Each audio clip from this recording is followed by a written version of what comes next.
Hey everyone, welcome back. Quick thanks to the patrons who keep this channel alive. Your requests are what I narrate next. If you want to join them, you can try Patreon free for 7 days, then it's starting with just $3 a month. Links in the description. Now, let's get into the story. Galos, why are you asking so much about Alina? She is my princess, and you are not allowed to compete with me for her. If you like a princess, wait for the Federation unrest and go after another kingdom's princess. Iron Dragon Gordon said cautiously. Hearing such foolish words, Red Iron Dragon chuckled lightly. What I'm interested in is not the princess herself, but the interest she represents. Gordon, don't reveal our presence to Princess Alina just yet. Gordon relaxed significantly. Galos thought for a moment and said, your current task is to play your part well and try to please Princess Alina, so she trusts you more and feels the steadiness and reliability of the dragon race. When the time is right, I will inform you what to do next. The Federation is on the brink of chaos, the tensions between nations are tightening but haven't yet snapped. Under these circumstances, directly approaching Princess Alina for cooperation might not earn enough attention. It's better to wait for the flames of war to ignite, when heroes rise together, and internal chaos becomes inevitable. Then, timely handing Princess Alina a knife, and providing her with a fuse to set ablaze the entire field, even if she has to pay a high price for it, she will most likely seize the chance without hesitation. Moreover, the Molten Iron Tribe is currently located in the border area, a far-off district that nations care little about. Wishing to grab a share during the Federation unrest is not quite feasible yet. At the very least, one must become the king of the borderland and reclaim the Cell Wilderness. Galos mused. It has been more than 10 years since being forced from the Cell Wilderness to the border area by the Federation. Although there is no real affection for the wilderness nor an obsession to develop there, from a resource-rich perspective of the wilderness, it is beneficial to return there rather than remain hidden in the border area. The Red Iron Dragon's eyes slightly narrowed, ambition flickered within his pupils. Enduring covertly, isn't it all about revealing your fangs at the right moment? The internal chaos of the Federation will be the best opportunity to realize grand ambitions. By then, Galos suspects that not only he, but many powerful creatures harboring ambitions will choose to reveal their strengths, seize interests amid chaos, and grab Federation resources. For instance, Galos' Red Dragon father. A chaotic and evil mature Red Dragon, as long as he's alive, upon learning of the Federation's unrest, with a vengeful temperament, he will certainly seize the opportunity to strike back at the Federation fiercely. And there are many such creatures who once feared the Federation and had to endure. I need to quickly take down other tribes. Once the flames of war begin, I need to be thoroughly prepared. Galos calculated in his heart. I promise to complete the task. At the same time, Iron Dragon Gordon said confidently. After instructing Gordon on some details to pay attention to, Ignaz and his siblings chatted for a few more minutes before the psychic energy consumption of Solrog was too much, temporarily ending this group chat meeting. Solrog, go to the Poison Tail tribe as soon as possible and gauge their attitude. The border area is just our starting point. For future development, we must take it over early and can't delay any longer. Galos' solemn and deep voice echoed in Solrog's mind through the bloodline chain. Like before, using himself as a node to facilitate multiple bloodline chain communications was quite consuming, but single-line communication does not consume much spiritual energy, which Solrog can now bear. Alright, leave it to me. Solrog responded. Galos nodded gently, ending the bloodline conversation. Both are iron dragons, but the difference in temperament between Solrog and Gordon is like two different species.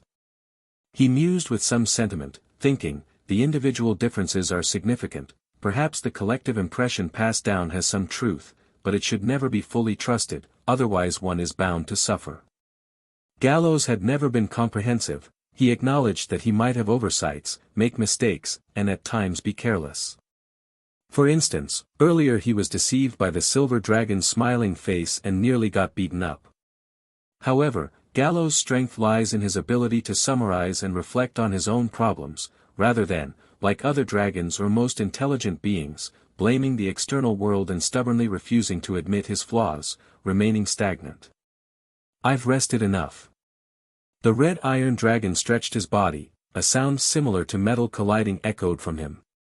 He turned his head to look at Deborah, seeing the red-silver dragon sleeping on the cliff's rocky surfaces, her long tail dangling in the air, gently swaying side to side with no intention of getting up. He glanced at the sun hanging high in the sky. Galos prepared to start a new round of training, but just as he took a step, he suddenly felt a swelling sensation inside his body. He stopped and carefully sensed his body, discovering that his dragon chi had reached 3.9 levels. This meant his martial arts level is now 3.9, the great perfection of level 3, just a half step away from level 4. 3.9 levels of dragon chi. I need to choose a branch path for the martial dragon. Galos contemplated. Logically, upon reaching level 3 in the martial dragon level, he needed to choose a specific path, but he had no concrete idea, so he temporarily set it aside. The branch path is also the subsequent advanced route. If it were an ordinary martial monk, the available paths after level 3 would be many. The Destiny Flow sect, which can quickly heal oneself. The Sun Soul sect, where the whole body's energy burns as fiercely as the sun. Imitating the demeanor of the dragon race in the Divine Dragon sect. The Four Symbols sect harnesses and manipulates elements through chi. The Sonda sect develops combat techniques to the extreme. The Shadow sect pursues the path of concealment and stealth. Researching death, with the most lethal fighting style, the Eternal Death sect. The Drunken Fist sect's combat skills are strange and unpredictable, elusive. Condensing an invisible incarnation of chi, fighting with a substitute of chi in the Starmie sect. As for the martial dragon. This profession, derived from martial monks, like the Divine Dragon sect, Destiny Flow sect, Drunken Fist sect, lacks these subsequent paths. For Symbols Dragon, Sun Soul Dragon, Sonda Dragon, Shadow Dragon, Eternal Dragon, Starmie Dragon. Galos needs to choose among these 6 paths for specialization and development. I want them all, but unfortunately, biting off more than one can chew. Simultaneously practicing multiple paths will only result in stagnant martial levels, making it extremely difficult to advance. Choosing one path first, and when the level is sufficiently high, and unable to progress further, then considering practicing other paths, is the correct approach. The dragon race with its long lifespan. Those ancient dragons, ancient dragons, ancient dragons. Commonly hold multiple roles, and each profession practices different paths, thus they almost always crush those short-lived creatures in combat with the same life level. Returning to the main topic, the 6 paths of the martial dragon each have their own characteristics. It's not that once chosen, you can only walk one path till death, but at least for a long time, focusing on this way, Galos needs to comprehensively assess his current situation and future planning, making the most suitable choice cautiously. The main options before me now involve 2 directions. One is to enhance my combat skills, increase my stats, and push this aspect to its limit. The other is to enrich and expand my methods, choosing a path with mechanisms. Galos pondered in his heart. After deep reflection, he believes choosing a path with mechanisms is better. His stats are already high enough, and with his training, they continue to grow, yet, given his current evolution talent, it's difficult to evolve special mechanisms. Combining professional mechanisms and inherent stats might produce some sort of marvelous change. With this thought, his mind became clear. Prioritizing mechanism expansion, then it's a choice among the 3 paths of Four Symbols Dragon, Eternal Dragon, Starmie Dragon. The mechanism of the Four Symbols Dragon is most straightforward, using chi to control elements to create effects similar to elemental magic. For Symbols Martial Dragon also possesses the most ornate and numerous skills. Breath of Cold Winter, Chaotic Thunder Claw, Mountain Protection, Wind Climbing Step, Clear Stream Whip, Gale Charge, Flame Strike. Unfortunately, Even manipulating elements, most of the martial dragon's skills reinforce its attack or defense with elements, inherently still a continuation of melee tactics. However, being able to govern the four major elements means facing any enemy attributes, providing a certain degree of countermeasures, allowing Galos' skills to become quite comprehensive. Unlike the four symbols dragon, the skills of the Eternal Dragon and Starmie Dragon are few but extremely powerful. The Eternal Martial Dragon can be summarized as, death is like wind, always accompanying me. The skills mastered are all related to death. Rebirth spell, extracting life energy upon killing a target, temporarily raising life limit, essentially adding another layer of defense. Mastering life and death, can grasp a moment of life and death, when life points hit 0, as long as Dragon Chi remains, it can convert Dragon Chi into life, and burst power once more. Eternal Touch, when attacking, it carries death energy, instant death upon contact for creatures with life intensity below a certain degree. The skills of the Eternal Dragon are very strong in effect. The problem is, to grow stronger on this path, merely through training and brutal combat isn't sufficient, it requires being infinitely close to death, understanding the essence of death, to maximize the skill effects. Undoubtedly, this is a very dangerous road. Galos is tempted by the skills of the Eternal Dragon, yet he is well aware he won't recklessly engage in death battles, infinitely close to death, an unguarded moment could lead to true death. Starmie Dragon, this path is rather intriguing, akin to substitute attacks. Starmie Dragon can initially condense a star self-arm invisible to the naked eye, a substitute arm for Dragon Chi, able to launch a furious assault unexpectedly and can overlap the Dragon Chi arm with the main body arm for an immediate increase in burst power. At level 6, can obtain star self-form, granting real vision, attacks become more precise, and all aspects of perception fully enhance. Additionally, star self-body, can adhere to oneself like invisible armor, deflecting even bouncing back when facing strong acids, freezing, flames, force fields, lightning, thunder, various types of damage. Upon reaching level 17, Dragon Chi can condense a complete substitute, can operate separately, or enhance the main body in combat. For symbols Dragon, Eternal Dragon, Starmie Dragon. These three paths each have unique mechanisms. Galos pondered for a moment but didn't finalize the decision. It's unnecessary to be too anxious, time is on my side, I will eventually master all these different path skills, currently, it's just choosing one to focus on. The Red Iron Dragon thought, there's still some time before reaching level 4, during this period, make the final decision between four symbols Dragon and Starmie Dragon. Inherently cautious and desire to preserve life, Galos first eliminated the Eternal Dragon path. If choosing this road, it wouldn't merely be Martial Dragon but Death Battle Dragon. After regaining his focus, the Red Iron Dragon used alchemy tools to activate the super heavy field state, starting a new round of training under the sunlight. South of the Atlantia continent, Lutheran Kingdom, Royal Capital Palace. Gordon, what's getting to you now? Princess Alina, wearing a moon-white long dress and a gold and white coronet, pushed the door open and saw the fat iron dragon tossing around, unusually exercising. How can a noble dragon rely on external things? At the very least, I must be able to fly by myself. Gordon recalled the posture and physique of the red iron dragon that he adored and slowly rolled over, his massive body pressing down so heavily that even magic runes glowed on the floor.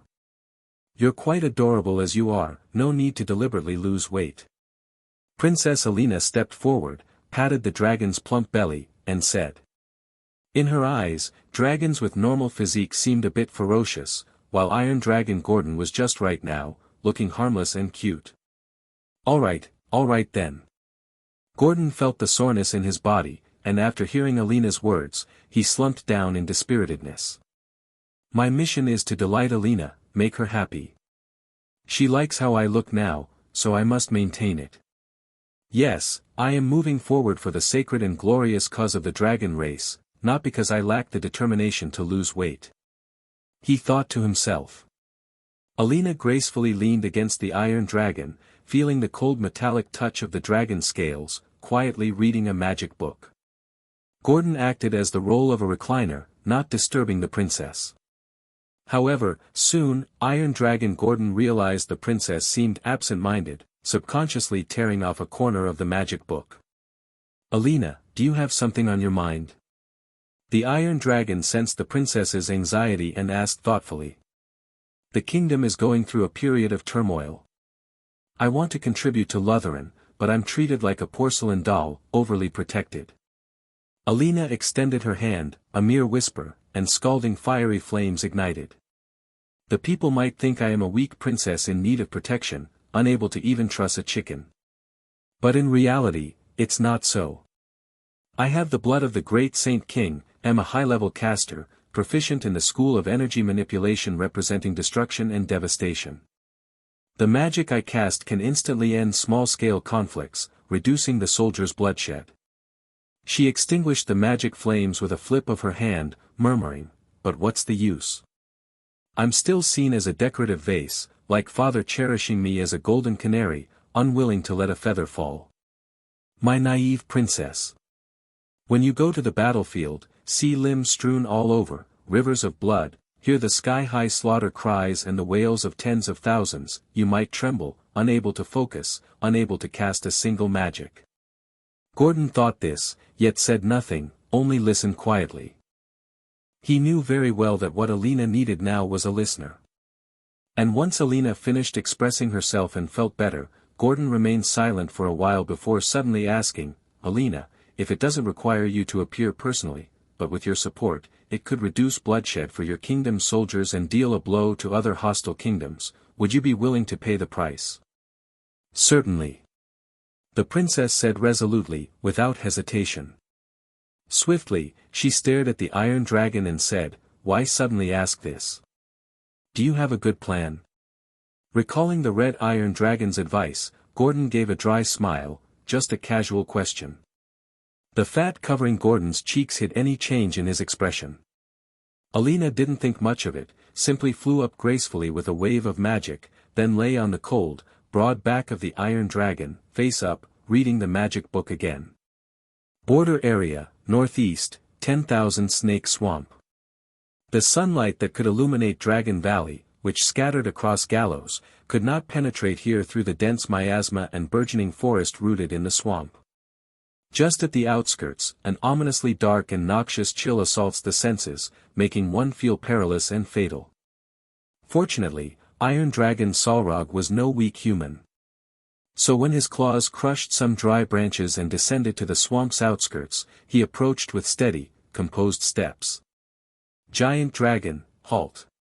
Ahead is the territory of the Poison-Tail tribe." With a rustling sound, pairs of cold vertical snake eyes lit up in the dark swamp. Snake Man guards gripped their swords firmly, and the warlock shaman's bone staff was entwined with magical energy, ready to release spells.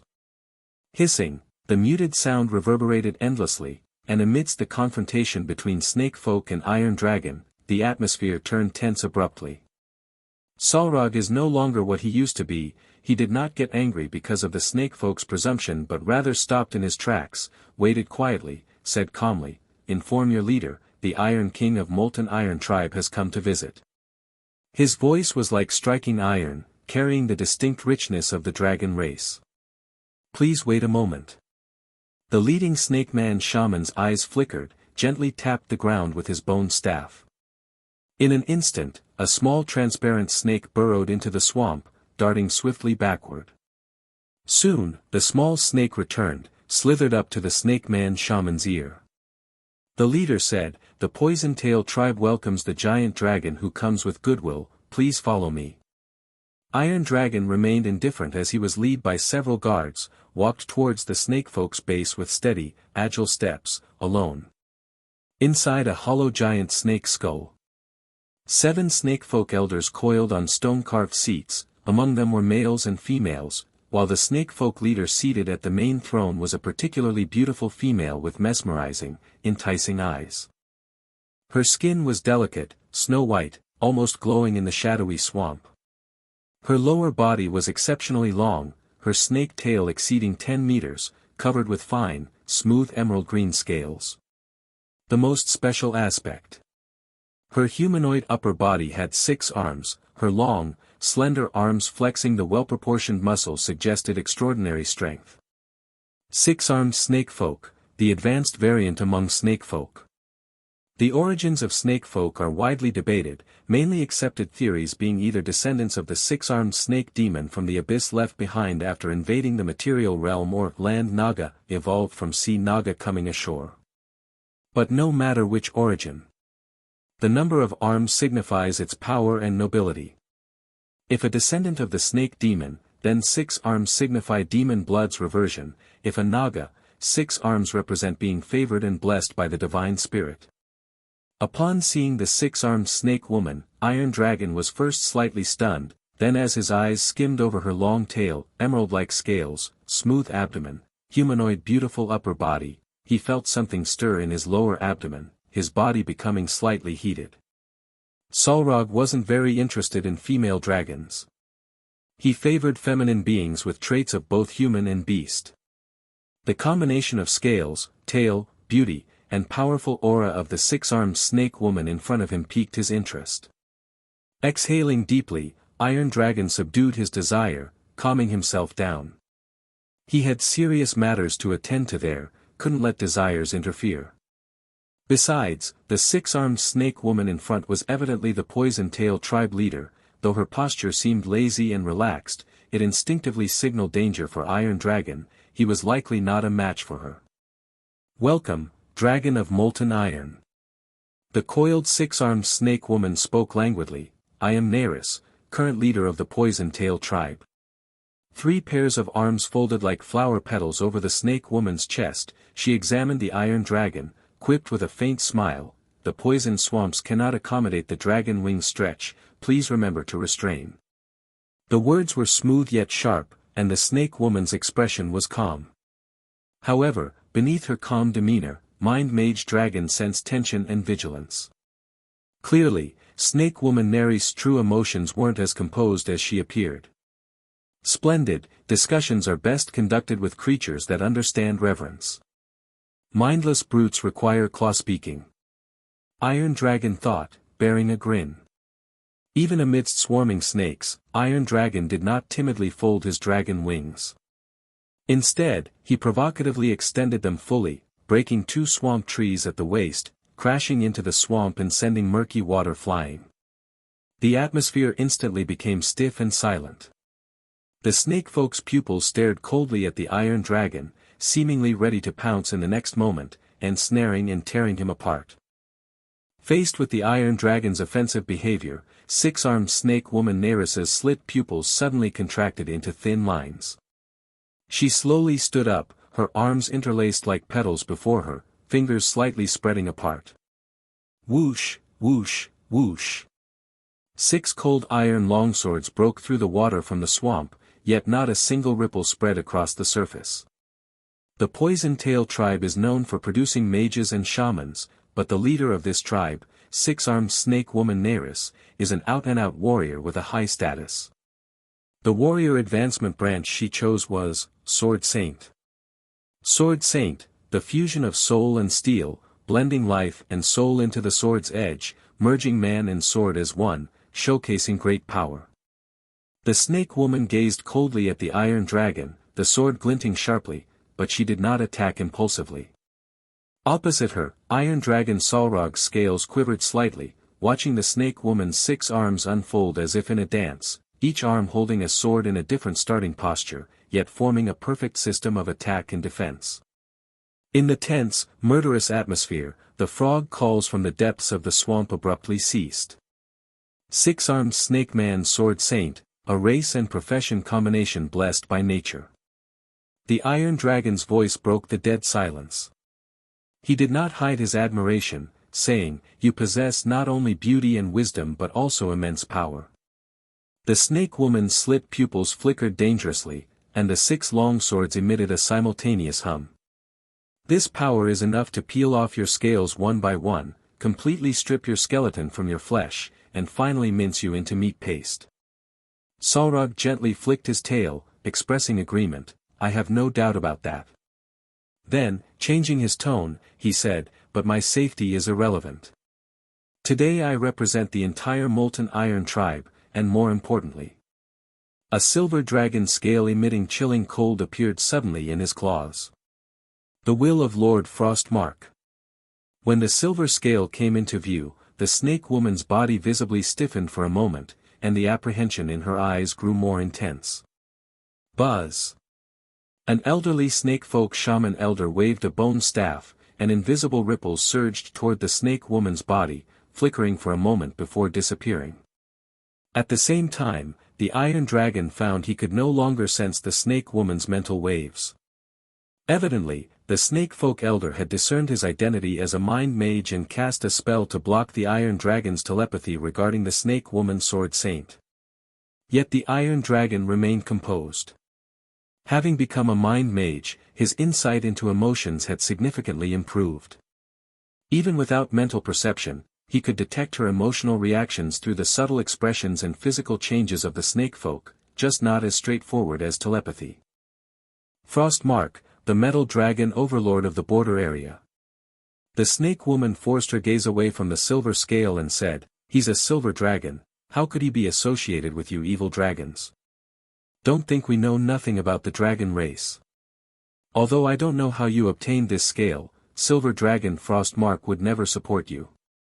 At the snake woman's skepticism, the Iron Dragon's lips curled into a meaningful smile. "Have you ever been a dragon?" "Wishful thinking," he said with a hint of mockery. "The relationships between the dragon race are intricate, never just black and white, something you outsider creatures could never understand clearly. Your thoughts are merely wishful assumptions." The Iron Dragon stood tall, looking around grandly as if he himself were the lord of the 10,000 snake swamp. Under the watchful eyes of the snake crowd, he continued, "Besides, haven't you already seen metal dragons within our territory?" The snake woman remained silent. A few seconds later, she spoke, "Iron Dragon, first state your purpose. Why are you here?" Salrog's expression turned stern, and his voice grew lower as he said, "Regardless of the process, regardless of the cost, the Molten Iron tribe will inevitably become the ruler of the border area, it's only a matter of time. Neris, you're not one of those stupid brutes like the barbarians and beastmen. You understand that this is an unchangeable reality." He spoke leisurely, "You can choose to ally with Dawn and Iron Blood, to fight us desperately, suffer heavy losses, be crushed and shattered, or choose to submit early to the Molten Iron tribe, thus maintaining a prominent position in the border area after the war ends." The Iron Dragon presented two options. "What assurance do you offer?" The snake woman sharply retorted, "That we won't be used as cannon fodder after submission. Such empty promises are meaningless, and the Poison Tail tribe will never bow down just for a few pretty words." Hearing these resolute words, the Iron Dragon largely understood the snake woman's attitude and thoughts. He swayed his tail and immediately continued, "I've seen precious courage in you snake folk, which indeed deserves admiration. But courage cannot alter reality, the Molten Iron tribe will soon demonstrate enough power to make you change your mind." The six-armed snake woman coiled around the throne and said, "Then I shall wait and see, but at least at this stage, don't expect the allegiance of the Poison Tail tribe. We have our own principles and judgments." The Iron Dragon laughed, "Time is long, and I'm very patient, not in a hurry." The snake woman weighed her words carefully and decided to reveal more information. "To tell you the truth, before you arrived, envoys from the Dawn and Iron Blood tribes were already here trying to persuade us to ally and fight against your Molten Iron tribe." She squinted her eyes, carefully observing the Iron Dragon's reaction. "That was within my expectations." The Iron Dragon's response was unexpectedly calm. "However, you likely haven't accepted their proposal." The Iron Dragon's composure surprised the snake woman, a far cry from her perception of dragons as irritable and volatile, even making her begin to question some of her ingrained beliefs. "You've only guessed half right." She honestly confessed, "We had indeed decided to accept the alliance invitation, but the Frostmark scale you brought made me reconsider. We have decided to adopt a delaying strategy, neither clearly agreeing to their alliance request nor forming an alliance or submitting to your Molten Iron tribe. As long as the flames of war do not spread to our territory, the Poison Tail tribe will maintain absolute neutrality. After more in-depth discussions, and confirming more specific details, Iron Dragon Solrog finally left the 10,000 Snake Swamp. Although he failed to gain the Poison Tail tribe's direct allegiance, his main objective was already achieved. He successfully wavered the Poison Tail tribe's determination to ally with other tribes, pushing them towards a neutral position. Chief, do you really believe that Silver Dragon Frostmark is secretly supporting the Molten Iron tribe? An elder shaman with a face full of wrinkles couldn't help but ask after the Iron Dragon left. Neris looked in the direction where the Iron Dragon departed and slowly shook her head. That question is not important at all. If the Human and Beastmen alliance defeats the Molten Iron tribe, they will inevitably suffer heavy casualties. At that time, we can reap the benefits. Conversely, if the Molten Iron tribe wins bitterly, we also have a chance to exploit the situation. As for the Silver Dragon Frostmark, her snake tail swayed gently, eyes gleaming with shrewdness. With his usual style, even if he intervenes, he won't destroy us outright, at most issue a warning. And if the Molten Iron tribe shows overwhelming strength, it won't be too late to swear allegiance by then. No matter what, our Poison Tail tribe has a way to retreat safely. In the southwest of the border area, the sunset in Dragon Valley stained the cliff walls a blood-red hue. Galos slowly exhaled a turbid breath, the drumming thunder in his chest gradually subsiding, marking the end of the day's dragon heart tempering. Dewdrops condensed on the cliff walls were shaken off by aftershocks, while rolling heat waves emanated from the crevices in the slightly parted scale armor of the red Iron Dragon. Just then, a familiar throbbing from deep within his bloodline resonated. It was the sense triggered by the bloodline chain. The stance of the Poison Tail tribe has been ascertained. Solrog's voice came through. These swamp crawlers are far craftier than human or beast men, aiming to sit back and watch the tigers fight. Despite the six-armed snake woman's impeccable disguise, it couldn't escape the mind mage's insight. He carefully recounted his conversations in the Poison Tail tribe and the reactions of the snake folk. As expected, I would do the same, the red Iron Dragon remarked. Once we crush Dawn and Iron Blood, these snake folk will submit on their own. The four major tribes' leaders in the border area were initially on par with each other, roughly at the Great Workshop Master's alchemy giant level, with little difference in power. If confronted by all three simultaneously, regardless of any special means, cooperation among them would complicate the situation greatly. But if it's just dealing with two, the red Iron Dragon's spines tingled slightly from battle intent, and the martial dragon chi surged faster within him. By the way, I've taken a liking to the leader of the Poison Tail tribe. Iron Dragon suddenly said. Galos nodded slightly, saying, the six-armed snake woman, a noble lineage, inherently strong, perfectly fitting your preferences. It's only natural you like her, but don't let it muddle our grand undertaking. Iron Dragon bluntly said, how can the desires of the lower body compare to the grand vision in our hearts? I'm not a foolish white scale, I've already learned to control my desires and thoughts. If the snake woman ultimately chooses to stand against us, I would kill her without hesitation. His words were low and thunderous, firm and decisive. To Iron Dragon, nothing matched the vigorous ambition to establish the dragon realm. Moreover, he held no affection for the snake woman, merely some desire, and that wouldn't disrupt his clarity of mind. For Iron Dragon Solrog, Galos felt relatively assured, refraining from saying more. After a moment of thought, the red Iron Dragon asked. Solrog, tell me how this war should be conducted. What are your thoughts? After a few seconds of calm, Iron Dragon Solrog's methodical and orderly voice slowly came through. Assuming humans and beastmen are fully united, their advantage lies in middle and upper-level commanders and elite soldiers outnumbering ours, offering high tactical flexibility for multi-line battles.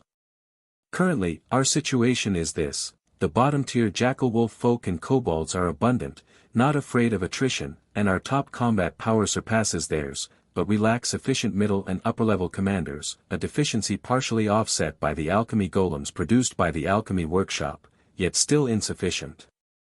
The war had just ended, and the goblins' alchemy golems were largely destroyed, less than 1/10 remaining. Although the alchemy workshop was operating day and night under Samantha's leadership, with the great workshop master's assistance, the newly produced war golems were far from adequate to fill the wartime gap. We have occupied the entire south, with many strongholds, but the time is short, manpower tight, and the southeast territories not fully assimilated, making comprehensive defense challenging. Time steadily ticked away as Salrog first analyzed the advantages and disadvantages of both sides. Utilizing his mind mage abilities, his thoughts were precise and swift, quickly and thoroughly analyzing the situations of both sides. Ultimately, Salrog's voice paused, concluding, "I suggest simultaneously adopting a top-level beheading and bottom-level attrition strategy to make up for the lack of middle-tier power." Galos nodded, commended, pretty much what I thought." The sound paused momentarily, as the red iron dragon gradually restrained his smile, earnestly saying, "The war is imminent, we don't have the time to slowly reap the fruits of victory and consolidate territories, as the human and beastmen alliance could strike at any moment. Prepare for battle, send orders to the servant leaders of all major strongholds, and have them all ready for war." Immediately, commands transmitted through communication tools reached the ears of each leader. The gap between now and the Molten Iron tribe's recent war with the Golden Tooth tribe wasn't long, and the clans were still reveling in the victory's afterglow, letting out war cries that soared into the sky, their fighting spirit strong and morale high. They knew very well. After this battle, the banner of the Molten Iron tribe would be planted all over the border area. And for these creatures, no matter how humble their race originally was, anyone who followed the great master of Red Wings, the Molten Iron race, would share this honor, becoming the rulers of the border area. By then, even the base servants working on the assembly lines likely feel pride knowing the Molten Iron tribe has already dominated the border area. The boundary between the Dawn tribe and the Iron Blood tribe. Thunder Cliff. Brunhild stood atop the cliff, his helmet inlaid with mammoth tusks glowing under the storm clouds, the fierce wind blowing against him, his wolfskin cloak flapping like a battle flag. His exposed skin was covered with tattoos, his muscles like forged steel, his body like an iron tower. He was the leader of the Dawn tribe, a barbarian wielding the power of fury. Before activating his fury, Brunhild appeared as a calm human leader, his gaze steady, his expression serene, yet his presence exuded a mix of various qualities, as if he wasn't a single person but a crowd.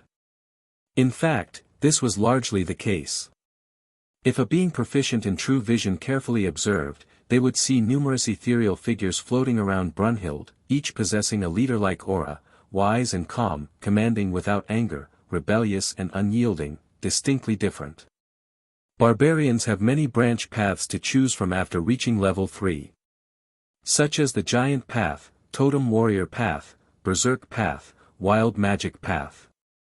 Among these paths, the one Brunhild followed is called Ancestral Guard. When the living honor the culture of their ancestors and fight for the continuation of the tribe, the ancestral essence will also guide and protect the living. And when a barbarian on this path enters a state of rage and frenzy, they can access the soul world, clearly feeling the presence of the ancestral essence and gain various powers through different ancestral spirits. Brunhild gazed towards the south. What he saw was the endless sky and earth, the sunlight pouring down calmly, yet he envisioned scenes of raging warfare, the sky ablaze, the land turning to scorched earth. Molten Iron tribe. Brunhild turned to look at the beastman standing on the other side and said, "Yugash, the Molten Iron tribe is gradually assimilating the Golden Tooth tribe, growing stronger by the day, we can't wait any longer." The beastman's body was tall and burly, even more robust than Brunhild. He had a slanting forehead, protruding jaw, prominent tusks, and rough green skin. He was about the height of a human, but his width was much greater. Due to their racial traits, the beastmen produce many warriors and barbarians. Like Brunhild, Yugash was also a barbarian. However, their branch paths were different. Yugash's barbarian path was the Totem Warrior. This was evident from the war bear skull shoulder armor, eagle feather cloak, wolf claw necklace, and other garments symbolizing totem beasts he wore. Barbarians on the totem warrior path use beast spirits as guides, protectors, and sources of power. During a frenzy, the spirit essence of the beasts infuses the barbarians with supernatural strength, imbuing their rage with magical power. The snake folk of the Poison Tail tribe haven't responded yet. These indecisive guys say they need a few more days to consider, the beast man said in a heavy tone. Brunhild sneered and said, those swamp dwellers aren't trustworthy. They lack the courage and honor of blood, preferring to toy with cheap magic tricks. They're not dependable at crucial times. Yugash nodded heavily. After the war with the Molten Iron tribe, let's crush the poison-tailed snakefolk together. Good. I've already found those snakefolk displeasing for a long time, the human replied. The Poison-Tail tribe is quite limited, lacking in direct combat capabilities. Among them, only the six-armed snake woman sword saint is somewhat feared, while the other warlock shamans, although numerous, don't pose much threat to high-level barbarians like them, especially since they also have warriors and warlock shamans under their command, making them more comprehensive than the Poison-Tail tribe. The beastman grinned, revealing his tusks, flashing a vicious smile. He spoke to the human. After this, Brunhild, are you ready to face me in a final battle? To decide victory or death, and the final ownership of the border area. Brunhild met the beastman's gaze and said, victory will eventually belong to me, Yugash, and if you beg for mercy then, I'll spare your life.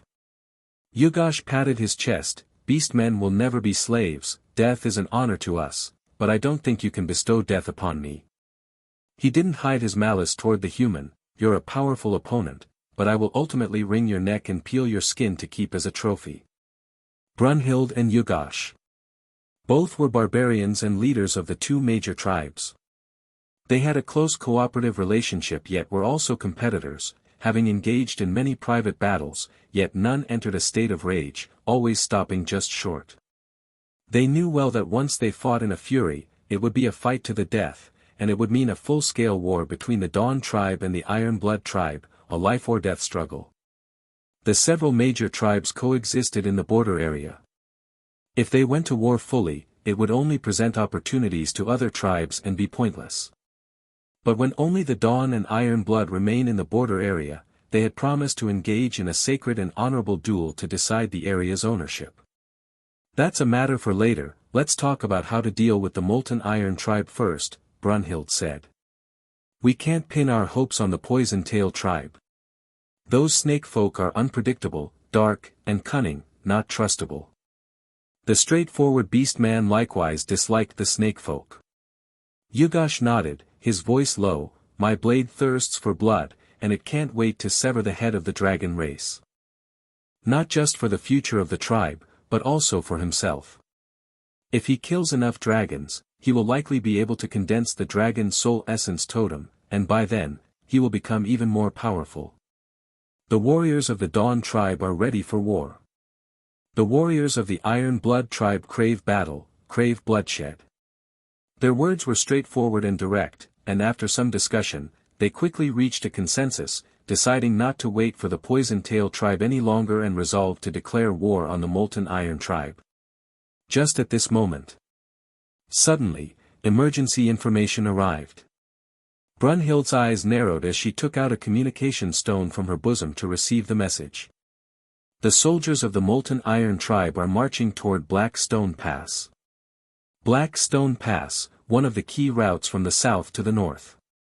Its sides are steep and rugged, perilous mountains inhabited by many monstrous creatures, making passage difficult, while the front and back offer an endless, open plain. The Molten Iron tribe's army had a clear target, gradually approaching Black Stone Pass. The commotion they caused during the march was spotted by the Dawn tribe sentries. A vast, almost uncountable army of jackal wolf folk, kobolds, war lizard folk, along with a few ogres and elite centaurs, formed a massive corps, marching across the open plain area, step by step approaching Black Stone Pass. Well, instead of continuing to digest the Golden Tooth tribe and consolidating their territory, they're coming to attack us instead. Brunhild sneered, the Molten Iron tribe's dragons are indeed bold and courageous. Yugash growled lowly, speaking in a deep voice, "If they want war, then let's fulfill their wish. First, at Black Stone Pass, let the Molten Iron Tribe experience our might. Black Stone Pass is easy to defend and hard to attack. The Molten Iron Tribe is bound to pay a heavy price here. The first battle is very important for us. It's a great opportunity to boost morale, impacting the subsequent warriors' fighting spirit. I will draw some warriors from other tribe outposts to reinforce Black Stone Pass." Brunhild said. Black Stone Pass belongs to the Dawn tribe, where humans have the largest garrison. Barbarians, warriors, and even a few casters are there. Yugash nodded, speaking in a deep voice. "The Iron Blood tribe will dispatch an elite force of berserkers to Black Stone Pass to tear those molten iron monsters to shreds." Following this, they left a way to contact each other, and both tribal leaders left Thunder Cliff. The humans of the Dawn tribe, the beastmen of the Iron Blood tribe. They were already mobilized ahead of time, already in a state of war readiness. With a series of orders issued, a large number of soldiers gathered toward Black Stone Pass, waiting for the Molten Iron Tribe's army to arrive.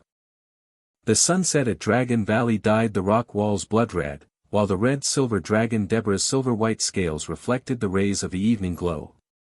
She tilted her head, eyes filled with doubt. "Galos, the forces you sent to Black Stone Pass are not small, but the main force consists of jackal wolf folk, kobolds, and war lizard folk.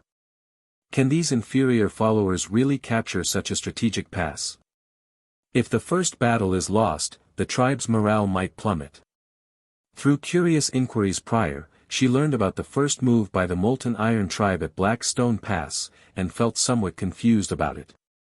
The Red Iron Dragon smiled slightly, saying, "They are merely cannon fodder for a feint, it doesn't matter how many die. Black Stone Pass is a critical route only for surface creatures. For us, it's merely a scratch on the map. We dragons control the skies, no pass can impede our steps.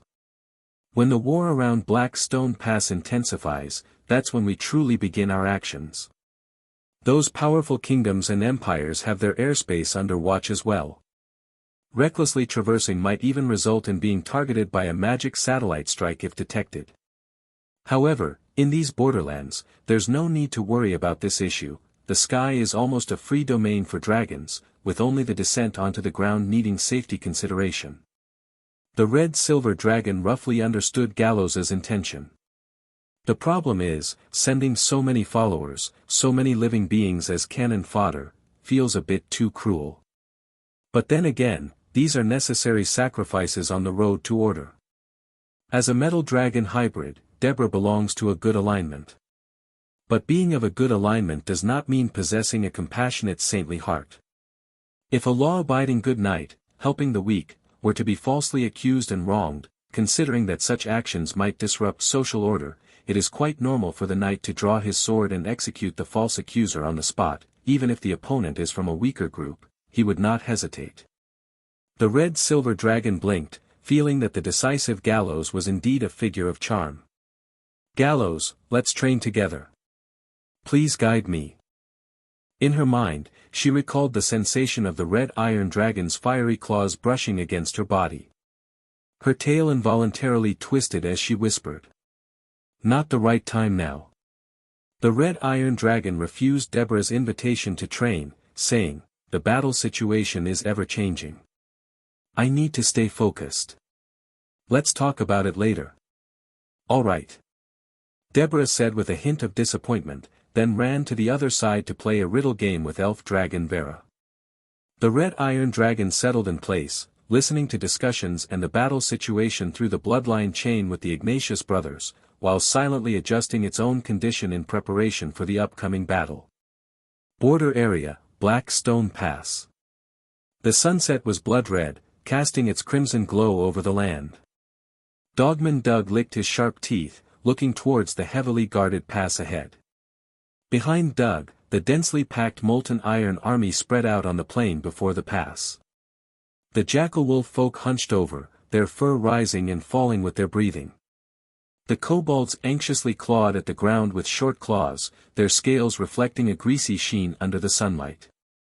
The towering ogres wore heavy armor, their labored breathing like old bellows. On the outermost edge, the war lizard folk moved like shadows hugging the ground, while the centaur warriors uneasily pawed with their iron hoofs, the faint yet piercing hum of taut bowstrings in the air. "Can you smell it? The scent of fresh meat." Doug raised his dragon-like head, a thunderous roar emanating from his mouth.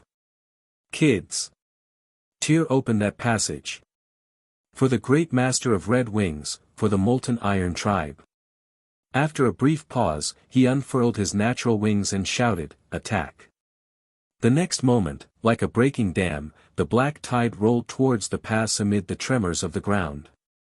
The jackal-wolf folk were the first wave to crash against the iron wall. They ran on all fours, bursting with astonishing speed, their gaunt bodies stretching into black streaks in the sprint. The jackal-wolf folk sub-leader, Yellow Fong, Lack, charged at the forefront, his claws almost sparking against the hard ground, closing in on the giant gate arranged by the Dawn tribe in the middle of the pass. Suddenly, a dull echo resonated from the cliff top. Woo, woo. The deep sound of a bull's horn rolled over the plain and pass like muffled thunder. In the next instant, death descended from the sky.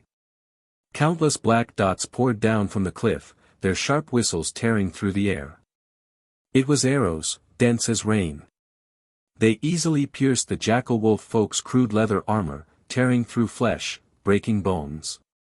A running jackal-wolf folk had its left leg pinned to the ground instantly, howling in pain as it struggled to pull out the bone arrow, only for another arrow to pierce its neck, ending its wail. "Spread out and charge!"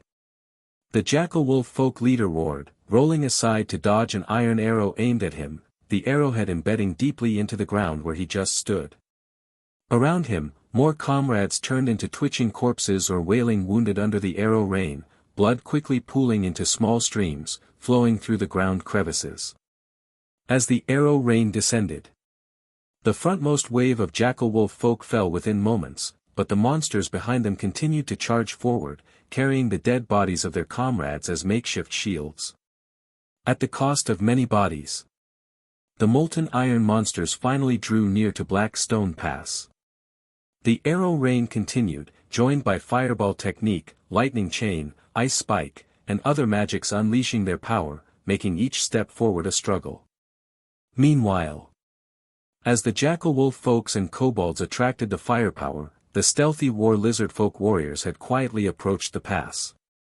On the nearly vertical cliff wall, dozens of invisibly camouflaged war lizard folk climbed swiftly like giant geckos. The tips of their elongated claws were rough keratin hooks, embedding deeply into rock crevices, allowing them to move as effortlessly as if on flat ground. Their target was the protruding stone platforms halfway up the cliffs.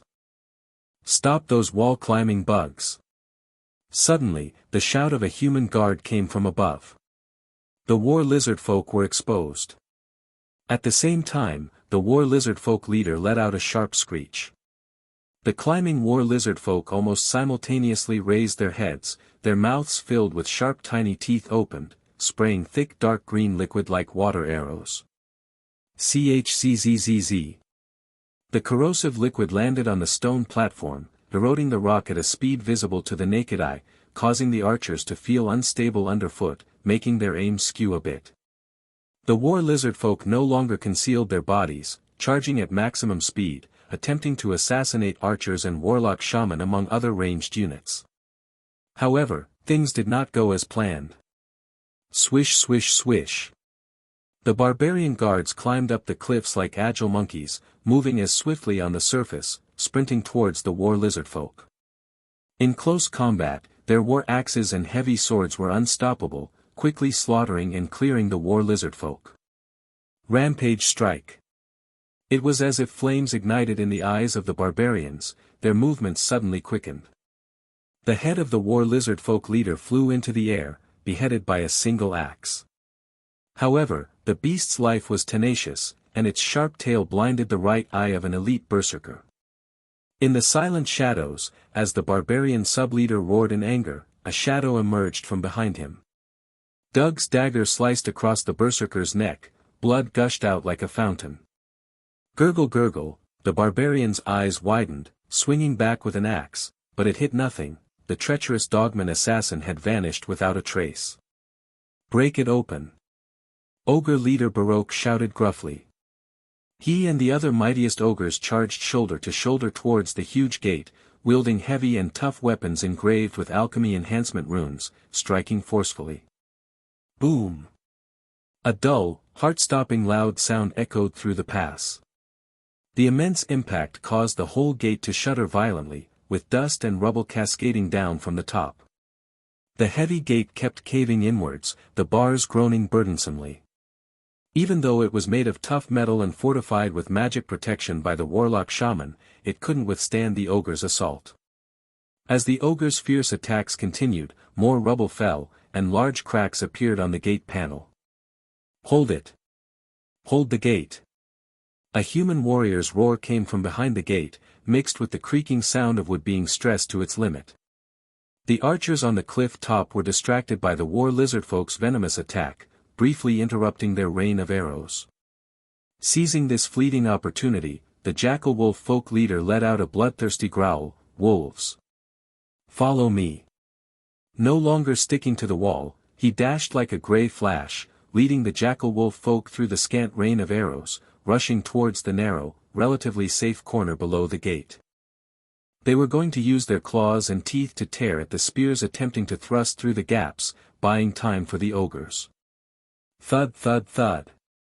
Crack. With a crisp sound, a thick gate bar snapped completely. The gate was forced open a gap wide enough for an ogre to slide through sideways. Roar. The ogre leader let out a victorious roar, his massive hand gripping the edge of the gate panel, his knotted muscles bulging like granite, ready to tear away this obstruction completely. However, just as the gate was breached, a scorching, chaotic mix of sweat, metal, and blood scent assaulted them, causing even the ogres to shiver with unease. Baroque had just squeezed half of his massive body through the gap when a flowing shadow engulfed his sight. These were not human soldiers. They were beast men. Elite berserkers of the Iron Blood tribe. They looked like devils crawling out of hell's magma, each towering over 2 meters, their sinewy muscles covered in scars, smeared with dark red war paint, their vital areas protected by rough, heavy armor, while their bare arms and lower legs bristled like coiled tree roots. In their hands, they wielded gigantic double-bladed war axes, nearly as tall as humans, their edges serrated and nicked, alongside heavy chain flails and massive hammers with menacing spikes. The leading beastmen's eyes were blood-red, their muscles tensing and contracting like living things, as inhuman roars rolled from their throats. This was the effect of simultaneously activating fury and frenzy. Kill! The thunderous battle roar of the beastmen exploded from behind the gate, almost shattering the bloody scent in the air. Baroque was met by a war hammer whistling with sharp menace. The hammer landed solidly on his thick chest, producing a dull thud similar to a beating drum. Baroque's massive frame jolted wildly, the skin at his chest splitting to reveal the tough muscle fibers beneath, iron fragments embedded in his flesh clattering. The excruciating pain drove the ogre into a furor. He howled, swinging his enormous fist with overwhelming power towards the berserker who attacked him. Boom! The fist fell short, slamming heavily into the rock wall nearby, scattering debris. The berserker nimbly evaded, stepping sideways with shocking agility, the war axe in his left hand hacked into Baroque's thick arm, the axe blade embedded deeply into the tough flesh, yet halted by the hard bone within. Baroque grabbed the beastman's helmet with his other hand, lifting him like a ragdoll, and slammed him ferociously into the ground, lifting a heavy foot to stomp down frenziedly. Crack! A bone-chilling crunch. The beastman's head shattered like a rotten melon, splattering gore all over Baroque. Yet, more berserkers rushed in like sharks scenting blood. Hefty weapons rained down on the ogre's body like a storm, producing dread-inducing dull thuds. Baroque's massive body became the best target. He roared, swinging his wolf fang club and smashing 2 beastmen who couldn't dodge in time, sending them crashing into the rock wall. But instantly, more weapons struck him. Hold on! The other ogres finally squeezed in, their massive bodies temporarily blocking the gap. They swung their weapons, each strike raising a bloody whirlwind. One beastman berserker was struck in the waist by a stone club and flew out like a ragged sack, knocking over several companions, with fragments of his organs spewing wildly from his mouth. But the beastman's counterattack was equally fierce. A beastman wielding a massive chain flail swung the spiked iron ball and fiercely struck the side of an ogre's knee, resulting in a terrifying crack. The ogre's mountain-like body painfully knelt on one knee. Another beastman berserker seized the opportunity, leaping high with a double-bladed war axe, aiming all his strength at the back of the ogre's neck. The axe blade severed the thick neck bones, and the massive head, accompanied by a spray of scorching blood, shot skyward, the headless body collapsing with a thud. The narrow space behind the gate instantly turned into a bloody mill.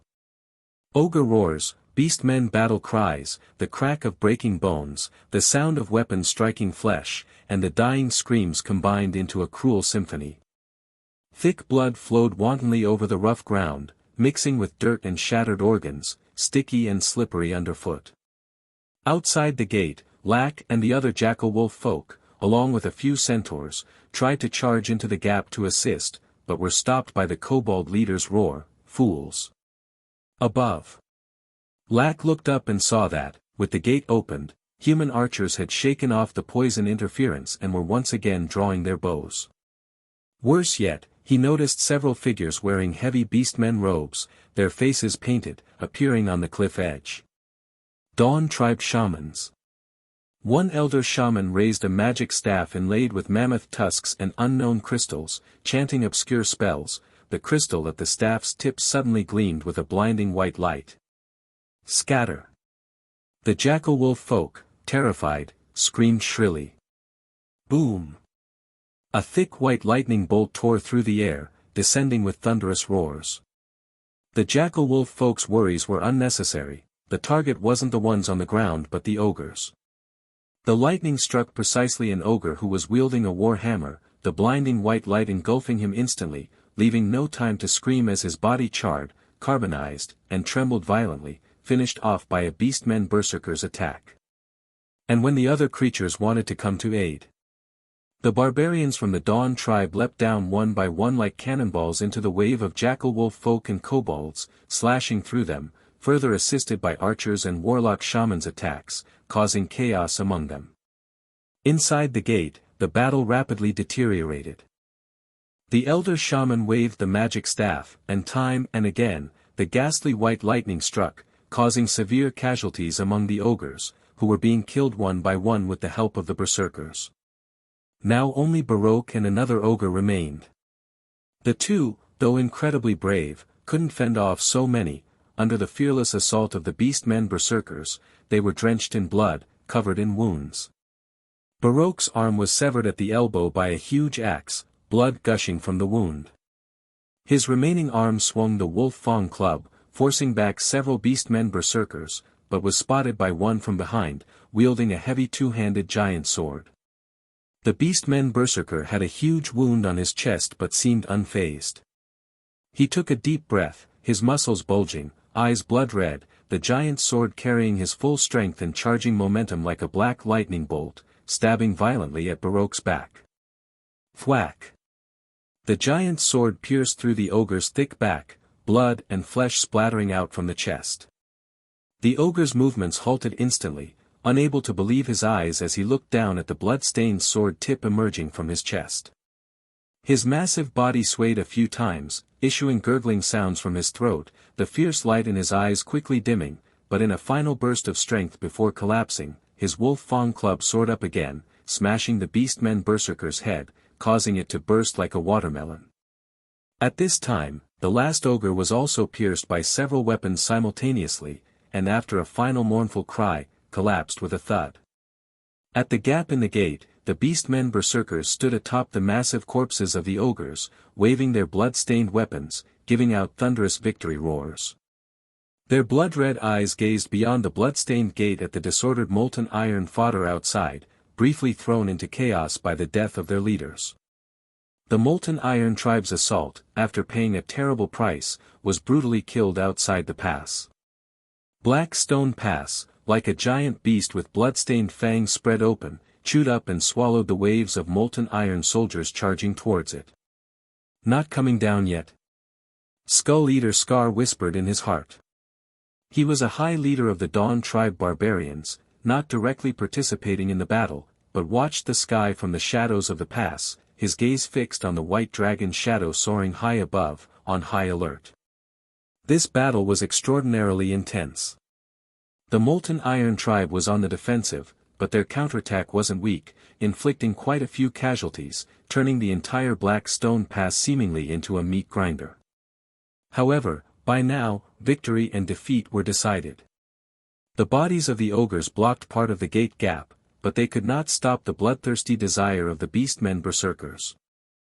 They roared in fury, like ferocious beasts breaking loose from shackles, charging out of the narrow shadows of the pass over the bodies of allies and foes, hurling towards the chaotic front ranks of the Molten Iron Legion on the plain.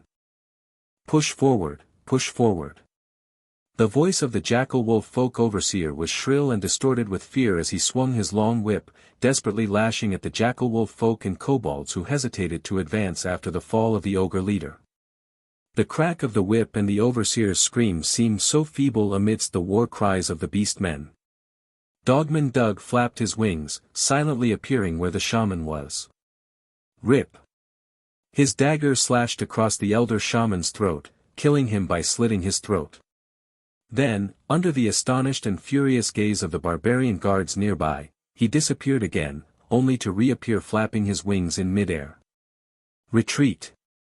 The Warlord of Iron will issued the command to retreat. The already demoralized monsters fought and retreated, leaving a trail of corpses in the wake of the human and beastmen pursuit. Why hasn't it made a move? What's the purpose of this white dragon's existence? Skull Splitter frowned deeply, feeling inexplicably uneasy. Just then, his communication device vibrated intensely. The ancestral spirit altar is under attack. A few dozens of seconds earlier, in the northern border area, at the Dawn Tribe's ancestral sacrificial grounds. The spine of the Iron Spine mountain range lay silent in the night, the ancestral spirit altar embedded at the peak summit. The ground, hewn smooth, was etched with ancient petroglyphs depicting old hunts, wars, and celestial totems. Like ancient rocks, the ancestral guardians stood tall, with totem markings faintly glowing in the shadows. Their physiques far surpassed those of ordinary barbarian warriors, clad in hard leather armor inlaid with thick bone plates, and their bare skin branded with complex, dense tattoo patterns, narrating the Dawn Tribe's ancestral tales of challenging nature and hunting fierce beasts, exuding the weight of history. Shaman Leonie, a slender yet upright elderly woman, had her silver-gray hair braided into countless thin plaits hanging down to her waist. She was the most powerful shaman of the Dawn Tribe and its eldest sage, watching even the contemporary leader Brunhild since birth, blessing her from her swaddling days. In the Dawn Tribe, she held high prestige and status. Leonie's eyes were slightly closed, and her lips moved soundlessly. She seemed to be listening to whispers from the depths of the earth, or perhaps praying to the slumbering ancestral essence. Suddenly, her heart tightened as if gripped by an invisible hand, transmitting an intense sense of danger. Buzz! A sharp tearing sound abruptly pierced the deathly silence. It was not the mountain wind, nor thunder. But something was ripping through the air at a terrifying speed, producing a deathly sound potent enough to make rocks tremble. Shaman Leonie snapped her eyes open, those aged eyes entirely unclouded, and her bone staff heavily thudded on the altar's stone surface. Enemy attack. Ancestral spirits protection. Her hoarse voice resonated with a strange echo, almost overshadowing the piercing screech, as if awakening the mountain's soul from slumber. Simultaneously, the surrounding ancestral guardians, as if struck by an invisible hammer, burst forth from their calm state with terrifying momentum. The four guards at the core of the altar instinctively looked up, the muscles of their weapon-gripping arms bulging like steel cables, and the totem patterns on their bodies instantly flaring with dazzling light. But, it was too late. The grim, vicious dragon shadow, its entire body resembling a supreme weapon, was already upon them. Death Omen's star, it is here. Listen to the silencing extinction. Boom! The dragon's shadow blazed like a falling meteor, tearing a long tail scar in the sky and descending with flames electric enough to ignite the air and destroy everything in its path, striking the mountaintop with precision. Crackling. Rumbling. The earth trembled and the magically reinforced, iron-hard mountain surface shattered, fragmented, and lifted like fragile thin ice. In the center, the guards died instantly, their corpses obliterated, and a deep crater formed, with huge cracks spreading erratically from the impact point, threatening the entire mountain's stability. Then, the majestic figure rising slowly from the dust and debris turned the very air into iron. The red iron dragon unfolded its wings, its body clad in black-silver dragon scale marred with many cracks, exuding cold that froze the surrounding ground inch by inch, coating it with frost. Humans, use your ancestral remnants to consecrate my battle flag and soothe the souls of the molten iron warriors. With a gaze brimming with invasive danger scanning the surviving ancestral guardians and elder shaman, the red iron dragon spoke slowly. As his words fell, two shadows simultaneously enveloped the mountain ruins. Iron Dragon Salrog and Red Dragon Samantha, two adolescent dragons, soared left and right, circling the red iron dragon with fierce glints in their eyes. The Ignatius brothers, taking advantage of the war distraction at Black Stone Pass capturing the Dawn tribe's attention, wielded the dragon race's dominion over the skies to launch a surprise attack on the Dawn tribe's ancestral spirit altar. With the ancestral spirit altar, those barbarian leaders could always be resurrected unless killed instantly. Moreover, this place also gathered the faith of the Dawn tribe, serving as their spiritual haven. If destroyed, leaving the humans of the Dawn tribe in utter despair, whether they retaliate with fury or suffer a morale collapse, the sacrifices made at Black Stone Pass would all be worthwhile. Evil Dragon. Dare to destroy the ancestor altar. A trembling whisper, filled with fury, echoed from the swirling dust. Samantha Leone, covered in dust yet unharmed, stared intently at the red iron dragon, flanked by two guards for protection. Bang! Bang! Bang! Massive fragments of stone were lifted, as the tattoos on the ancestral guards shone with intense brilliance and emerged from within. Aside from the four guards crushed directly by Galos, the other elite guards affected by the shockwaves were injured but not dead, clearly all elites. Destruction. I seek annihilation. The red iron dragon said unhurriedly. Opposite, Leonie's withered fingers dug deep into the patterns of her magic staff, her knuckles turning white. Her murky eyes flickered with anger, her voice hoarse. You think the dragon flame can burn out the ancestral heritage of the Dawn tribe? You will pay for this blasphemy, wicked dragon whelp. After a pause, the shaman's voice suddenly became high and clear. Ancestors of generations, grant us the power to punish the evil dragon. The surrounding ancestral guards let out furious roars, not like human voices, but like layers of growls. Their tattooed totems all burst with brilliant light, at times appearing like beautiful women, at times transforming into dignified male faces, manifesting into ancestral war spirits, then merging back into their forms. Their muscles swelled like leavened dough, their bones crackling like popcorn, transforming into giants at least 4 meters tall, their blood vessels bulging and contracting like worms. Even their weapons were covered in layers of light, becoming enormous. Quick battle, swift decision. Galos's deep voice sounded like hot irons grinding against each other, as he slowly lowered his form, his tail spike scraping against the ground with a teeth-grating screech. It was clear to everyone that the red iron dragon was about to attack. However, the ancestral guards, whose original job was as barbarians, were in a state of frenzy and rage, unafraid of death, and instead of dodging, they rushed forward. The first to pounce were 2 guards with giant bear skulls embedded in their shoulder armor. The ground trembled as they charged, the arcs of light left by their dragging stone axes forming trails in the air. Galos did not dodge but lifted his right claw to meet the axe blade, clang. The explosive clash of metal shook the surrounding ruins, dust falling from above, the axe blade snagged in his scale armor's crevice, sparking a trail, leaving a shallow groove, but no blood. Rip. The red iron dragon's left claw rose and fell like a knife edge. One guard's body burst into a mist of blood, the tattooed totem brutally torn apart, the body shattered. But oddly enough, the totem's light, suspended in the air, did not vanish but was instead drawn downward, as if pulled by an invisible hand, into the precarious mountain beneath. For the Dawn tribe. The towering, brawny ancestral guard, unlike any human, bellowed overlapping roars, leaping high, giant axe aiming for the red iron dragon's neck. Even in a state of fury, he could feel the power of the ancestral essence, as if countless hands were joining his grip on the giant axe, delivering the mightiest strike ever. Sizzle. Crack. The sound of countless lightning bolts suddenly arose. The red iron dragon's body was enveloped in dense, radiant golden lightning, its already powerful body swelling yet larger, muscles nearly tearing through dragon scale, revealing reinforced iron-like patterns. As it was a quick lightning execution, swiftly ending the battle was the primary goal.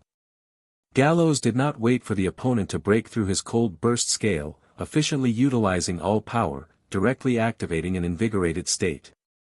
Die, crawler. The red iron dragon's form suddenly blurred.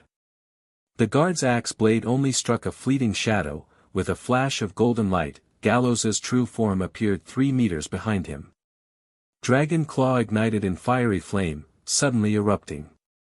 In an instant, the guard's back was torn as easily as paper, muscle and bone shredded. But what was more deadly was the dragon flame and lightning piercing into his body.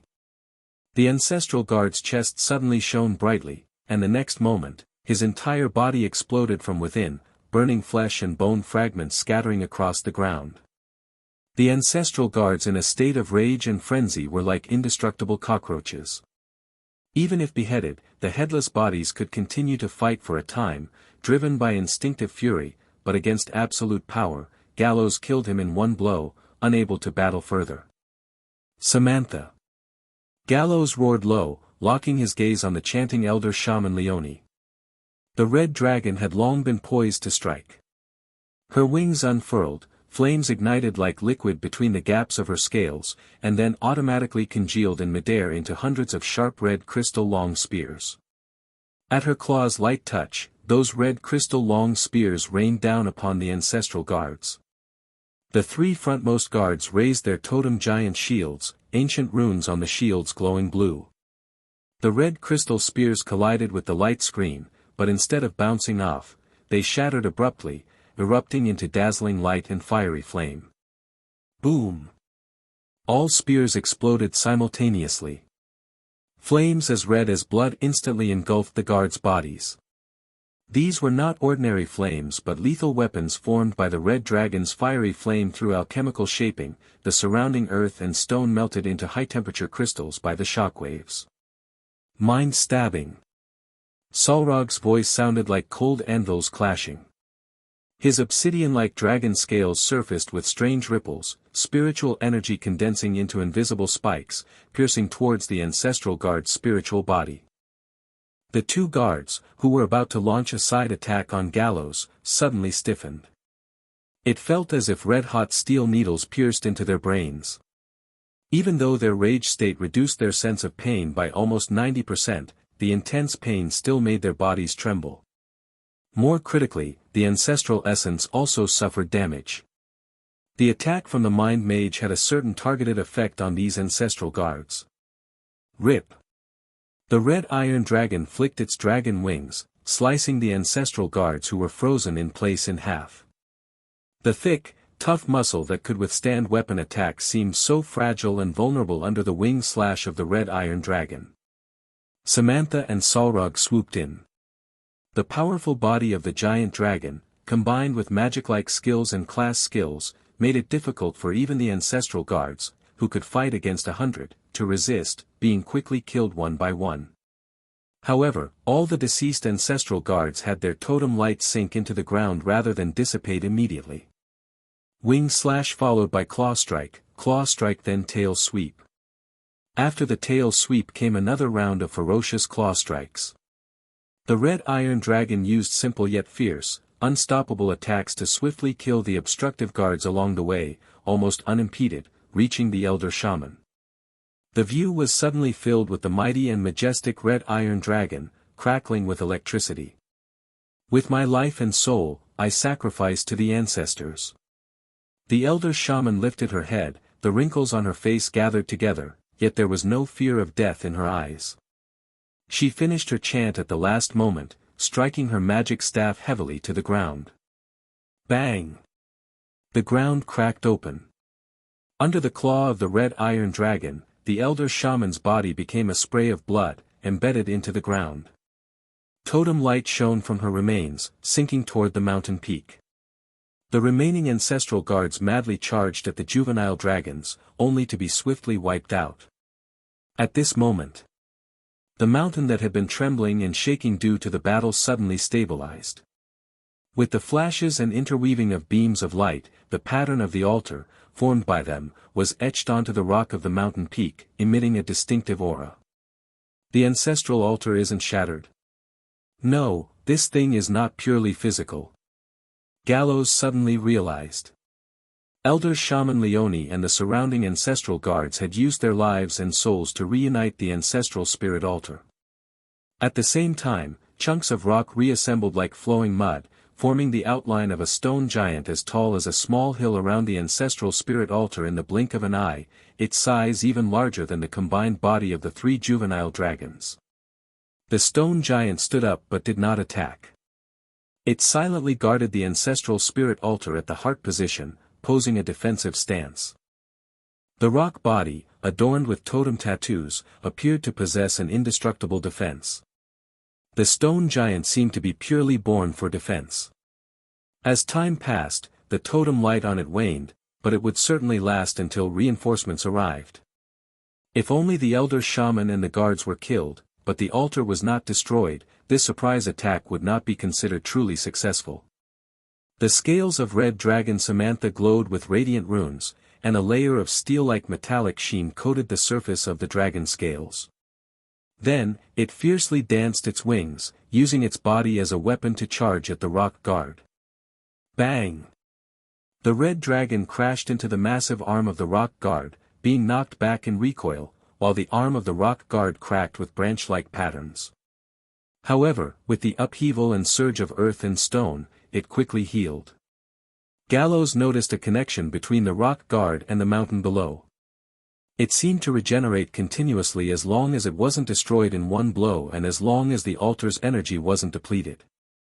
To linger in the border area for hundreds of years, it indeed has some substantial methods. The goblins had the great workshop master's palace besides the alchemy core, and the ancestral spirit altar of the Dawn tribe was not inferior. Unfortunately, it has met me. Golden lightning flashed and jumped across the surface of the red iron dragon, leaving cracks on the cold burst scales, absorbing the searing state to store part of the heat. The heat values surged wildly inside its body. Samantha, Salrog, use dragon breath on me, he said. Without a second's hesitation, the red dragon and iron dragon unleashed flaming dragon breath and electric fire dragon breath onto Galos. Enduring the damage from the 2 dragon breaths and the heat state stimulating the cold burst scales. The heat value skyrocketed, soared, surged. In an instant, the cold burst scales on the red iron dragon shattered, revealing the inner dragon scales, glowing red-hot like a branding iron, seething with heat waves, distorting the surrounding air. Heat intensification, destructive dragon breath. Boom! The scorching dragon flame transformed into a destructive torrent, surging out from the red iron dragon's mouth with irresistible, annihilating terror, sweeping toward the rock guard. The attributes of the rock guard were all invested in defense. It moved sluggishly, clutching itself in defense the moment the destructive dragon breath reached, the totem tattoos on its rock skin shining with the brightest light. But it was futile.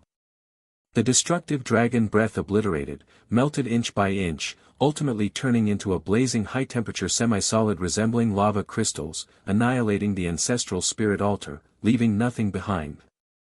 In that instant, All the ancestral guardian barbarians of the Dawn tribe who had ever sacrificed to the ancestors, received blessing or protection, including their leader Brunhild, felt a pain in their hearts, as if they had lost something vital. The ancestral spirit altar has been passed down through the generations of the Dawn tribe, a condensation of their spirit and a symbol of tribal culture.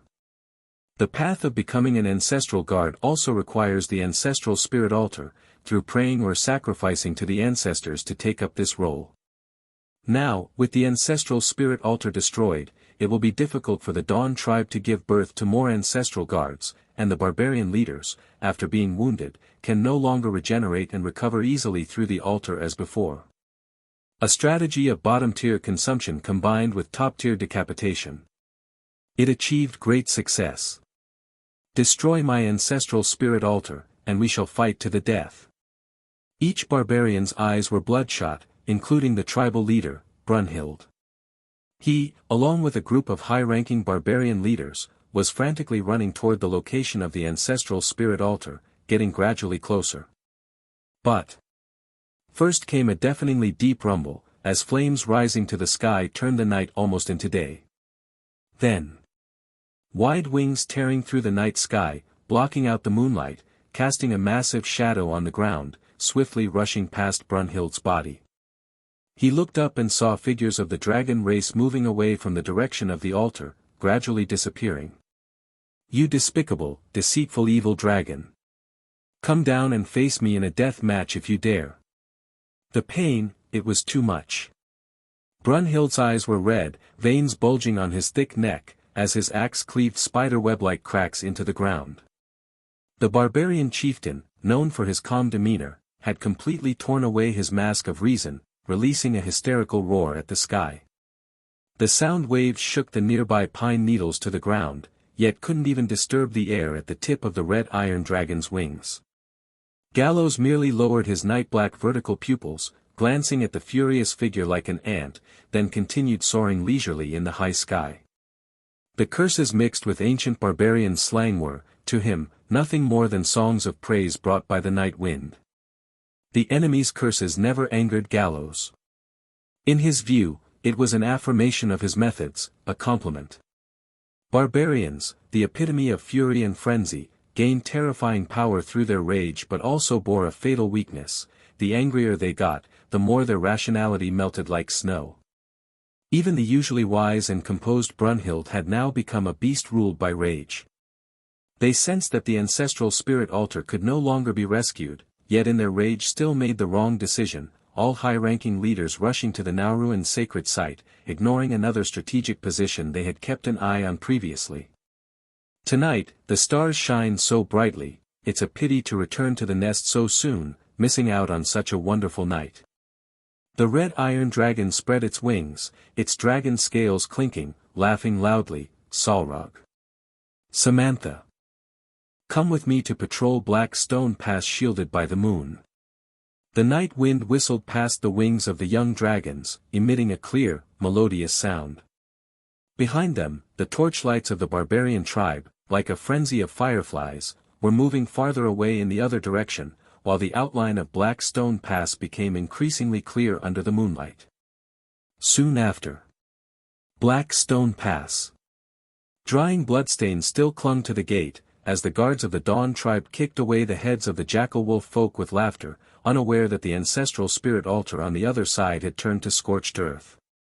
Only a few leaders held the suddenly dimming communication stone, their expressions fluctuating. On the plains south of the pass, the berserkers of the Iron Blood tribe were still unleashing their bloodthirsty desires, pursuing the remnants of the Molten Iron tribe. Suddenly, the fiercest beastman leader halted his steps, his rough hand pressing on his violently thumping heart. A shiver, as if being watched by a predator, caused cold sweat to seep from the scarred nape of his neck. In the instant he looked up, the pupils of the beastman reflected two pairs of wings that blotted out the sky. Iron Dragon Solrog's steel scales reflected the cold moonlight, while Red Dragon Samantha's body seemed like fiery red flames. Boom! Before they could react, the ground shook violently, as if a meteor had struck the earth. The berserker turned back and saw that the once impregnable black stone pass, standing firm on the earth, was now like collapsed building blocks, reduced to ruins amidst flames.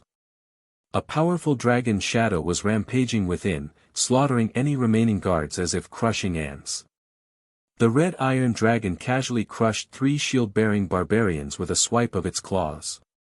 Where its dragon wings swept, guards donned in steel chest armor were cut in half. A berserker took the opportunity to leap onto the dragon's back, but just before landing, a spear's tail pierced through his chest, and with a slight shake, his upper body exploded into a blood mist. After the incident at the ancestral spirit altar, the high-level leaders hurriedly left, leaving the middle-ranking leaders behind, who were incapable of resisting the might of the giant dragon. The furious barbarians, unafraid of death, considered battle an honor, roaring as they charged at the red iron dragon, who showed no mercy, fulfilling their wish to die in combat. The great master of red wings is here. Counterattack! Counterattack! Dogman Doug shouted. The appearance of the giant dragons instantly revitalized the morale of the nearly broken molten iron soldiers, dispelling their fear, as they turned and charged at the berserkers, coordinating with the powerful iron dragon and red dragon to slaughter this elite berserker force completely. On the other side, Black Stone Pass is under attack. Urgent news arrived, and just as Brunhild wanted to ask for more details, a massive rumble on the other end of the communication stone was followed by silence. The destruction of the ancestral spirit altar was a foregone conclusion. The victory initially achieved at Black Stone Pass also went up in flames. Just as Brunhild's anger had slightly subsided, his eyes turned bloodshot again, popping with blood vessels, but as he took deep breaths, pressing his fingers against the pulsing veins on his face, he slowly controlled his rage, with reason not entirely consumed. Given the situation, he could only think carefully about the next steps, trying to minimize losses and mount a counterattack. The last vestige of night vanished on the distant horizon, and dawn replaced the night, casting its beautiful light upon the earth. The human tribe named Dawn, however, witnessed a painful night. The ancestral spirit altar, the place symbolizing their spirit, was destroyed. Black Stone Pass was quickly taken down. After this, the true legion commander of the Molten Iron tribe pressed onward, slicing through defenses like a sharp knife and advancing north, no longer relying mainly on jackal wolf folk, kobold, and war lizard folk as cannon fodder. Ogres, centaurs, and flying dragons were deployed as elite forces. Even the tamed wild monster lord joined the fray. Goblins, who once belonged to the Golden Tooth tribe and have now surrendered, maneuvered powerful golems to fight alongside monsters. The tide of flesh and steel pushed forward inch by inch, trampling upon the territory belonging to the Dawn tribe. Although it wasn't yet the turn of the Ironblood tribe's beastmen, they felt the urgency of the situation and kept sending reinforcements. The combined strength of the Human and Beastmen Alliance army surpassed that of the Molten Iron unit. The Molten Iron unit primarily waged battle through attrition, sacrificing its lower-level followers against the 2 major tribes' legions. However, the strongest element of the Molten Iron tribe was not its army but the dragons that possessed flight capabilities, allowing them to maneuver freely in the sky and swiftly execute decapitation strategies against the Ironblood and Dawn leaders, undermining their strategic points. Whenever both sides were fiercely engaged in battle, the dragon group would launch and split into 2 teams, targeting and launching lightning-fast attacks. Within a single day, they could rotate through multiple strategic points, leaving the 2 tribes scrambling, overwhelmed, and fires erupting everywhere. In a backward place like the border area, noble flying units seemed highly unreasonable. Especially the most powerful red iron dragon, whose mobility was terrifying, virtually impossible to defend against. Even a multi-dragon team composed of red dragons, iron dragons, and white dragons didn't exert as much pressure as he did alone. Whenever that imposing dragon body tore through the sky, its wings flapping and emitting a piercing screech akin to countless blades unsheathing or a continuous thunderous roar, those who heard it, both humans and beast men, were struck with dread, and their morale crumbled. Because this sound signified death, it meant destruction. As the flames of war continued to burn, Brunhild and Yugosh tried on multiple occasions to deal with the Red Iron Dragon, seeking a king-to-king battle. But the Red Iron Dragon adhered to the idea of a king does not see another king, choosing to strike down targets below his rank. Despite having immense power, he never engaged with the two tribe leaders, always opting for swift, decisive battles, striking and leaving cleanly. Due to his unmatched speed, by the time the tribe leaders arrived, wherever the Red Iron Dragon struck had already turned to scorched earth, bodies littering the ground. They tried to retaliate but were always a step behind the Red Iron Dragon. Just like now. With a terrifying scream and rumble, the Red Iron Dragon descended from the sky like a meteor piercing the earth, obliterating the human outpost located on the hills, then unhesitatingly activated its fury state and began slaughtering. In less than 3 minutes. The guards at the outpost here were all killed, including a high-ranking barbarian leader, whose life, fierce under frenzy and fury, lasted a mere minute under Galos's claws. This kind of battle is always so easy and satisfying. The Red Iron Dragon shook its head, suppressing the golden lightning dancing on its body, and strolled leisurely among the fiery flames and scorched earth before soaring into the sky. Fighting against enemies of the same or higher level was never truly to Galos's liking. He preferred downward compatibility in his cross-level battles. Mowing down opponents and sweeping over them with no risk involved. Coward. Bastard. The roars of Brunhild and Gulwoosh echoed from the earth, rising to the heavens, reaching Galos's ears. Galos looked down, spotting the two tribe leaders racing across the ground, clouds of dust trailing behind them, their legs blurring like shadows. However, from receiving the message to reaching the destination took enough time for Galos to finish his battle, they still arrived a step late. Looking calmly at the two, the Red Iron Dragon indifferently withdrew his gaze, then returned to Dragon Valley to adjust his state. Always cautious, Galos paused his assassination strikes whenever his cold burst scale was exhausted or his stamina dropped below 70%, resuming attacks only after recovering. He was indeed very steady. With black oil, and high-energy potions obtained through trade. As long as there were no significant injuries, his recovery was rapid, leading repeated sorties that inflicted severe blows upon humans and beastmen. Half of the Molten Iron Tribe's victories were thanks to Galos. Amid the din of war, time quietly slipped by. The Molten Iron Tribe's legion ravaged the north, cooperating with the Dragon Group to advance incrementally, squeezing the Dawn Tribe's survival space, causing the scales of victory to tilt gradually. Meanwhile, in a hastily constructed tent, Brunhild, Yugosh, along with many high-ranking leaders from both humans and beastmen, convened here to discuss their next move. We can't go on like this. That Red Iron Dragon is too cautious, never engaging us head-on, yet he's too fast for us to keep up with. Brunhild said in a low voice, if we continue fighting at his pace, we won't last long before facing complete defeat. Gulwoosh nodded heavily. The Red Iron Bastard is the core of the Molten Iron Tribe, taking him down first, leaving the dragons leaderless, is our only chance of winning. The most severely affected was the Dawn Tribe. However, many of the Beastmen's troops were also destroyed. Moreover, they were well aware that the Red Iron Dragon's target was the entire border area and would not spare the Iron Blood Tribe's beastmen. Under the pressure of a formidable enemy, the alliance between humans and beastmen had reached its closest point. Counterattack according to our previous plan. Brunhild's face was solemn. We must kill the Red Iron Dragon in one go. This war, it's either him or us. He asked the beastman leader, how are the preparations? Yugosh turned his head to look at a blind shaman with clouded white eyes and a body full of sores.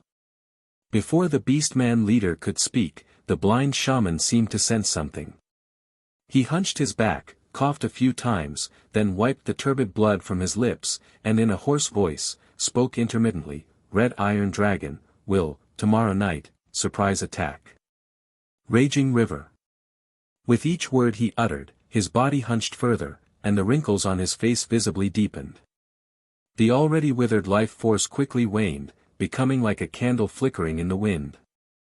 After speaking the last few words, his body staggered, and then he suddenly trembled all over, muttering a few obscure and unclear words before fainting on the spot. It was only with the support of the nearby beast men that he didn't collapse to the ground. This prophet shaman held a position in the beast men tribe equivalent to the ancestral shaman Leone, who was killed by Galos. He originally had more than a dozen years left to live, but due to making and revealing a prophecy about Galos, he suffered severe backlash, and it's uncertain if he can even survive another year. Take the prophet to rest. Yugash said gravely, with so many sacrifices made, we must kill that red iron bastard no matter what. I will use his life and blood to honor the fallen warriors. Brunhild smirked coldly, with such intense and frequent attacks from the red iron dragon, even the dragon race's physique cannot withstand the exhaustion. We will lie in wait and ambush him, he will surely meet his end at Raging River. Immediately, under the will of the two tribe leaders, orders were swiftly issued from here. From the Dawn tribe and the Iron Blood tribe, nearly all the high-level elite leaders were mobilized overnight from various strongholds, gathering at the Raging River post under the cover of the warlock shaman's magic. This also included Brunhild and Yugash. Time flowed steadily as before, passing in merely a day or so, too brief for the molten iron troops, who felt the Alliance army's power had somewhat diminished but didn't notice anything amiss. In Dragon Valley, the sunset light sprinkled on the central lake, rippling with sparkles as the gentle breeze brushed over. Galos extended his wings, producing a subtle sound resembling the clashing of metal. He could clearly feel the sharpness at each edge of the cold burst scales and the faint tremors of muscle fibers storing power, his peak state, like a fully drawn bow. At this moment, the red iron dragon's mind and body had returned to their peak limits. His combat level had also broken through due to the fierce battles in recent days, officially reaching level 4. Next target, the Dawn tribe keeps retreating, nearing their limit. Intercept their retreat ahead of time and catch them all at once. Galos carefully recalled the strategic points in the Dawn tribe's territory and finally confirmed, Raging River. This was a large river winding through the northern part of the border area, its swift waters ceaseless, originating from the farther north icefield, with bone-chilling cold. It was challenging to cross directly as the Dawn tribe had built a post at Raging River and constructed a bridge for easier crossing. It was an important retreat path, located at the rear of the Dawn tribe's hinterlands. Here it is then. The red iron dragon flapped his wings, soaring into the sky, approaching Raging River. To prevent giving the enemy time to react defensively, Galos approached without speeding, making no sound as his wings flapped, slowly but steadily closing in. Once near the target, he would erupt abruptly. The twilight was quickly replaced by the night. Duo moons hung high in the sky, as the night grew darker. In the northern part of the border area, Raging River. Under the moonlight, the river churned like a furious silver dragon, with turbulent waters carrying the chill of the icefield, crashing against the banks with force that seemed to shatter mountains, splashing water skyward. The wind fragmented this into icy rain mist, enveloping the entire riverbank in a bone-piercing chill. The ironwood bridge spanning across Raging River. Thick ironwood, connected by secret technique, was bound with chains engraved with water-repelling rune, clattering in the wind. On either side, bonfires blazed brightly. The Dawn tribe's post guards remained vigilant even deep into the night, taking turns to patrol. Galos hovered several thousand meters above, taking a deep breath, then dark red flames surged from the tips of his dragon wings, slicing through the night sky, plummeting directly toward the ironwood bridge like a falling meteor. Boom! The ironwood bridge shattered, countless water droplets splattered, and the white waves surged fiercely toward the posts on either side. The red iron dragon's first strike destroyed the bridge. He spread his wings, his muscular body emerging from the water. However, the expected panic and chaos did not ensue. Kill! Kill! Kill! Deafening roars erupted suddenly, a primal war cry resonating with fury and bloodlust from thousands of throats, instantly boiling the entire Raging River. Buzz! Buzz! Buzz! 3 large azure beams erupted in a pyramid formation from the left cliff, right forest, and the base of the bridge on the riverbank. The pillar of light wasn't pure energy but a tightly woven web of countless ancient runes, spinning rapidly, as fine as gnats. They soared into the sky, emanating more light that, centered on the red iron dragon, formed a vast array that then imprinted onto the sky and earth, disappearing. In an instant, the wind elemental energy in the air was almost entirely dispersed, and a powerful gravitational effect was generated from the land. Galos felt his body sink, finding it difficult to maneuver wind elemental energy with his wings. It was an anti-air array simultaneously targeting both giant dragon magic skills and physical weight. Evil dragon, tonight you will perish here. Brunhild's roar thundered over the river. The leader of the Dawn tribe appeared, as though an ancient war god came to life from a mural. On his bare, bronze torso, layers of ancestral totems flowed and breathed like living things on his muscular physique, while a door-sized double-edged rune giant axe pointed obliquely to the ground. Behind him, the Dawn tribe's elite carried a solemn expression, their murderous aura filling the night sky like tangible ice needles. At the same time, the dense forest on the opposite shore abruptly exploded. For iron blood glory!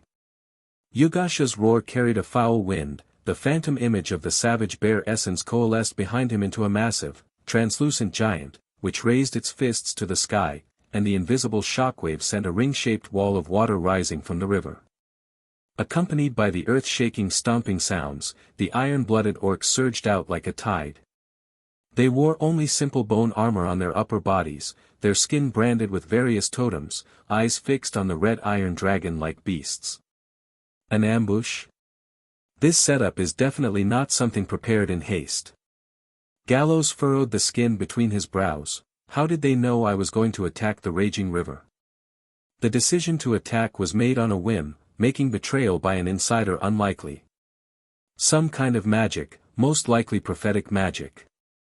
Thinking it over, the red iron dragon's gaze settled on the warlock shamans who emerged from the shadows alongside the barbarian warriors. This ambush is hard to defend against, truly not to be underestimated in the tactics of other intelligent beings.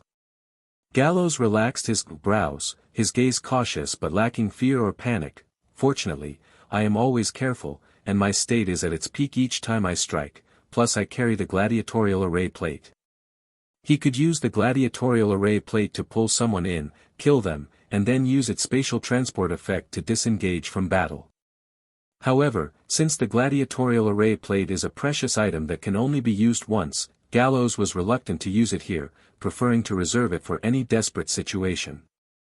Unlike the roaring howling barbarians, the red iron dragon remained calm, his eyes displaying a rational and composed light, making the humanoid creatures seem more like beasts compared to him. He flapped his wings, feeling the strength of the anti-air array. Seeing the red iron dragon slowly ascending. Trap him. First cripple this bastard's wings. Yugash growled lowly, his fine steel fist armor clashing violently, sending sparks flying. The savage bear essence roared to the sky, leaping towards the red iron dragon, its gigantic energy palm tearing through the air, aimed fiercely at the base of Galos's dragon wings, followed closely by hordes of elite orcs. Standing in the rear, the warlock shamans formed seals with their hands, leading with their fingertips the piercing cold stream. Ice cone cold stream. Thousands of prismatic ice cones formed out of thin air, each having a core compressed with a striking blue glow, tearing through the air with a shrill wail, raining down towards the dragon eyes, wing membrane joints, reproductive cavity, and scale armor gaps, the most deadly weaknesses of all dragon race. Galos's vertical pupils contracted, focusing intensely. Spin. His iron tail became a shadow cutting through the air, swept with a giant force of tens of thousands of tons to burst the ice cones into fragments of icy mist, continuing unabated, clashing with the giant palm of the savage bear essence, shattering its hand. Simultaneously, Brunhild entered a frenzy state, advancing as if defying spatial distance.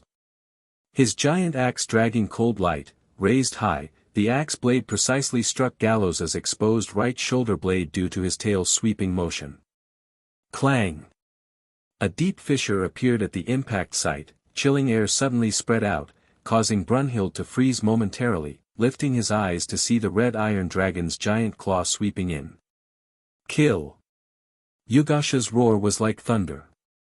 The giant palm of the savage bear essence somehow healed, came back again, enveloped in the majestic force sufficient to tear mountains asunder and block the counterattack of the dragon claw. Brunhild seized the opportunity, the giant axe swung upward, cutting into the arm of the red iron dragon. Meanwhile, the human and orc elites also rushed in, the roaring icy water posed no obstacle to them. Led by Brunhild and Yugash, hordes of barbarians and elite warriors surrounded the red iron dragon, launching a fierce attack, while shamans and mages in the rear harassed from afar with long-range magic. Giant axes, war hammers, flails. Various weapons almost attacked simultaneously from all directions, striking the red iron dragon's body, clanging and sparking, creating cracks and dents all over his black-silver scales. The red iron dragon's counterattack was equally fierce. The dragon claws performed a combo strike, pushing Brunhild and Gawoosh back simultaneously. Tear. The tail blade sliced 3 orcs, along with their weapons and bodies, into halves, then with a twist of his body, the massive wings performed consecutive spinning slashes, killing all elite warriors unable to retreat in time within range. A berserker leaped up, attempting to attack from above. Swish! The red iron dragon's right wing flexibly lifted, its wingtip like a spear impaled the berserker, then a swift swipe and slash, splitting him in 2. His sharp claws, dragon tail, and wings were all like formidable weapons. Relentless claw strikes, tail sweeps, wing slashes, and stabs. Even the elite warriors of the 2 tribes found it difficult to resist. A mere graze would wound them, a direct hit would kill them, and in an instant, the raging river was stained red with blood and severed limbs. Despite being a fire hybrid dragon, a fierce chill emanated from the red iron dragon.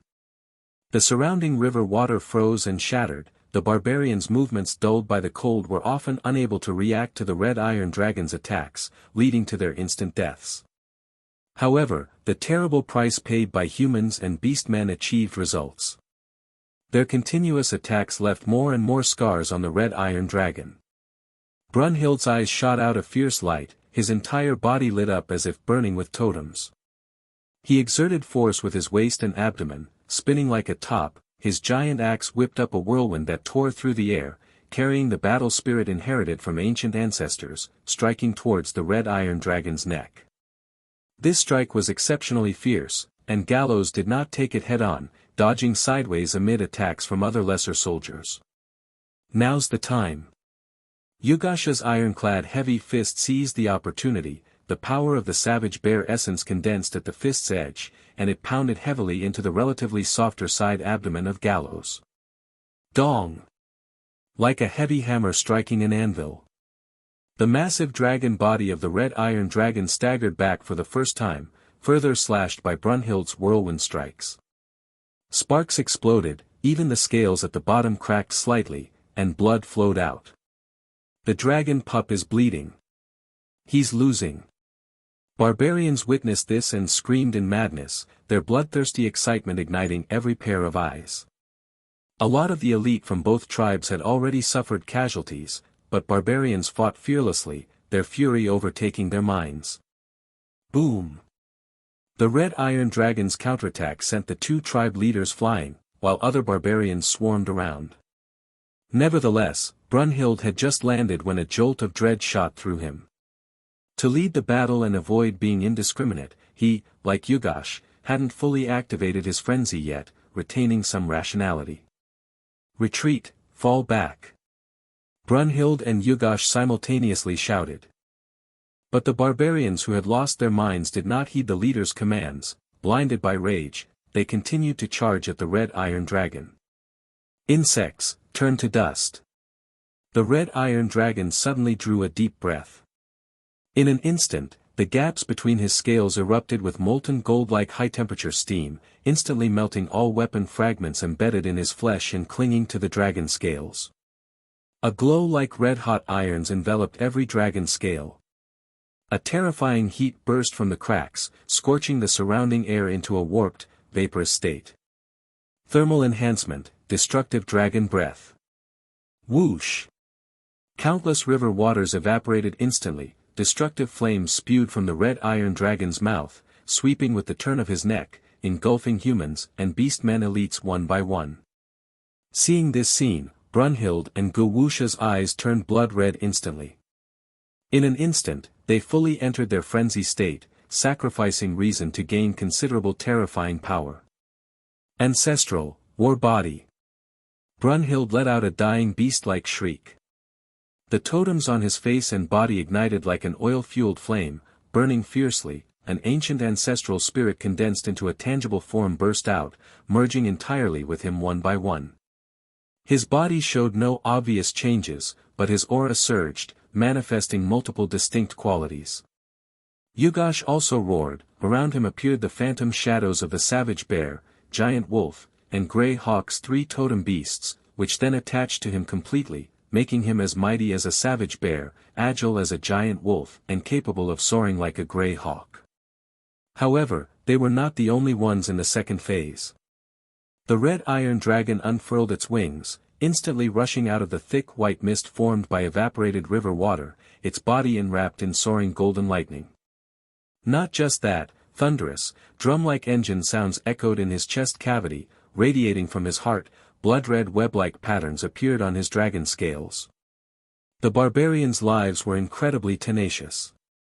In frenzy, they fought relentlessly, like maniacs.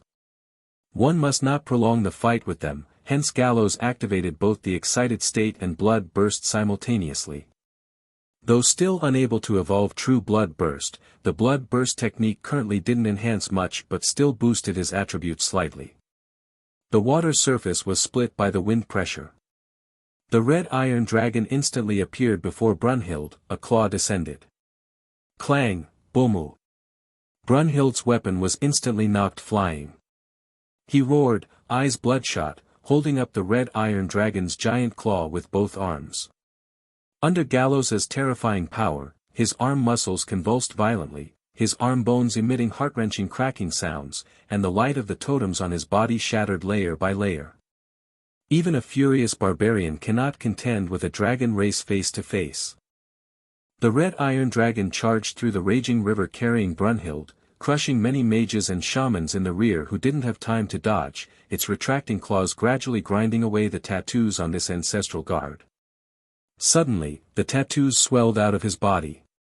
Though intangible, they wielded great power, extending onto the red iron dragon, forming an incredibly strong binding and solidifying effect, causing the red iron dragon's actions to stall.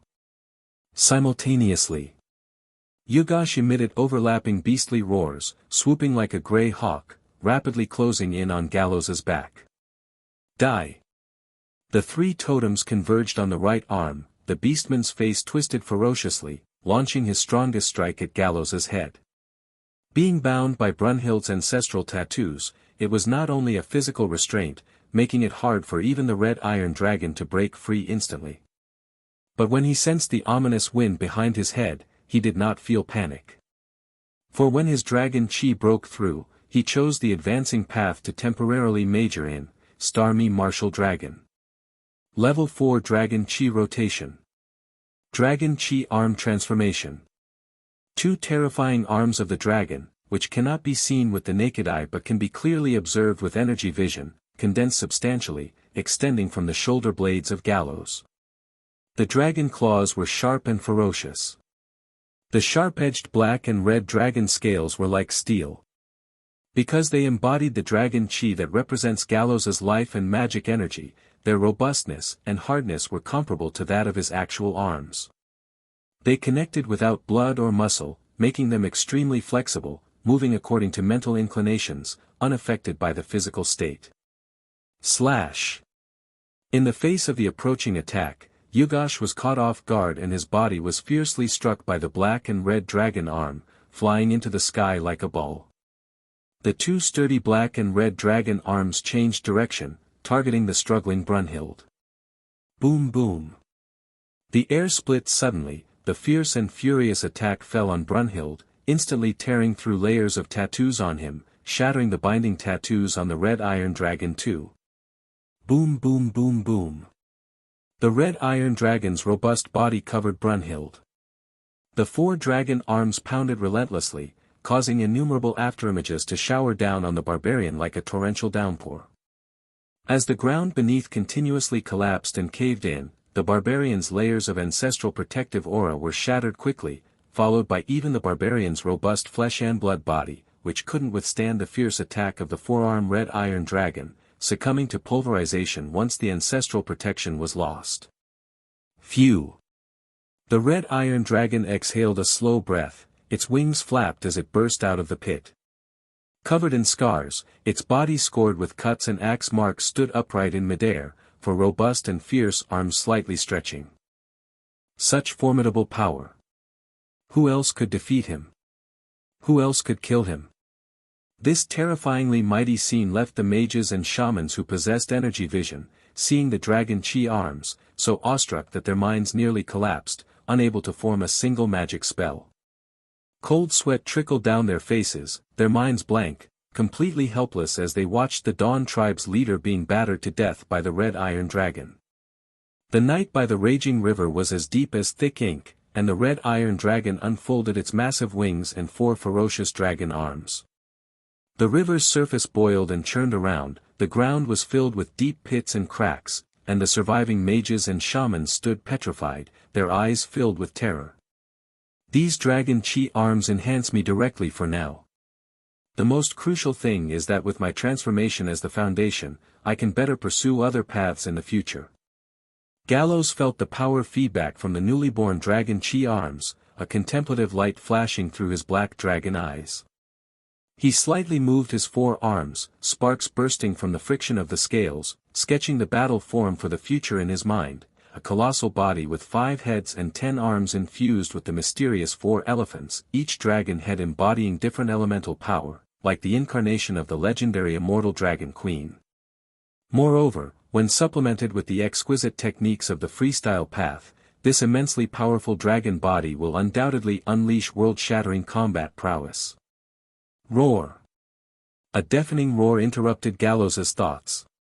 Orc Yugash, drenched in blood, charged again, the frenzied flapping eagle's wings on his back, the totem markings on his skin writhing as if alive, the madness in his eyes almost turning tangible.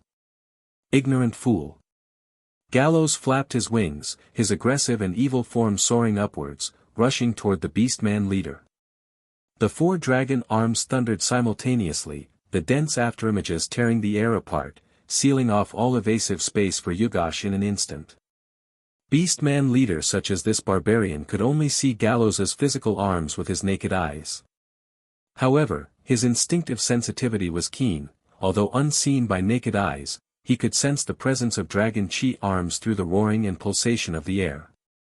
The savage bear essence behind him roared up to the sky. A pair of sturdy bear arms emerged, unbelievably confronting the red iron dragon head-on. Bang bang bang. With a dense, rapid thumping sound, invisible shockwaves erupted from the center of the clash, radiating and scattering like a great wind, making waves rise on the river's surface. The savage bear essence enshrouding the beastman's body. Its chest, arms, head, quickly appearing with collapsing flaws, forcibly blasted apart. Yet, the barbarian following the totem warrior path was more durable than the ancestral guard. When his savage bear essence couldn't hold, his aura suddenly changed, transforming into a beast soul dominated by the giant wolf essence, becoming agile. When the giant wolf essence failed, it shifted again to the swiftly fast eagle's essence. Afterward, although somewhat dimmed, the repaired savage bear essence came to the fore once more.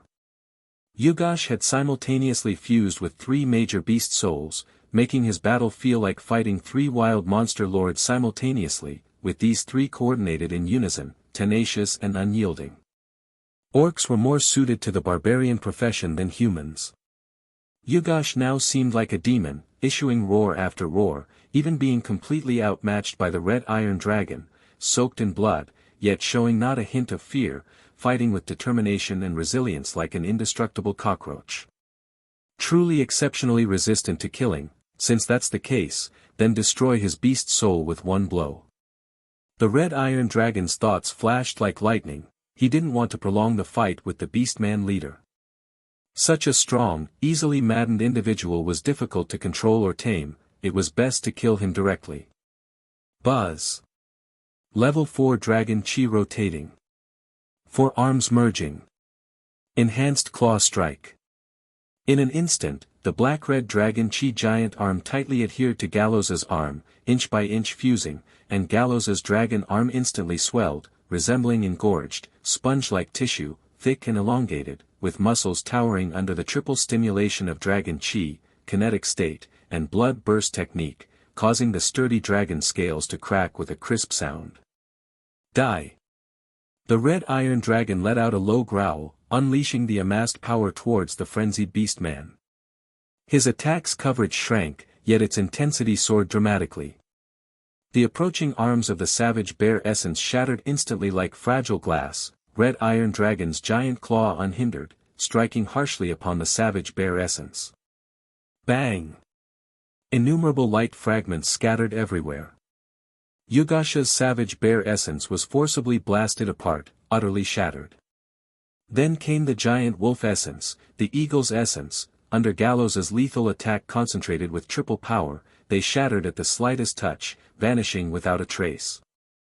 With the totem beast essence at its core destroyed, the barbarian was as if struck by lightning, his aura plummeting. But even so, Yugash still did not regain consciousness. Kill! A hoarse roar squeezed out of his throat, as he opened his mouth wide, biting directly at Galos' arm like a beast. The protruding fangs clashed with the dragon scale, sparking red-hot sparks. The red iron dragon's arm shook off the beastman, then grabbed him with one hand and crushed him instantly. At this moment, the night wind howled by, and the raging river whipped up waves. The lightning, dragon chi, and blood patterns on Galos gradually dissipated, and his body slowly returned to its normal form, though his chest rose and fell, emitting heavy, scorching breaths. Two tribal leaders, a group of elite warriors, the dual anti-air array set up in advance, mage and shaman. This setup would have been a dead end for any other young dragon, with no chance of survival. Even for Galos, such an intense battle took a toll on him, fighting many alone was perilous. Now that the battle had stopped, he immediately felt pain and exhaustion all over. Fighting this way, placing himself in danger, Galos did not fear, but he did not actively seek it either. Thus, despite his great power, he chose to avoid the two leaders at the beginning of the war, instead launching surprise attacks to kill other high-ranking leaders, gradually wearing down their overall strength. Reflecting on it now. If those high-ranking leaders hadn't been killed by him in advance and participated in this encirclement, Galos estimated he would have had to use the gladiatorial array plate. Of course, if it wasn't for his outstanding performance in those surprise attacks on important strongholds, the two tribes wouldn't have prioritized him so highly, and the course of the war might have developed differently, leaving no opportunity to encircle Galos. But regardless, his cautious style once again allowed Galos to stand to the last at a relatively small cost. The barbarian's fury and frenzy, quite impressive skills. Sweeping his gaze over the barbarian's corpse, Galos thought to himself. He had some thoughts about the core skills of the barbarians. In the dragon race heritage, there is a special profession developed based on the barbarian path, the wild dragon.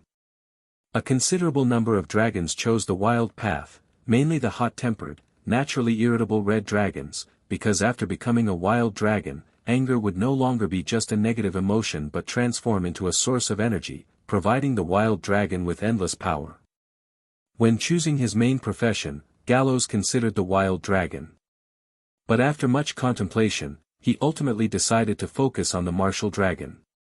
Frenzy and fury, these two core skills come at the cost of sacrificing rationality. In such a state, wise beings have no regard for the world around them, fully immersed in the desire to fight, leaving no room for retreat, leading to a result of either you die or I perish. However, despite the major drawbacks, the strength of these two skills is evident, causing Galos to covet them somewhat. The wild dragon and eternal dragon make great complements. Even if they are not recklessly used regularly, they can be kept as a last resort, perhaps turning the tables one day when faced with a life and death crisis. The problem is, the job of a wild dragon is not simple, with prerequisites just like the martial dragon. Just as the martial dragon requires a life and death battle to awaken dragon chi, the wild dragon needs to experience intense rage to awaken the power of anger, gaining a medium to convert anger into energy. Galos often wrestled with his emotions. Intense rage, fury, these emotions were hard to manifest in him. Even when the dragon hunting squad had pushed him into a perilous situation, his mind remained calm and rational, mastering power with logic, not letting anger affect him. The job requirement for a wild dragon was harder for Galos than a life and death battle. Let it be, life as a dragon is long, there will always be an opportunity. The story of achieving greatness while young does not belong to the giant dragon. The red iron dragon thought to himself. Those ancient dragons, unless lazy as if they were Gordon, have each pursued multiple paths by the time they reach the ancient dragon stage. Even if the levels they pursued weren't very high, the variety of skills and techniques is vast, not even the ancient white dragon can be underestimated. Long life is an innate advantage of the dragon race. There's no need to accomplish everything while young. Gathering his thoughts, the red iron dragon turned to look at the mages and shamans on both riverbanks. Those who stand will die, those who kneel will live. He stated calmly, his voice as cold as iron. Upon hearing this, the mages and shamans on both sides of the river trembled and kneeled in large part, while most of the stubborn ones quickly turned to ash under the dragon breath. With this, the battle of Raging River concluded, and the reign of the Molten Iron tribe over the border area began. At dawn, the scarred but spirited Galos returned to Dragon Valley. Such serious injuries. Who beat you up like this? Deborah, who was guarding Dragon Valley, gasped in shock at the sight and then grew furious, her scales slightly raised and a cold, intense aura emanated from her. It's nothing. Galos landed on the ground, a smile appearing on his face. The enemy suffered more than I did. From now on, the border area belongs to me. Noticing that the red iron dragon seemed slightly depleted but was otherwise fine, Deborah's anger gradually subsided. She asked in confusion, "What happened last night?" Galos recounted being ambushed and then almost annihilating the enemy's elite in a calm and composed manner. These primitives, truly courting death. Luckily, you're strong enough, otherwise, the consequences would have been unpredictable. The red-silver dragon gazed at Galos's robust and towering physique, her eyes lingering on those scars. For the dragon race, scars are not remnants of ugliness but marks of achievements and glory. Dragons who have been through battles have scales that break and heal repeatedly, becoming thicker and harder, and subtle fissure-like visual marks, which are barely visible, appear on the surface, symbolizing extensive experience in battle, known as battle scar pattern. Galos's outer cold burst scale exists for the purpose of shattering, hence lacks such marks. But now, his underlying black-red dragon scale displays some battle scar patterns. The appearance of these marks signifies frequent and intense battles, generally not seen on young dragons, not even on mature dragons like Trish. Battle Scar Pattern. Galos, in the Boiling Sea Dragon domain, I haven't seen any young dragons with battle scar patterns. Only adult, mature, or old dragons have them. The red-silver dragon couldn't help but step forward, reached out her talon, and gently stroked the new battle scar pattern on Galos's chest that still slightly oozed blood. "Does it hurt?" she asked softly. "I'm used to it." The red iron dragon said nonchalantly, then retreated a few steps, looked down at the so-called battle scar pattern, and said with delight, "The legacy mentions, once the battle scar pattern spreads all over the body, it will form a special network, facilitating rapid energy flow, and has the same effect on my dragon chi. Once fully developed, it will grant me an additional means." The battle scar pattern covering the whole body is often a trait found in ancient dragons. If one remains reclusive for years and avoids conflicts, even ancient dragons might not develop a full battle scar pattern. At that time, its enhancement effect is not highly significant for ancient dragons, but its existence alone signifies strength, deterring provocations. Across, the red-silver dragon had different thoughts. Such severe injuries, yet he remains calm and indifferent. If it were me, perhaps I would already be screaming in pain. Galos, he's endured too much pain since he was young. Deborah felt a wave of heartache and pity. The fierce and strong mixed-blood dragon before her turned into a small beast needing care in her eyes. Pitiful, weak, and helpless. The red-silver dragon quickly fished out from her neck scales a vibrant red crystal-like item resembling a pill, bright and clear. This is a magic potion my father made with his own dragon blood, it can quickly heal injuries. Eat it. Galos's eyes lit up and he said, "Give it to me first, my injuries aren't severe at the moment, I can save it for later." His injuries would heal slowly on their own. Such a precious magic potion is better used in battle. Eat it now, or I won't give it to you. The red-silver dragon guessed Galos's thoughts and directly pushed the magic potion into his mouth. Feeling the body instinctively crave this magic potion, combined with the red-silver dragon's insistence, Galos lightly bit the red-silver dragon's talon, his tongue wrapping around the potion, and decisively swallowed it whole. Upon reaching his stomach, it melted instantly. Like transforming into a stream of cool water, gently sweeping through Galos's body, bringing comfort wherever it flowed, the ruptured blood vessels and injured organs felt much better immediately, even the scales on his surface transmitted a sensation akin to ants gently biting, accelerating regrowth and recovery. This is truly good stuff. Galos stretched his body, discovering all his pains had vanished, feeling a bit unsatisfied. "Let me give you another one." The red-silver dragon produced another magic potion made from the essence blood of a mature silver dragon, handed it to Galos, and said, "Galos, save it for later." "How many do you have?"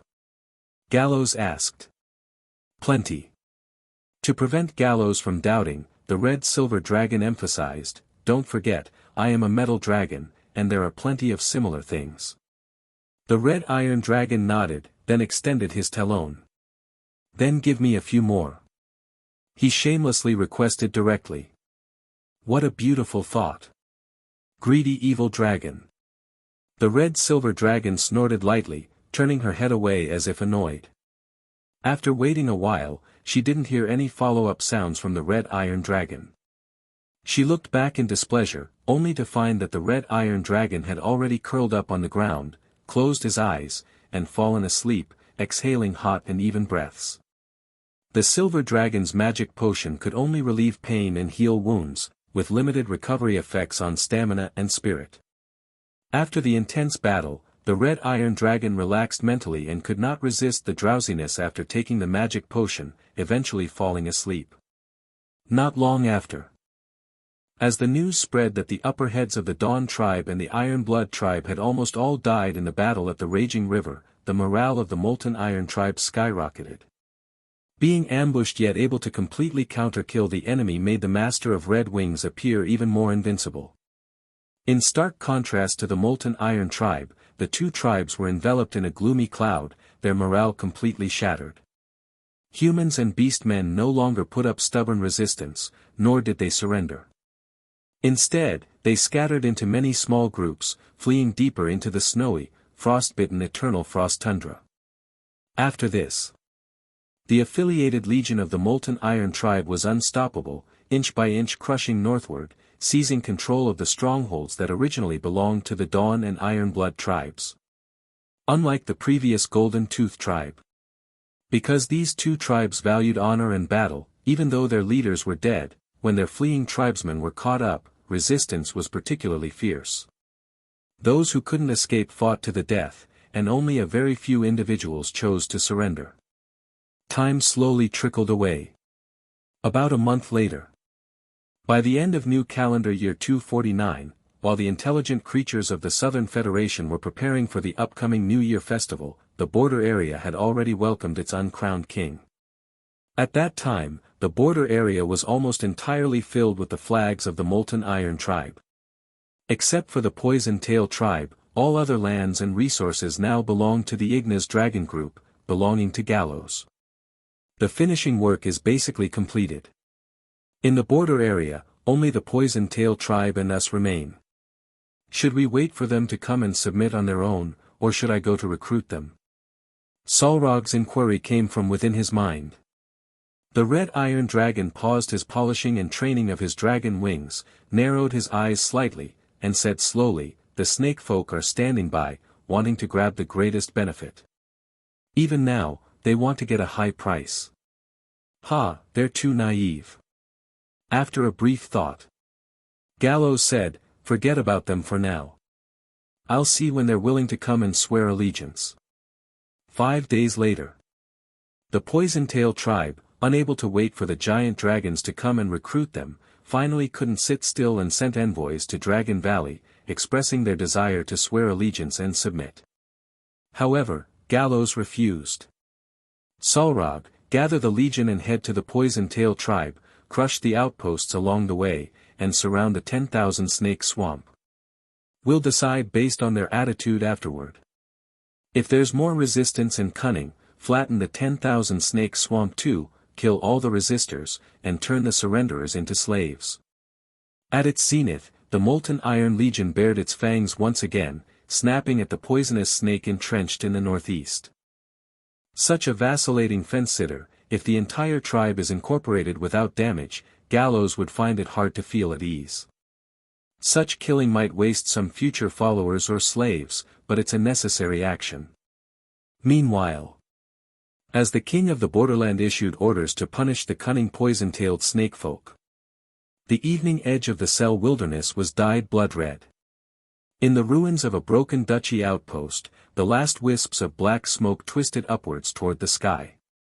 A giant dragon slowly folded his wings that had blocked out the sun, his massive body measuring 28 meters long casting a terrifying shadow on the ground, while battle scar patterns covered his blood-red scale armor like countless burning wounds. This was an adult red dragon. The red dragon playfully pressed down on the last struggling guard with its forepaw, savoring the sensation of human bones gradually breaking underfoot. The guard's shrill wails were like the most beautiful melody in his ears, and that dragon's maw filled with sharp teeth gradually spread into a blissful smile. Such a wonderful sensation, such a sweet sound. His cruel, deep muttering echoed through the ruins, and the tips of his claws deliberately slowed down the crushing of the chest cavity, prolonging the death symphony. And as time passed, when the last scream faded into the evening breeze, Gorsas inhaled deeply in satisfaction. Years of exile had made the air of his homeland even sweeter, a fragrance mixed with fear, blood, and burnt odors. Sniffing the scent in the wild air, the muscles under his scale armor trembled in excitement, the accumulated years of hatred and brutality finally found an outlet. Then, he spread his wings that blocked out the sky and earth and raised his head to emit a roar that shook heaven and earth. Invisible and scorching dragon chi swept over the ruins like a tidal wave. Now, it's time for the Cell Wilderness to reacquaint itself with its master. Vermin, prepare to tremble in the dragon flame and turn to ashes. The spines on the red dragon's back stood erect, and his fiery breath ignited the nearby crumbling walls.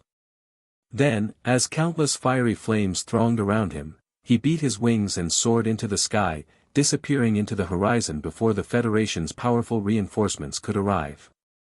Border area, northeastern part, Poison Tail Tribe border outpost, in the early hours of the morning. The gray-blue sky stretched like silk infused with ink over 10,000 snake swamp. The morning stars had not yet faded, and the eastern horizon was just turning a pale white.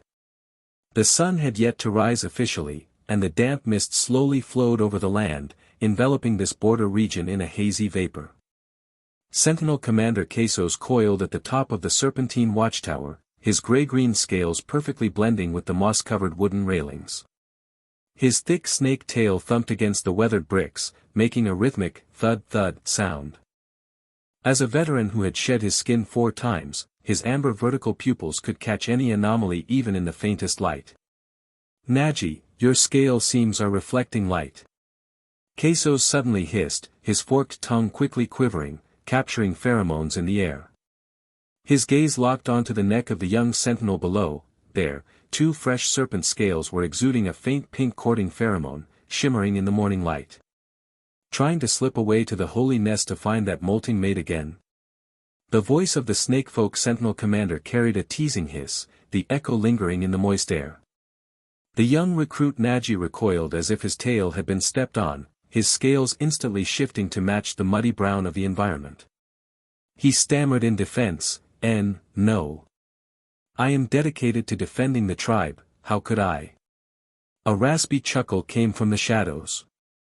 The lookout Severs poked half his head from the dark corner of the watchtower, his amber vertical pupils as sharp as poison daggers. This veteran, who had also shed his skin 4 times, lowered his voice and said, "Save it, kid. Lady Six Arms maids have high standards, they only fancy warriors who've shed their skins 5 times or more. You've only gone through your 2nd shedding, your venom glands aren't even fully developed yet." Another veteran added, his scales quivering slightly with laughter, "If you really can't hold it in, the constrictor pythons in the swamp aren't a bad choice. Though a bit rough, the taste is." The veteran snakefolk engaged in banter with the young one, outwardly appearing jovial and relaxed. However, a keen observer would notice these seasoned warriors sporadically flicking their tongues rapidly, emitting dense, hiss-hiss sounds, a typical snakefolk behavior to release inner tension. Their tails were unconsciously tense, muscles poised to explode at a moment's notice. This seemingly light-hearted chat was merely a way for the veterans to ease the tension within. In the stillness before dawn, an invisible pressure was gathering along the border line. Suddenly, Lookout Sever's long tongue shot out like lightning, piercing a night moth flying by. The scales on his throat bulged as he swallowed the prey, then he deliberately lowered his voice, "I've heard, the dragons of molten iron refused our allegiance. Those giant dragons are angry." The words dropped like a block of ice into boiling water, instantly solidifying the surrounding air. All the snakefolk scales involuntarily stood up, their tails stiffly stuck to the ground. Severs continued in barely audible tones, "Lady Six Arms shouldn't have." "Shut up." Sentinel Commander Queso's hiss suddenly sharpened, his tail whip-lashing against the bricks, sending a few fragments flying. "The decisions of the tribe's leadership are not for us to discuss frivolously. Perform your duties and hold your tongue." To everyone's surprise, the usually argumentative lookout did not retort this time. The old snakefolk turned in confusion, finding Severs staring intently into the distance, his tail stretched taut, a fine sweat covering his humanoid face, pupils contracted into narrow slits. Following the lookout's gaze, Queso's expression instantly froze. Under the gray-blue sky, an army like a black tide was smashing through the morning dew, advancing. The iron hooves of the centaur warriors kicked up clouds of dust, the heavy steps of the ogres sent ripples across the marsh waters, the werewolves' ghostly green eyes flickered like floating will-o'-the-wisps. More terrifying still were the shadows of dragons swirling above, and the massive white tiger with each step causing the earth to tremble. That was the rumored wild monster lord who could tear giants apart alive. "Surrender. We surrender." The alarm had no chance to sound. Faced with an overwhelming disparity in power, the snakefolk guards unhesitatingly chose to capitulate. They walked out of the post one by one, abandoning their weapons in the mud. However, it was too late. No mercy for the resistors. The voice of Iron Dragon echoed coldly from the sky. "The rest, randomly kill half, leave the other half." Solrog's order was like the judgment of death itself, devoid of any emotion. As the ruler of the lawful faction, he typically did not prefer overly brutal means of control, but the prior inconsistency of the Poison Tail tribe demanded cleansing through bloodshed. Without such a purge, these snakefolk might again breed disloyalty. Perhaps out of fear of death, the majority of the snakefolk chose to comply. A few young warriors, brimming with reckless courage, raised their weapons only to be nailed to the watchtower by whistling arrows. The rest trembled and huddled together, silently praying the butcher's knife wouldn't fall on their heads. The fall of this border outpost was merely the beginning of disaster. The Molten Iron Legion advanced into the belly of the Poison Tail tribe, in an unstoppable manner like a hot knife cutting through butter. Outposts along the way were ruthlessly crushed, and the Snake Man guards faced a cruel choice between, kill one, leave one. In particularly fierce resistance points, the Iron Dragon showed no mercy and completely wiped them out, a flattened building, guards slaughtered, not even given a chance to surrender. Solrog knew very well that these brutal tactics would bring some trouble to future rule. But rather than leaving hidden troubles, he preferred to spend more time rebuilding order. The snake folk of the Poison Tail tribe were too naive, their small cleverness insignificant in the face of absolute power. Since they chose to vacillate, they must pay the corresponding price. As time passed, the army advancing with unstoppable force finally approached the core of the Poison Tail tribe, 10,000 Snake Swamp. On the swamp's outskirts, led by six-armed snake woman Neris, the Poison Tail tribe had gathered all their strength. The poisonous fog summoned by the mages hovered in the sky above the swamp, giant snakes trained by shamans lurked underwater, fully armed Snake Man warriors stood ready, yet strangely, no sword had been drawn. Opposite them, the formation of the Molten Iron Legion was even more terrifying. Well-equipped centaur heavy cavalry lined up in a charge formation, ogre warriors carrying giant wolf fang clubs, alchemy golems with dangerous red lights flashing in their eyes, not to mention the wild monster lord and the giant dragon circling in the sky. The snake folk's tails slapped uneasily against the mud, their forked tongues flickered rapidly, trying to alleviate inner fear. Facing the fully exposed fangs of the molten iron giant beast, even the bravest warriors felt a deep sense of oppression. Both sides stood off at a distance of several kilometers. Stop! With a roar mixed with psychic deterrence from the Iron Dragon, the monster legion stopped sharply. Yet the bloodthirsty warriors still burned with battle intent in their eyes, their claws and weapons flickering with cold light in the dawn. Victorious streaks made them eager to tear more enemy flesh. Whoosh! Solrog's wings folded like steel gates, his massive body transformed into a shadow descending from the sky. At less than 10 yards from the ground, the dragon wings suddenly expanded, whipping up a gale, precisely controlling the descent. With a muffled boom, the weighty dragon body landed solidly on the hard ground at the swamp's edge. Shockingly, he had come alone before the enemy front. The Snake Man warriors tensed their bodies, their scales rubbing into a continuous swoosh, some young warriors' tails unconsciously curled up, a reflex of sheer tension. The Iron Dragon walked with a graceful and steady stride towards the alert six-armed snake woman. Lifting his well-defined dragon's kiss, he looked down at this tribal leader, with dangerous sparks leaping in his vertical pupils. Meeting again, Neris. Solrog's voice carried a unique metallic resonance, his dragon's kiss slightly raised, revealing sharp white teeth. Is this scenario as you wished? His gaze swept over the snake woman's tightly drawn sword. Those blades capable of carving 100 scars on dragon scales now seemed bound by invisible chains, hesitating to unsheath. Before the Iron Dragon, six-armed snake woman Neris displayed a suffocating combat posture. Her 6 arms spread like blooming petals, each tightly gripping an icy-cold iron longsword, the blade's edge glinting, seemingly cutting the air, surrounding air slightly distorted by these weapons.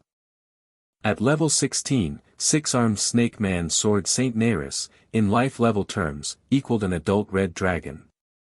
Meanwhile, Solrog, at 35 as a young Iron Dragon, had a life level around level 12, though an outstanding case of advanced development among Iron Dragons, yet still a considerable gap compared to the Snake Woman. At this moment, the distance between the two was just 10 meters. For a sword saint, this distance passed in an instant. Neris's sharp gaze could clearly see the jumping blood vessels beneath the dragon's scales, just a single sword there could trigger a blood cascade. But she never took action. Neris knew better than anyone, a dragon's extraordinary physique would erase the level gap. Even if she gained the upper hand, it would be impossible to end the battle quickly, and behind the Iron Dragon stood the entire Molten Iron Legion, not to mention the Master of Red Wings, from whom she felt no resistance. Thinking of that terrifying presence capable of counterattacking during the ambush by Dawn and Ironblood tribe, Neris tightened her grip on the sword. She couldn't understand.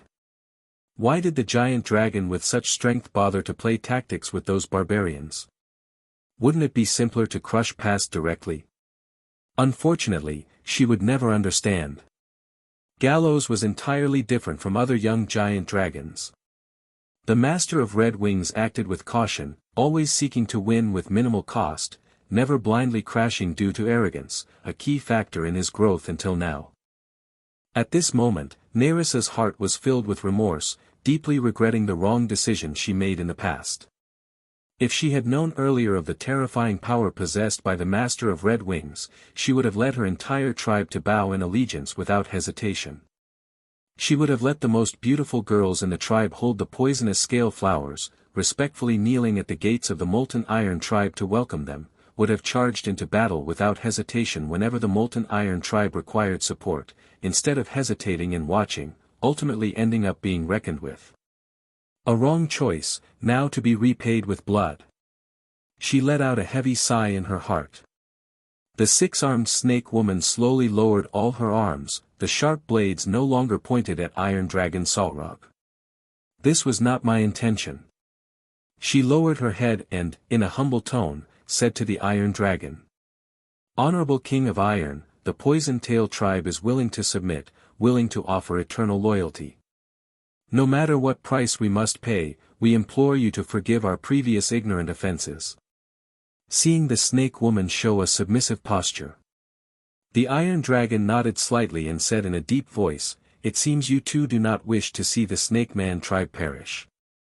But then he changed his tone, his voice becoming cold and resolute. However, allegiance obtained without conquest is too easily given, which is hard to satisfy the warriors of the Molten Iron tribe.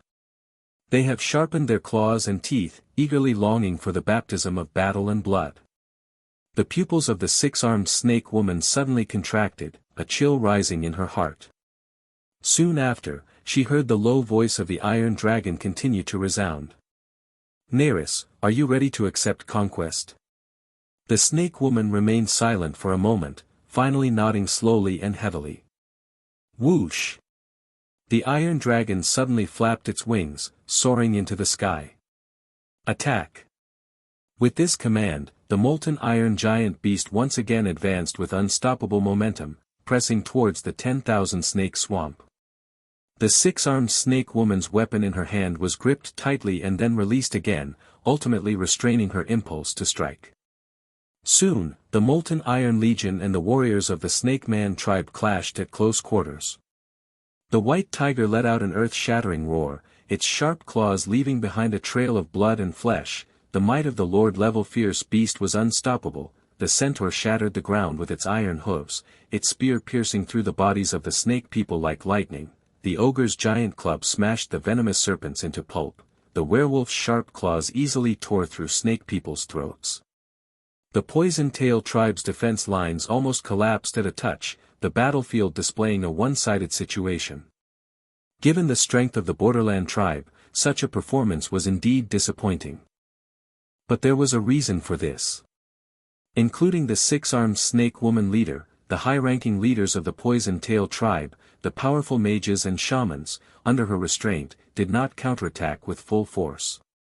They only passively defended against the attacks of the Molten Iron soldiers, retreating in defeat without any will to fight.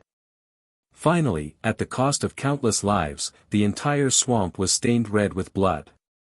Surrender or die. The Iron Dragon circled in the sky, its dragon roar echoing over the battlefield like thunder. The snake people survivors, already dominated by fear, discarded their weapons and prostrated themselves in the blood-soaked swamp. The six-armed snake woman was among them. She was given special attention by the white tiger, due to her only defending and not attacking. In addition to the Sword Saint pathway not being adept at defense, she was covered with gruesome wounds left by the fierce tiger. With her skin torn and flesh lacerated, her face was pale, appearing especially fragile at this moment. Iron Dragon Salrog landed on the ground once again. He lifted the snake woman's chin with his massive dragon claw, making her stand upright with her graceful snake tail. Neris, you have made a wise choice this time.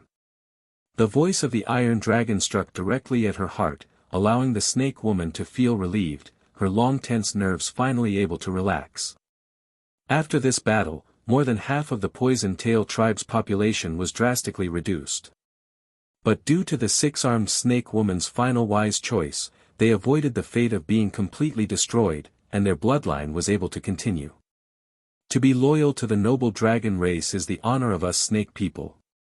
From now on, the poison-tailed snake folk will forever submit under the dragon wings, at your command. The sword saint laid down all weapons, his long sword falling to the ground one by one. The snake woman flicked her forked tongue, looking up at the imposing head of the iron dragon, gently licking the iron dragon's cold, hard claw tip with her tongue. And naturally, I am included. She declared so.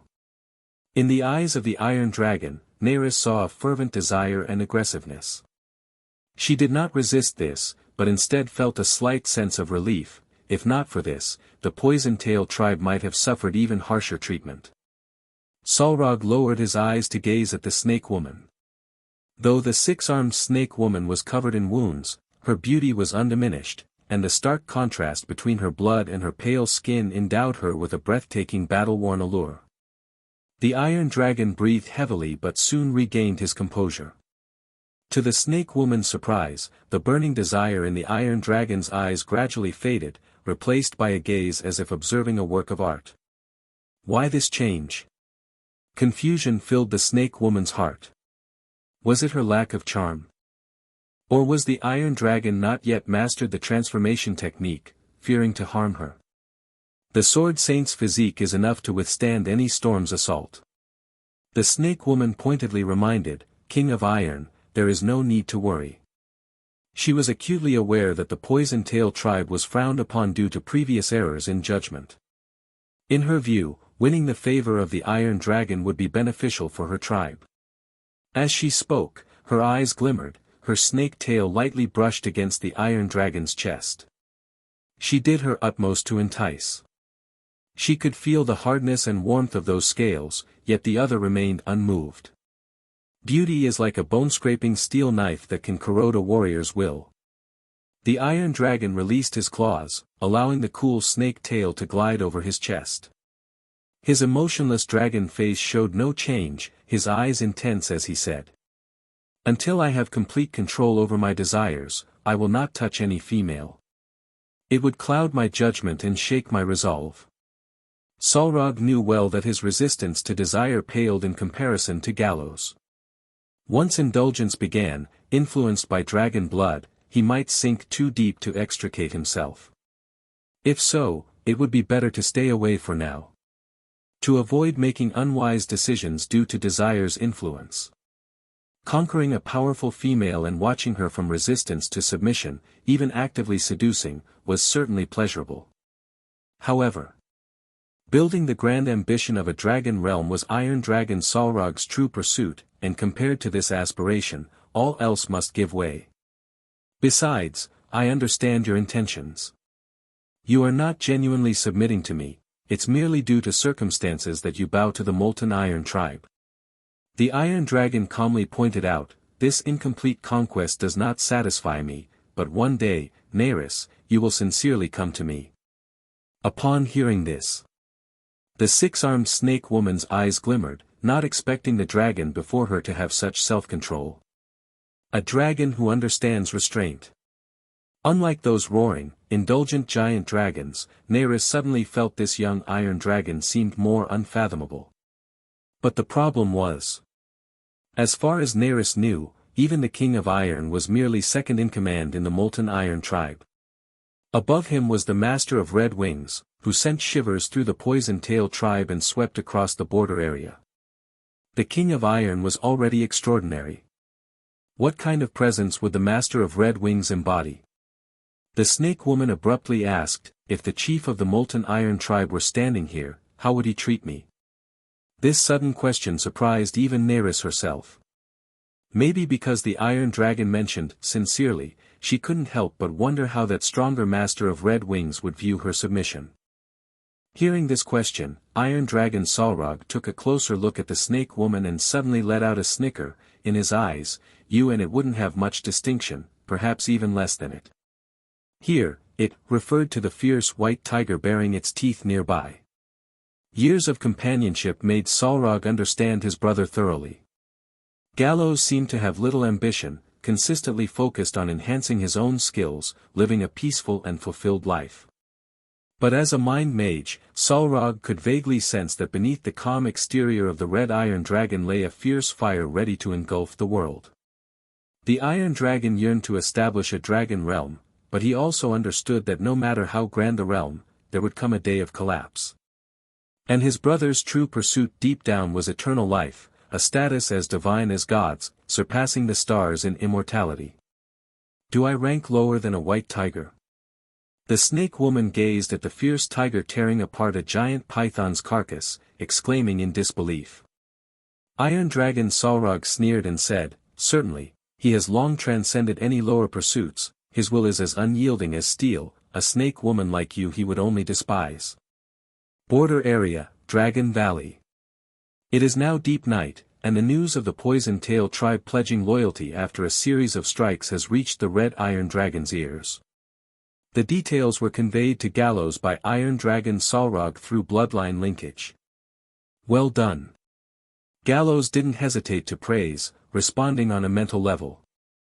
Since the Iron Dragon became a mind mage, his thinking has grown more meticulous, his actions more comprehensive, and his role as governor of the Molten Iron tribe has gradually become qualified, virtually becoming Galos's external brain. He handles many tedious tasks that Galos is unwilling to waste time on. As before, disperse the Poison Tail tribe.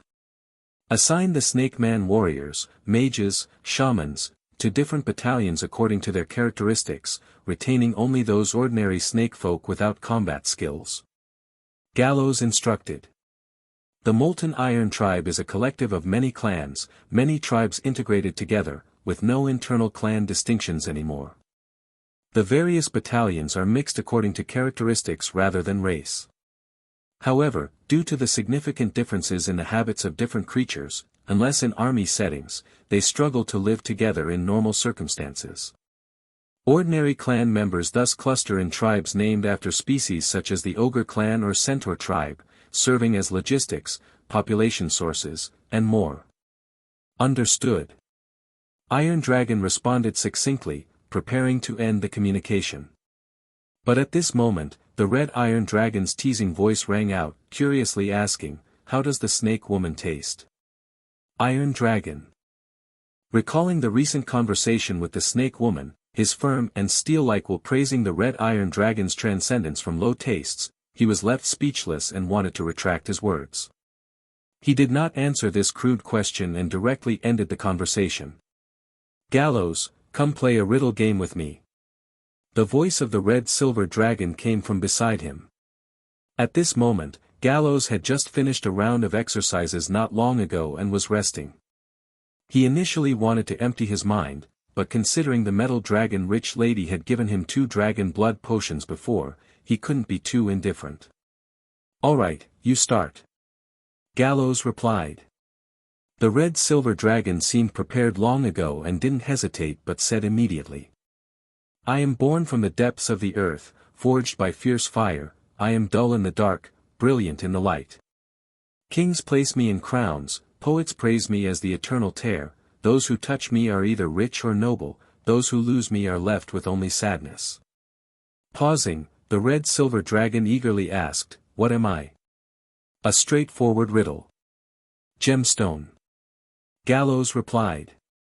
"That's right. Correct answer." The red-silver dragon seemed to cheer and then extended his paw in front of Galos. The red iron dragon blinked in confusion, asking, "What's going on?" The red-silver dragon huffed lightly, reminding him, "My gemstone, the gemstone you promised me, has not been given to me yet." Galos once promised that during the war, the red-silver dragon guarding Dragon Valley would be rewarded with 10 gemstones. "Oh." The red iron dragon showed an expression of sudden realization, saying, "Sorry, I forgot before."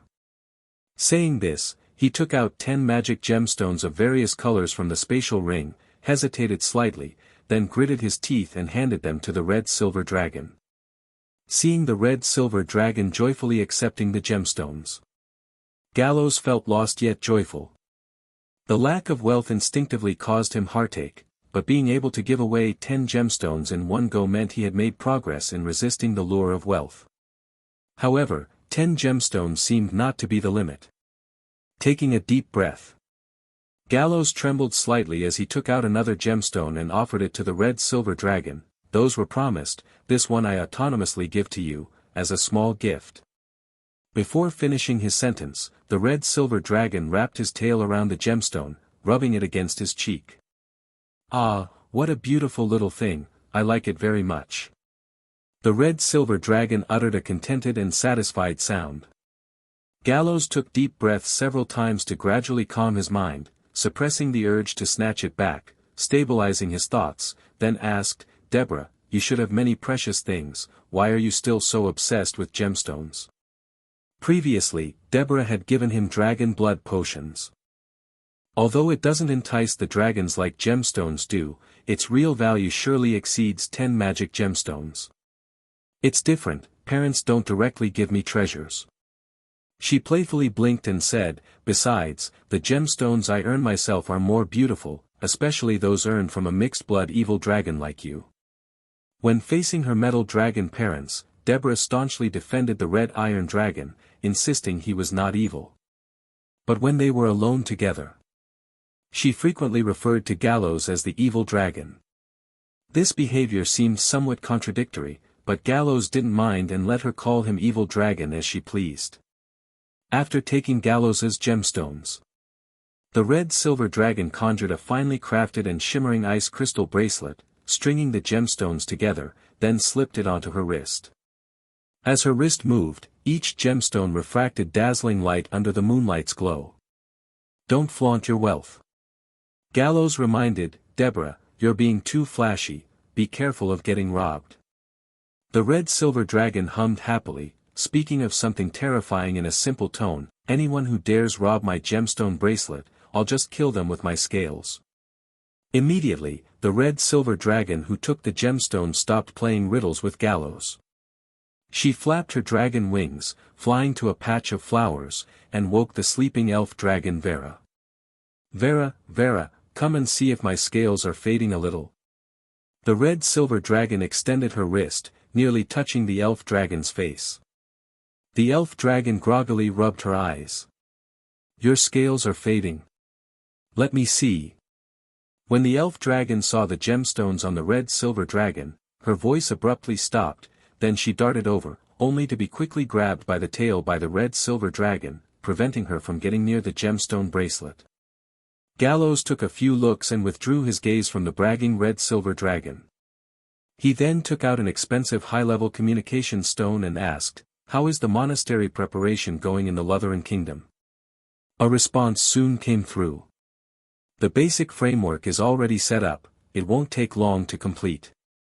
This voice came from the leader of the gem merchant group, Nick. Since awakening, Galos frequently contacted Nick, directing him to work on tasks for the Federation country. Currently, Nick seldom personally manages the merchant ship transportation, a task handed over to the former apprentice Cole, while he mainly carries out Galos's orders within the Federation. Shelter those homeless orphans, provide them with a suitable environment, and let them learn the dragon's posture. Galos instructed. More than 10 years ago, Galos had Nick perform tasks in the Federation for him, secretly establishing several societies, attracting intelligent creatures who admired and naturally yearned for the dragon race. At the start, the gem merchant group invested some wealth to screen members. But as it developed, the society's operation could be sustained with just the members' contributions, and its scale kept growing. Moreover, after getting in touch with Iron Dragon Gordon, Galos instructed Nick to purchase grounds in the Lutheran kingdom, build a monastery, shelter orphans and beggars, and let the previously recruited divine dragon martial monks within the society be responsible for teaching, imparting knowledge and skills of the divine dragon path, and fostering kinship with the dragon race. Currently, the young divine dragon apprentices cannot provide help to Galos. But this is a setup aimed at the future. Human growth rate far exceeds that of the dragon race, and the requirement for talent in the martial monk profession isn't harsh. As long as one works diligently and has the appropriate resources provided, the progress on the martial monk path won't be slow. It won't take long. By the time Galos reaches his youth, he might have a batch of divine dragon martial monks capable of taking orders and stationed in the southern hinterlands, who can become his leverage to extract benefits from the Federation in the future. Dragon Lord, the divine dragon martial monks in the society awakened by witnessing the combat posture of the dragon race by chance. Relying solely on studying the dragon's posture, even with the guidance of divine dragon martial monks, those children find it difficult to secure positions. Nick responded. You don't need to worry about that. Soon a dragon will reach out to the monastery, observe its posture, comprehend the essence of the dragon. With a real dragon as a mentor, appointing as divine dragon martial monk won't be difficult. To invite a real dragon in the Lutheran kingdom? Nick was a bit surprised by Galos's great influence but not too shocked. The call ended quickly this time. As for the dragon Galos could invite, without a doubt, it was Iron Dragon Gordon. Gordon wasn't a caged beast in the Lutheran kingdom. He had a degree of freedom and also held a nominal aristocratic title. Many citizens of the Lutheran kingdom knew that a palace kept an iron dragon, whose status was higher than some nobles. He himself didn't like going out, preferring the comfortable palace environment. But, thinking about Gordon's hefty physique, Galos couldn't help but feel a bit unsettled. Will appointing divine dragon martial monks by mimicking Gordon's posture not pose problems in their further development? The heritage mentions that observing dragons helps with divine dragon sect appointments, but further development is rarely related to the observed dragon. It should be fine, and there's no alternative now. Hope it goes smoothly. The red iron dragon composed himself and began a new round of training under the moonlight, accumulating day and night, in preparation for returning to the Cell Wilderness. Gordon, did you understand? In the early hours of the morning, Galos contacted Gordon through the blood kin network while resting after his workout, and told him about the Divine Dragon Monastery. Inside the court of the Lutheran Kingdom. Iron Dragon Gordon shook his tail and said firmly. Of course I understand, I'm more than happy to do it. Every day in the court, besides eating and sleeping, he occasionally spoke with Princess Alina, listening to her frustrations and sharing her thoughts. Although such days were fulfilling and pleasant, they inevitably became a bit dull after a while.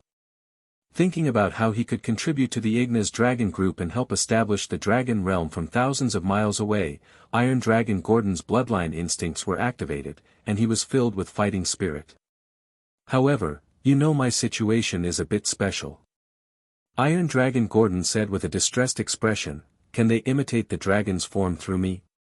There are aesthetic differences between different species. Gordon's plump dragon body is not seen as ugly in the eyes of humans, even appearing a bit cute and interesting.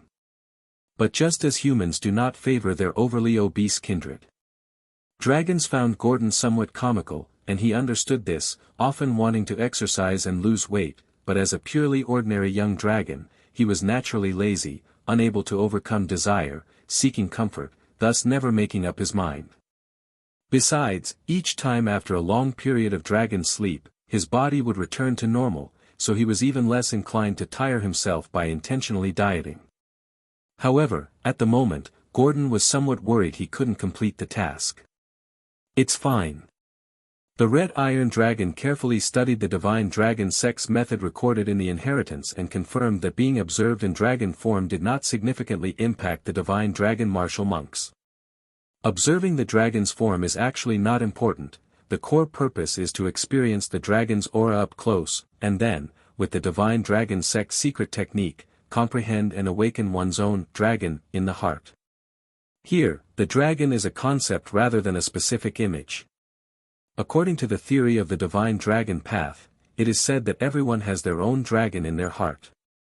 Gordon's physique differs from the normal Iron Dragon, but its dragon aura is unproblematic because, by living indulgently, it had developed ahead of its time, and the dragon aura should be very strong.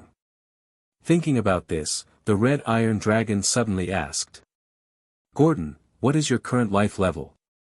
Not high, only level 13, nothing worth mentioning. Iron Dragon said it wasn't high, but there was a bit of pride in his tone. After hearing this answer, Galos fell silent. In his previous life, he had heard a saying, domestic pigs are actually more ferocious and capable of fighting than wild boars.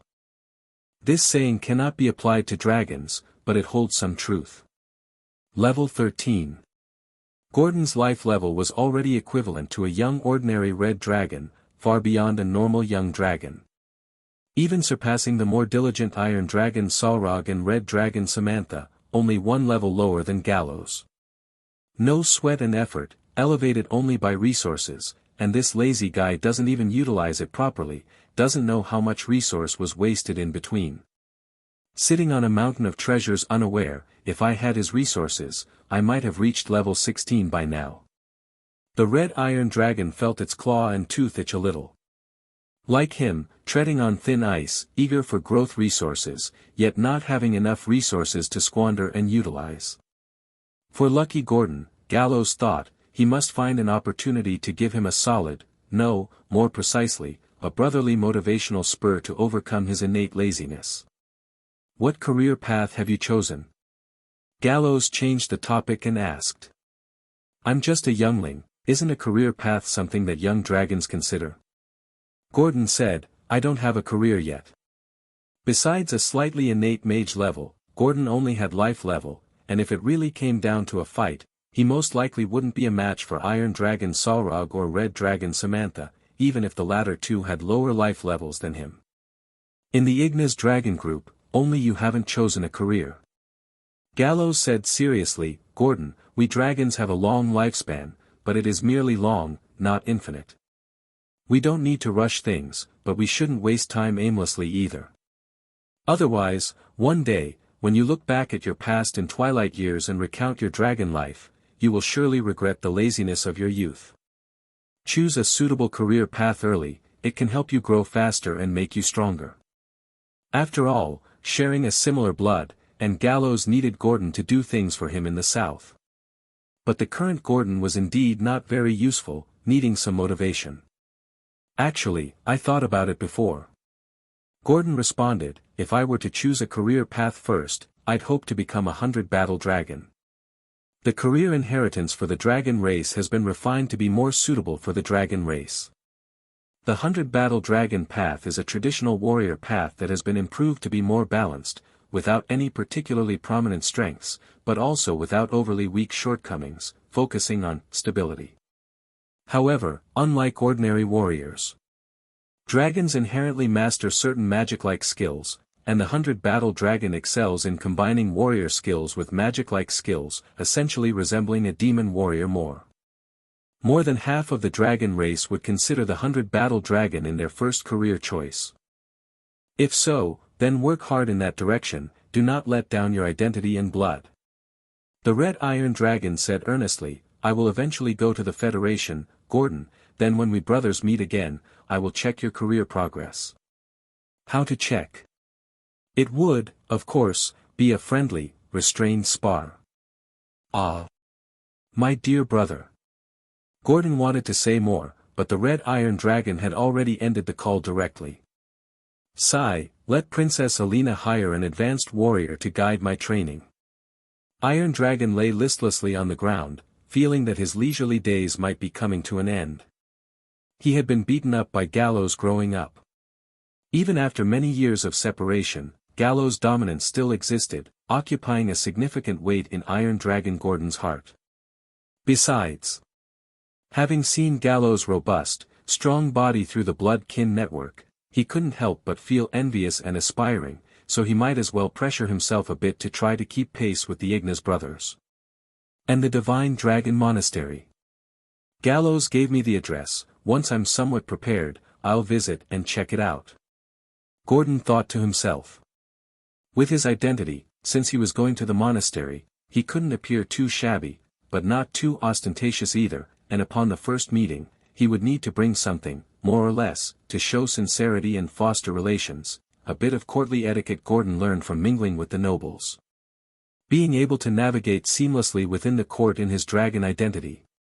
Aside from being Princess Alina's pet, it also had to do with Gordon's adept social skills. That rounded, gentle body always made others let down their guard, not finding him fierce but rather affable and amiable. The first batch of members in the monastery were orphans and beggars from various places. Sending gold coins and treasures isn't suitable, and I can't bear to. I'll prepare some magic potions, supplements, and advanced food instead. Also, I can't appear overly eager at the beginning towards the monastery, or else I might attract suspicion. After all, there are quite a few keeping an eye on me. Gordon pondered an appropriate timing to approach the monastery. And when he ceased laziness and earnestly pondered, the brain suppressed the gut and wisdom gained the upper hand. Princess Alina is kind-hearted, and there's always a few days each month she leaves the court to understand people's conditions in the capital and partake in charitable activities. Next time I can guide her to approach the monastery. Then, as a dragon, having curiosity and admiration for the divine dragon martial monk monastery practicing imitating dragon form is also quite reasonable, a natural occurrence. The general plan took shape in Gordon's mind. Next, it was only a matter of waiting for time to pass. Meanwhile, it was meal time. Feeling the hunger in his belly, Gordon swirled his tail to ring the bell, summoning the servants to serve the meal. The job conditions for the 100-battle dragon require a significant amount of battle training. Then I probably don't need to diet, being full gives me energy to train. Gordon was already looking forward to, when he transformed into a charming and powerful form like that of Galos, how majestic it would be. In the vast skies above the border area, the sun rises and sets repeatedly, with day and night alternating, replacing each other. Since the Poison Tail tribe was conquered and pledged allegiance, the flags of the Molten Iron tribe were planted in all 4 directions of the border area, and Galos officially became the ruler of this territory. The Master of Red Wings, Sky-Splitting Wings, Death Omen Star, King of the Molten Iron tribe. Besides these titles, Galos earned a new one: King of the Borderland. After unifying the border area, the disputes and conflicts among the intelligent beings ceased abruptly. The tribes of old ceased to exist, leaving only the Molten Iron tribe standing on this land, and a single indisputable will. After the war ended, the entire Molten Iron tribe, the entire border area, began a period of thriving and flourishing development. On the southern banks bordering the Estonian River, the formerly destroyed trade points were rebuilt and further expanded. Trade negotiations are still primarily handled by the shrewd goblin tribes. But the goblins remain very deceitful, their nature hard to change, with many tricks up their sleeves. Therefore, there are also centaur overseers along the trade river segments, strictly prohibiting the goblins from accepting bribes or demanding tips that could tarnish the trade's reputation. Besides conducting inquiries and regular inspections with passing merchant groups, goblins are encouraged to report each other, with proven reports being significantly rewarded, while the reported individuals face severe punishment. In times of chaos, one must employ severe laws. In a remote and barbarous region like the border area, wishing for orderly and upward development also requires stringent punitive deterrence. Otherwise, with so many wild, untamed creatures with different habits living together, chaos would have erupted long before. Then there are those key mineral resource points. The most dangerous and arduous jobs are primarily carried out by slaves composed of former defeated enemies, and there's the presence of industrial alchemy golems, without worrying about attacks or plunder from other tribes, significantly boosting the mining efficiency. Every day, a large quantity of mined, segmented or is collected.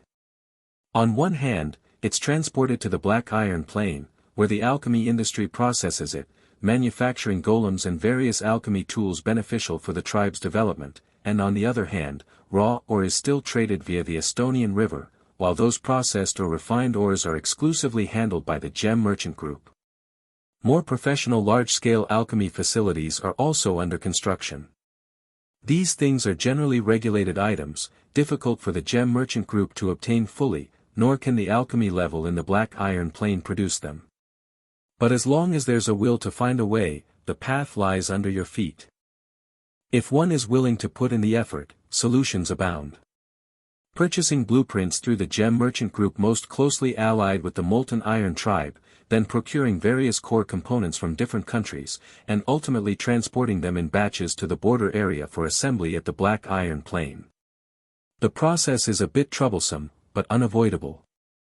With the more advanced alchemy facilities, the great workshop master, who has a profound understanding of golem research, further improved the golem production line to manufacture mechanical golems operable by kobolds, jackal-wolf folk, and war lizard folk.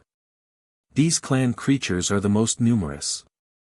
Even though they were used as cannon fodder in the previous battles, as long as they aren't wiped out and given enough food resources, they can grow wildly like weeds. Based on their large population base, quite a few talented golem manipulators were screened out. Becoming a golem manipulator is tantamount to suddenly rising from the ranks for these low-level followers, granting them a status immeasurably higher than those who can only be cannon fodder or production line workers, hence there's a desperation to excel in every training session.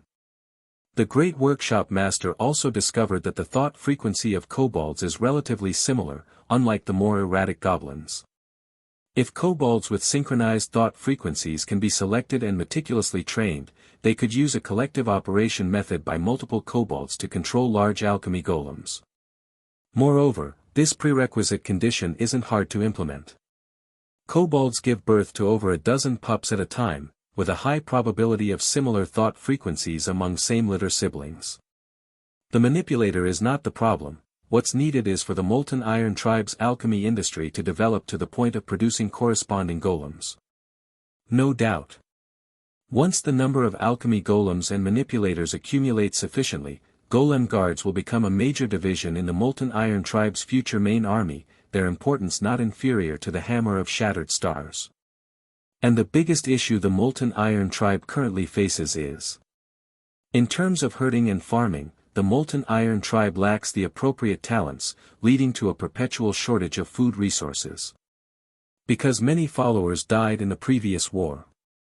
For now, this isn't much of a problem. But once the territory is fully consolidated, and the population grows again, food sources will become a significant issue. By then, an option would be to choose between advancing through expansion or finding ways to solve the food shortage problem. Expansion, war, these treat the symptoms, not the cause. The problem of food resource scarcity ultimately needs a solution. After scrutinizing the current situation of the Molten Iron Tribe, the spiritual energy glow in Iron Dragon Solrog's eyes slowly dissipated, his gaze turning dark. Territory development and clan management. These are the two primary tasks assigned to him by the Red Iron Dragon. All along, Solrog has been able to complete them well. But as the Molten Iron Tribe expanded to encompass the entire border area, even as a mind mage, he felt waves of exhaustion and fatigue.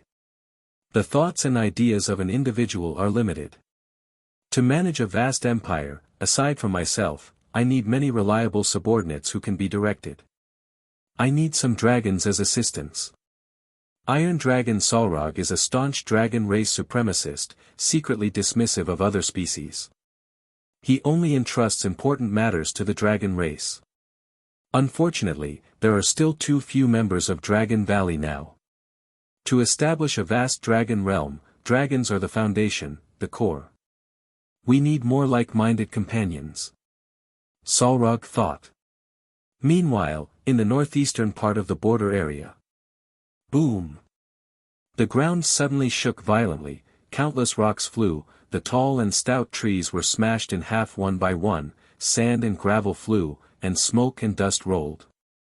In the end, when the murky air was blown away by a gust of wind, the red iron dragon folded its massive wings, and its heavy claws pressed down on the neck of an ice deer, pinning this wild monster lord to the ground.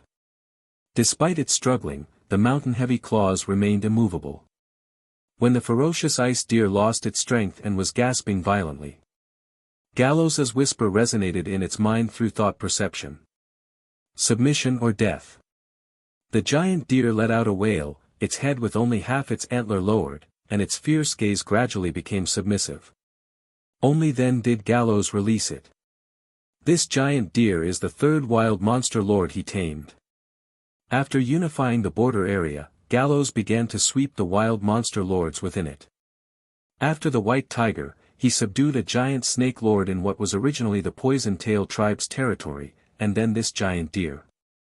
These wild monster lords, with a life level of at least 15 and high racial value, each can enrich the foundation of the Molten Iron tribe and become advanced combat units. Even with limited intelligence, they can have a good impact. The unfortunate part is, if the intelligence reports are correct, this giant deer is the last wild monster lord. 13 wild monster lords. Out of which 10 remained defiant and indomitable, only 3 ultimately chose submission. Galos. With a reaction akin to a light bloodline knock, the voice of Iron Dragon Salrog rose from the depths of the heart. We've discussed before, the idea of imitating the blue dragon community, adopting and nurturing other dragons. I think it's time to implement it. He told Galos about the current issues of the Molten Iron tribe and his own limitations, candidly admitting his increasing inability to manage alone. It would be best to have other dragons as assistants to manage the territory and clan together. The matter of finding an assistant for Salrog had already been considered by Galos. Now Salrog proposed it himself and mentioned the plan to adopt dragons. Moreover, with the current scale of the Molten Iron tribe, they could certainly support more dragons, and indeed required more dragons. For example, if there were a green dragon, with the innate talent of a green dragon paired with the appropriate professional path, the problems in agriculture and planting for the Molten Iron tribe would be greatly alleviated or even adequately resolved. Young dragons surviving alone outside have it tough. If Dragon Valley is willing to offer shelter, any young dragon, even juvenile or adolescent dragons who have endured life's hardships, would be very willing to join. However, I am not their parent and have no obligation to feed and shelter. In the future, if any dragon wants to join Dragon Valley, they must demonstrate their value. There is no room for idle dragons here. Wait, the dragons that could be adopted are probably those rogue, parentless dragons. If there are too many of such dragons here, won't this place turn into Evil Dragon Valley? Then, I'm afraid I can't shake off the title of Evil Dragon, and might even be regarded as an evil dragon leader. Galos pondered in his heart and ultimately decided to expand the dragon group. Whether they are wicked or virtuous dragons, as he grew, Galos cared less and less about other creatures' perceptions. However, there are few dragons in the border area. To specifically implement the plan, starting from the Cell Wilderness or the Eternal Frost Tundra is required. In comparison, Galos is more familiar with the Cell Wilderness. Cell Wilderness, first send out some scout sentries to check the situation, paving the way for returning to the wilderness. The Eternal Frost Tundra should not be overlooked either, as it's adjacent to the border area, and it harbors powerful barbarians and giants, necessitating preparation. By the way, there's one more thing to add. When Galos mentioned the situation in the Eternal Frost Tundra, Iron Dragon Salrog reported with a serious expression, "The remnant soldiers of the Dawn tribe and Iron Blood tribe who fled north, I have dispatched ground troops and dragon riders to pursue them." These remnants split into several small units, and during the pursuit, we eliminated some of them. However, a small portion managed to escape into the depths of the northern icefield. Considering the terrain limitations, I ordered the ground troops to withdraw, leaving only the dragons to continue the pursuit towards the Eternal Frost Tundra. At this point, Salrog's voice paused slightly, then lowered as he continued. The subsequent chase was not smooth. Originally, 3 dragons entered the icefield, but only one returned safely. According to the surviving dragon's account, they did catch up with a larger-scale group of fugitives. However, during the battle with those barbarians, a group of northern barbarians suddenly appeared and chose to support and cooperate with the fugitives in a surprise attack against us, resulting in 2 dragons falling on the spot, leaving only one to escape with injuries.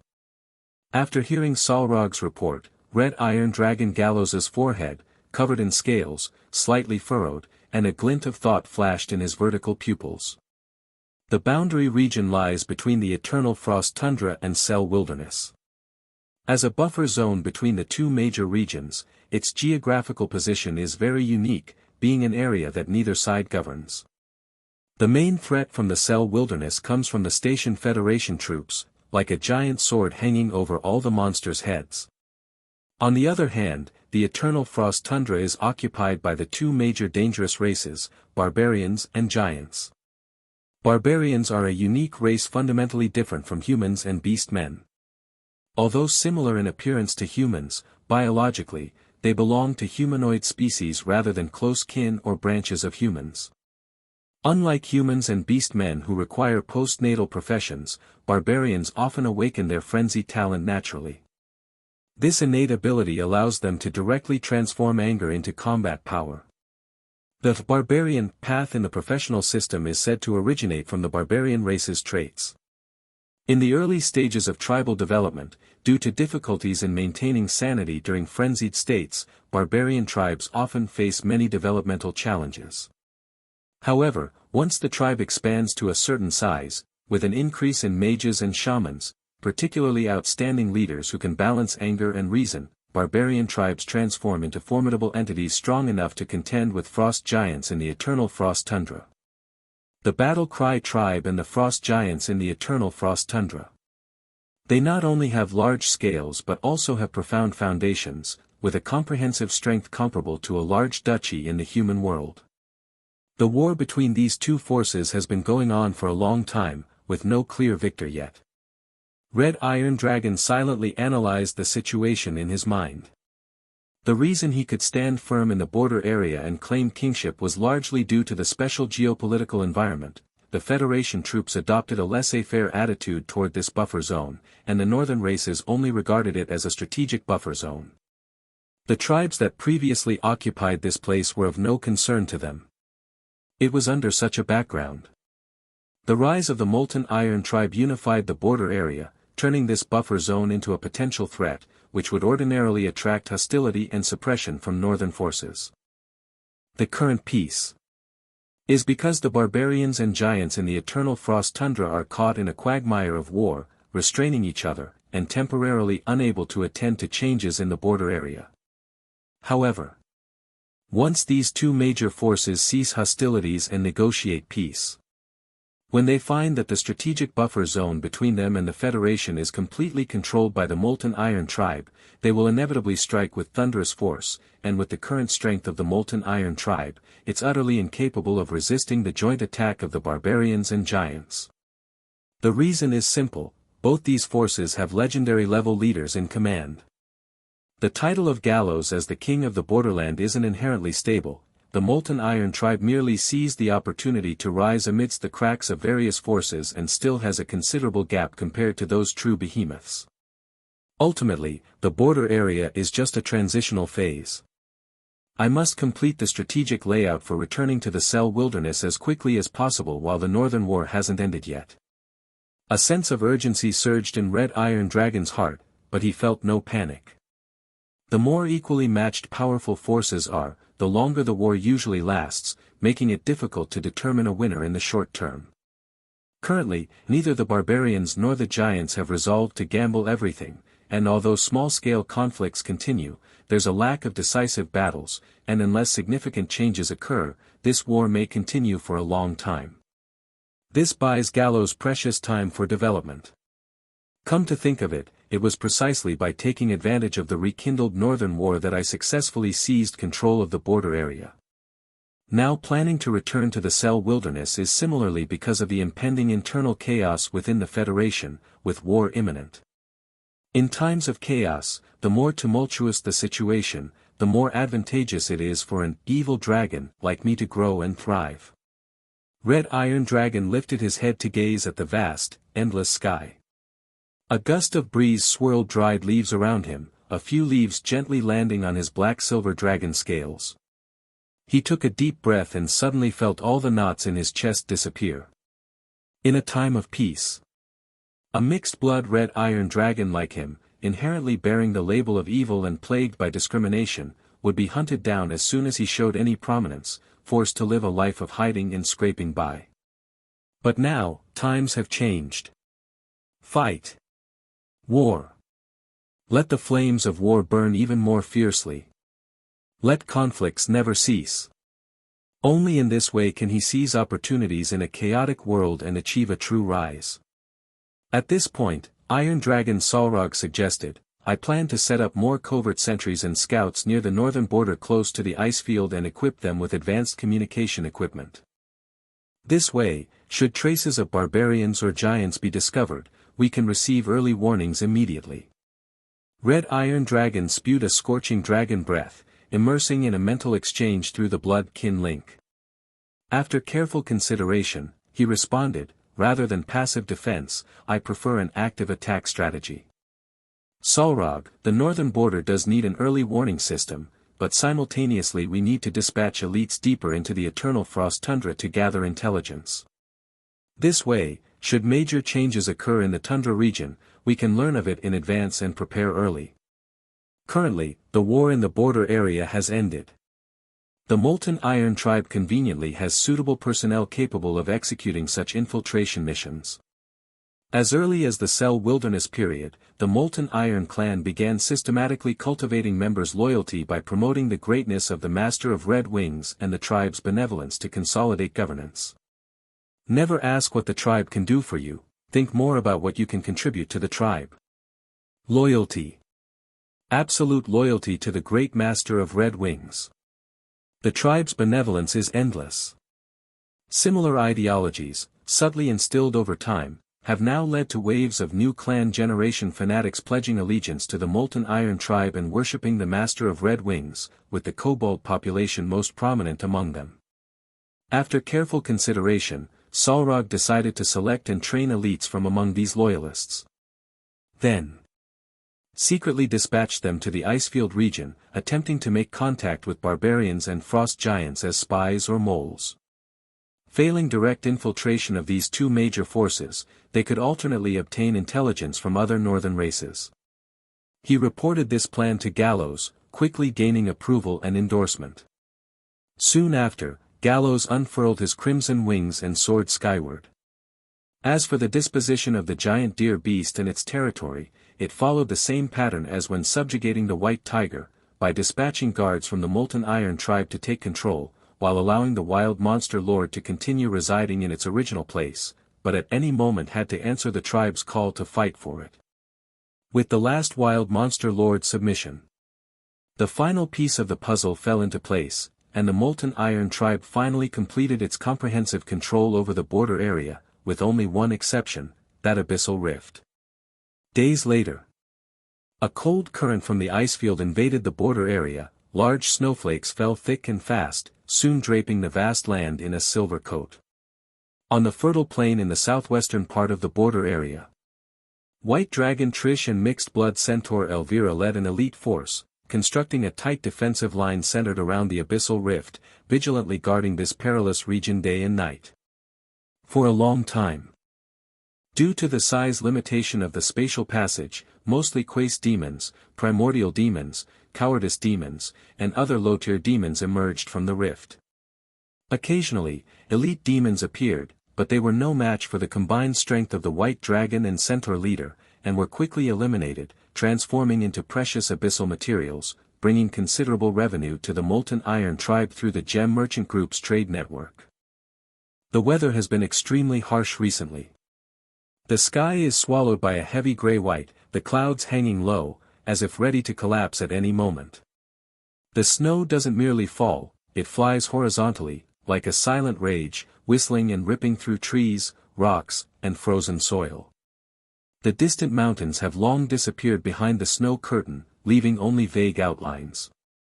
The guards from the Centaur and Ogre clans stationed at the abyssal rift clearly feel uncomfortable.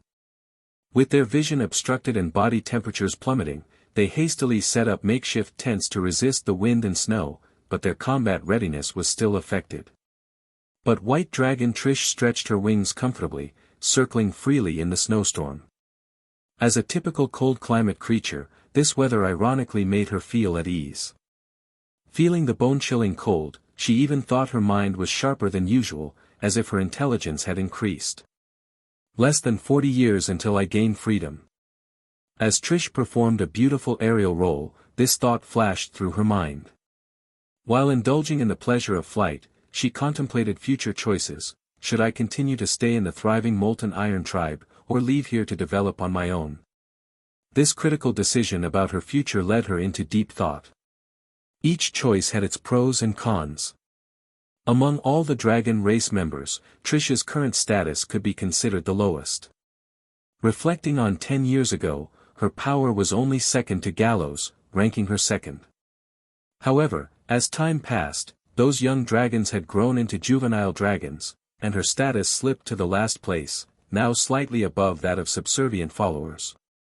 What made it even more unbearable was that each encounter with Red Dragon Samantha subjected her to verbal abuse various in form. White-scaled monster, white-skinned beast, white beast, these discriminatory terms against the white dragon were used ingeniously by the red dragon. Some of these terms weren't even originally part of the dragon race's legacy. White Dragon Trish simply couldn't understand how the red dragon, with her meager brain capacity, managed to create so many insulting terms. If Trish chose to remain in the Molten Iron tribe, she anticipated these insults would be hard to avoid. Yet on the other hand, the Molten Iron tribe was in a golden age of flourishing development, and as long as she adhered to the rules set by the King of Molten Iron, she could derive significant benefits and many advantages from it. After careful weighing, Trish inclined towards staying. She'd had enough of those precarious days when she could only use beast bones and stones as treasures. Besides, spinning joyfully in the air, Trish thought, Galos previously asked me if there are other hidden hatchlings or juvenile dragons in the border area. The Molten Iron tribe plans to mimic the Blue Dragon community by adopting young dragons. With the emergence of new hatchlings and juvenile dragons, my ecological niche within the dragon race could once again rise, enabling me to disdain these hatchlings and juvenile dragons. Even when they mature and insult me in return, by then I will be accustomed to it, and continue to ridicule the new hatchlings and juvenile dragons for fun. In the long process of being discriminated against and discriminating other dragons. White Dragon Trish realized a truth. The ecological niche isn't unchanging, rather, it is constantly evolving. Facing the Ignatius brothers, her ecological niche would plummet to the lowest point, becoming the most humiliated and trampled upon within the dragon group. But faced with ordinary hatchlings and juvenile dragons, her ecological niche would soar rapidly, becoming the formidable half-step mature evil dragon. Even if those hatchlings and juvenile dragons disdain White Dragon, they dare not speak out, simply allowing her to bully them. Even Galos.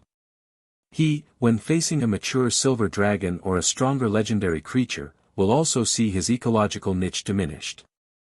Trish continued her deep reflection. On reflection, even legendary powerhouses, or even divine spirits, cannot escape from my dynamic ecological niche theory.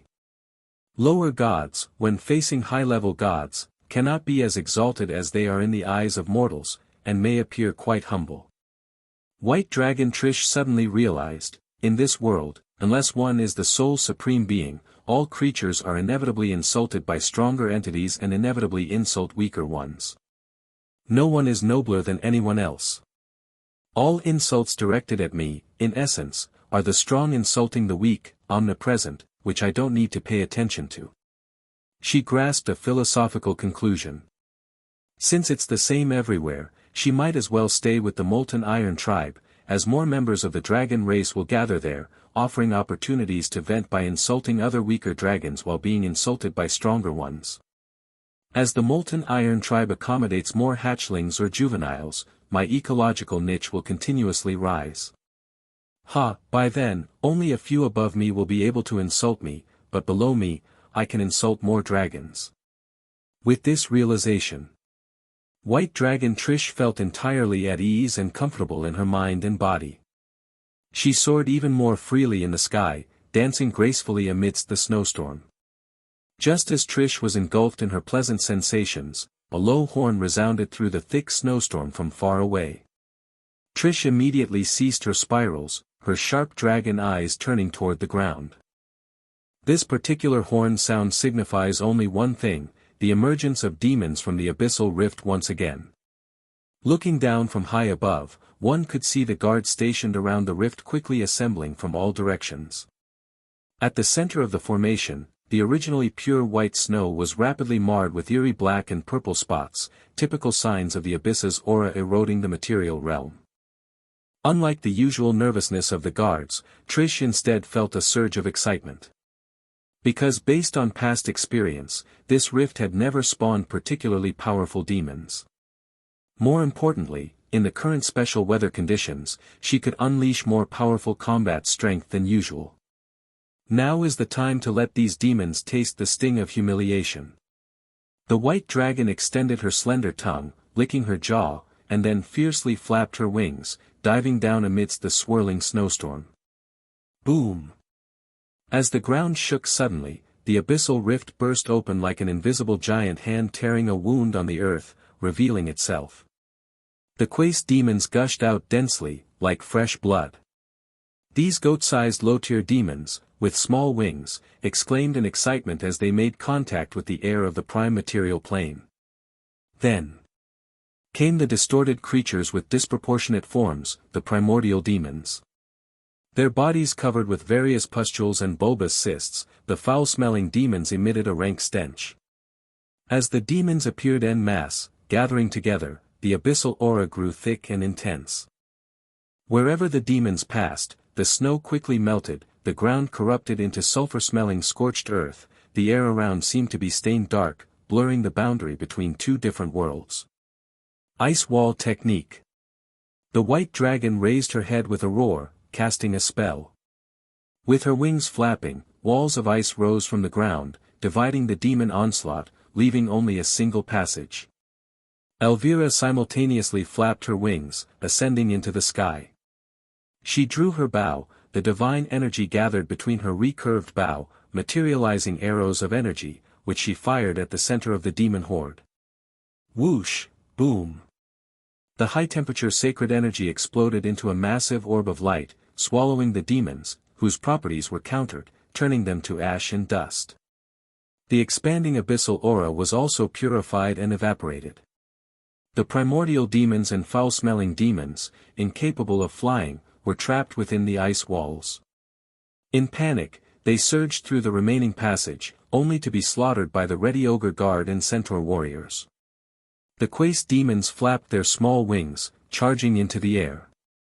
Whoosh, whoosh, whoosh.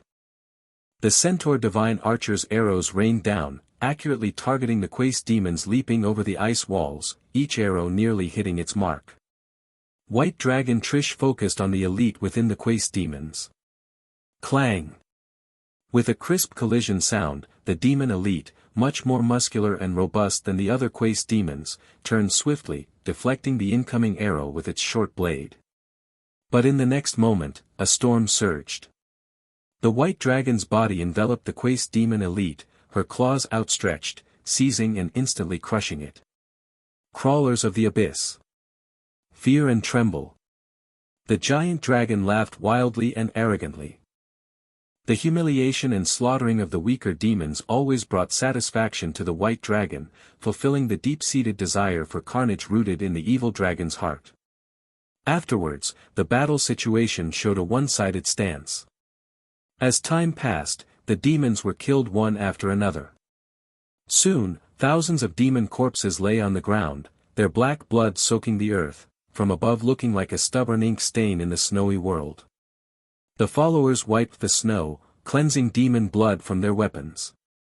Low-level demons caused not much harm to these elite guards, but during the battle and death, they constantly emitted abyssal aura, their blood possessing both physical corrosion and psychological impact.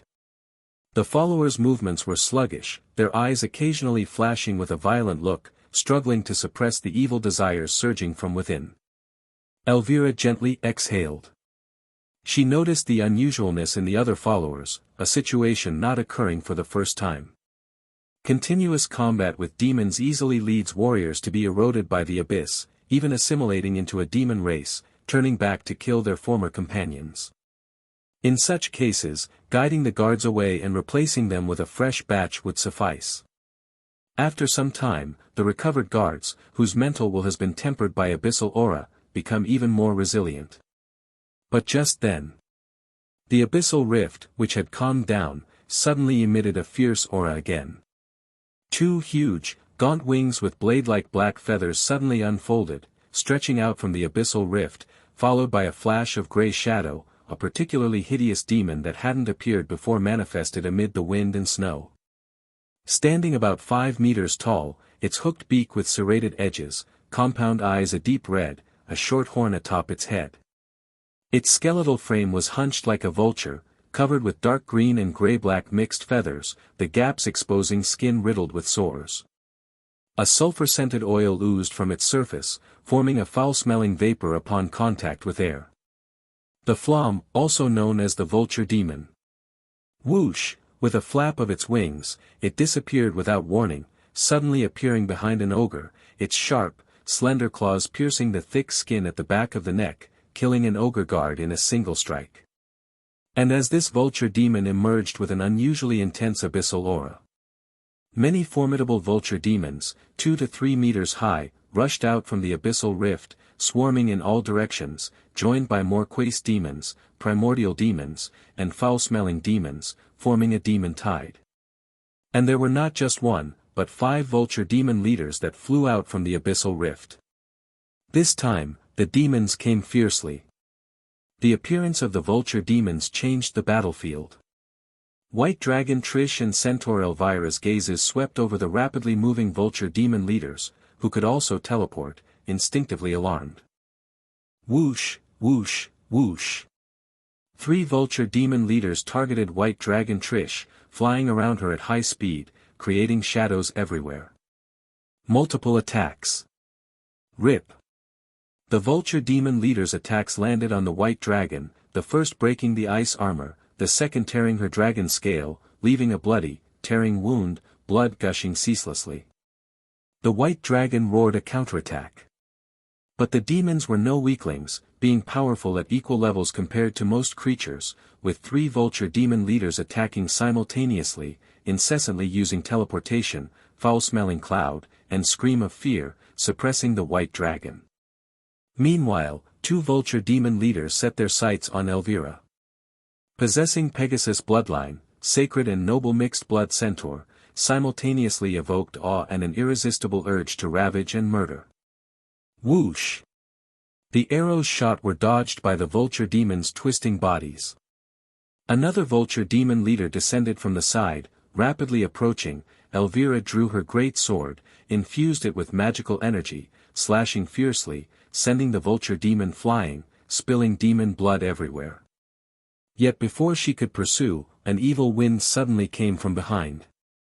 Another vulture demon leader had teleported behind Elvira, she hurriedly evaded, but still was grazed by the vulture demon's sharp claws, sharp pain coursing through, the wound tearing open, exuding the same foul stench, and like the white dragon, blood flowed uncontrollably. One-on-one, she feared not the vulture demon leader. But now faced with many, the enemy being highly agile creatures, the battle became perilous. Sweet flesh, delicious souls. I can't wait to feast. Licking the blood on its claws, the vulture demons emitted a hoarse and cruel scream, attacking once more. Crawlers, you think you have the upper hand? Prepare to die. Facing the sudden disadvantage, Trish didn't lose her mind to anger. She smiled coldly and decisively crushed the emergency communication stone hidden beneath her scales. In her perspective, although at this moment, these demon leaders seemed to have the upper hand, insulting and bullying her, as long as stronger reinforcements arrived, the situation would certainly turn. She had no need to feel anger for temporary humiliation. This would be the best testament to her recent realization of the dynamic equilibrium theory. Border area, Black Iron Plain. The thick smoke swirling above the alchemy workshop could not be concealed even by the heavy snow. The furnaces roared day and night without pause, and the teleportation platforms were in constant motion.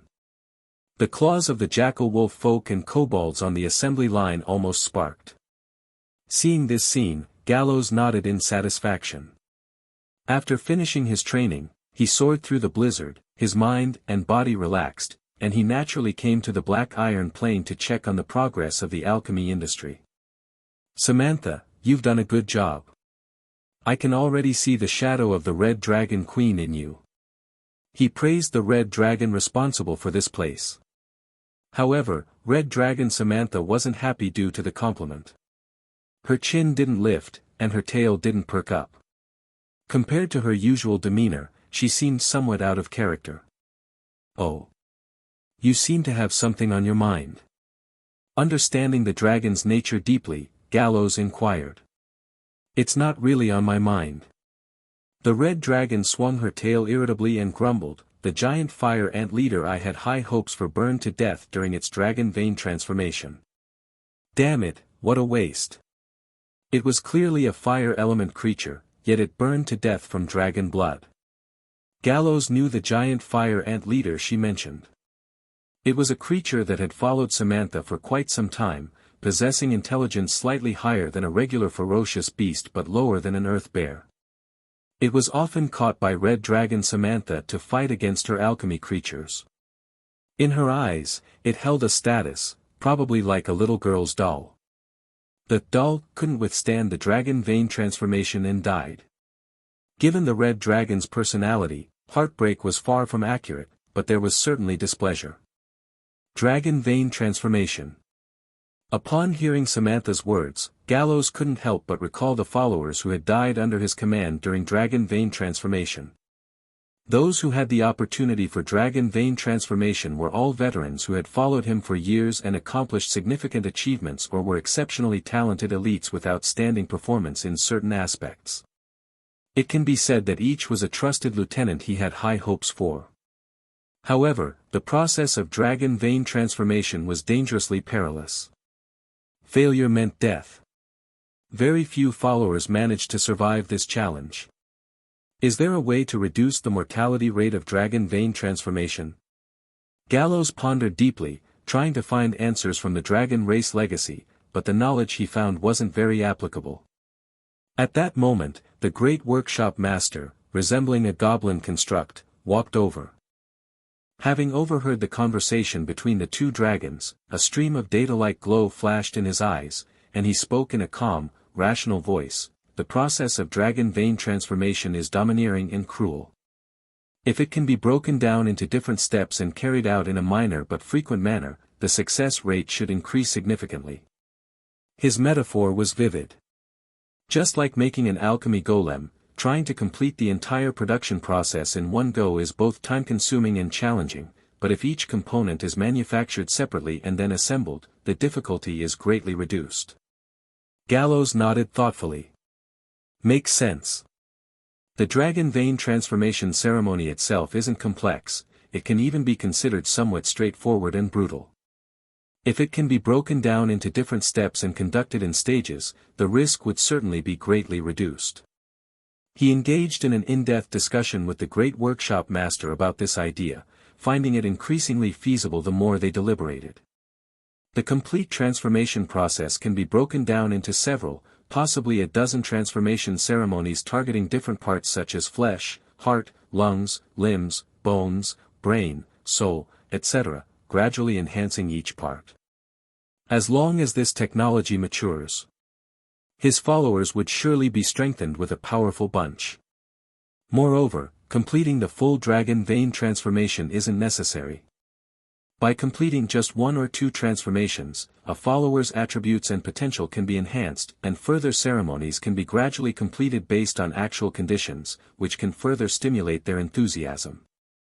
To distinguish it from traditional dragon vein transformation, Galos named this method Dragon Forged Transformation.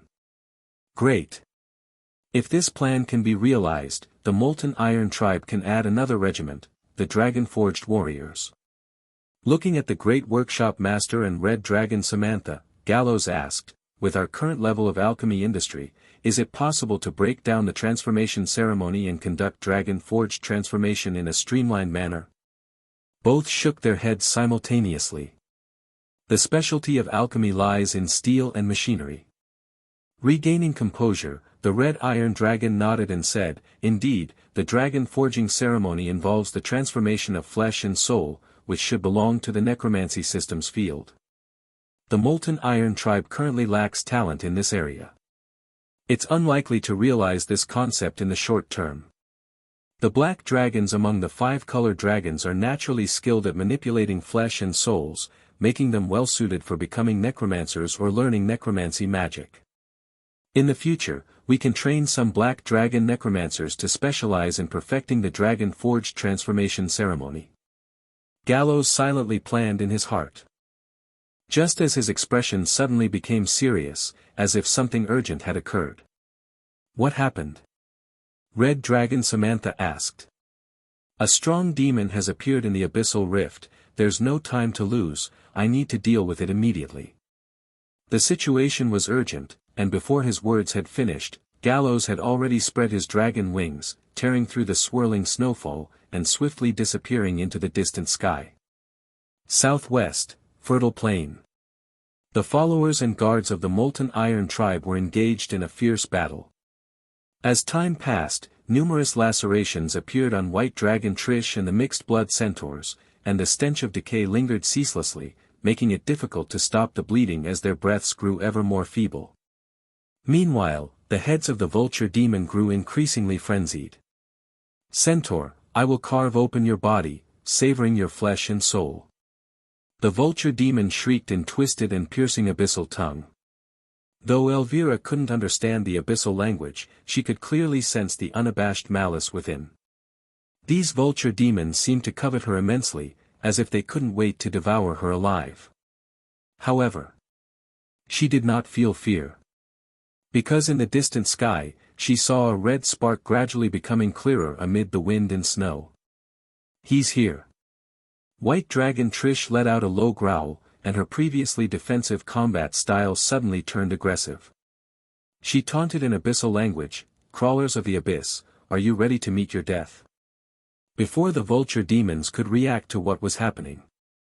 The Scarlet Death Star had already broken through the clouds, vaporizing the falling snow in its path, leaving behind a white arc in the sky.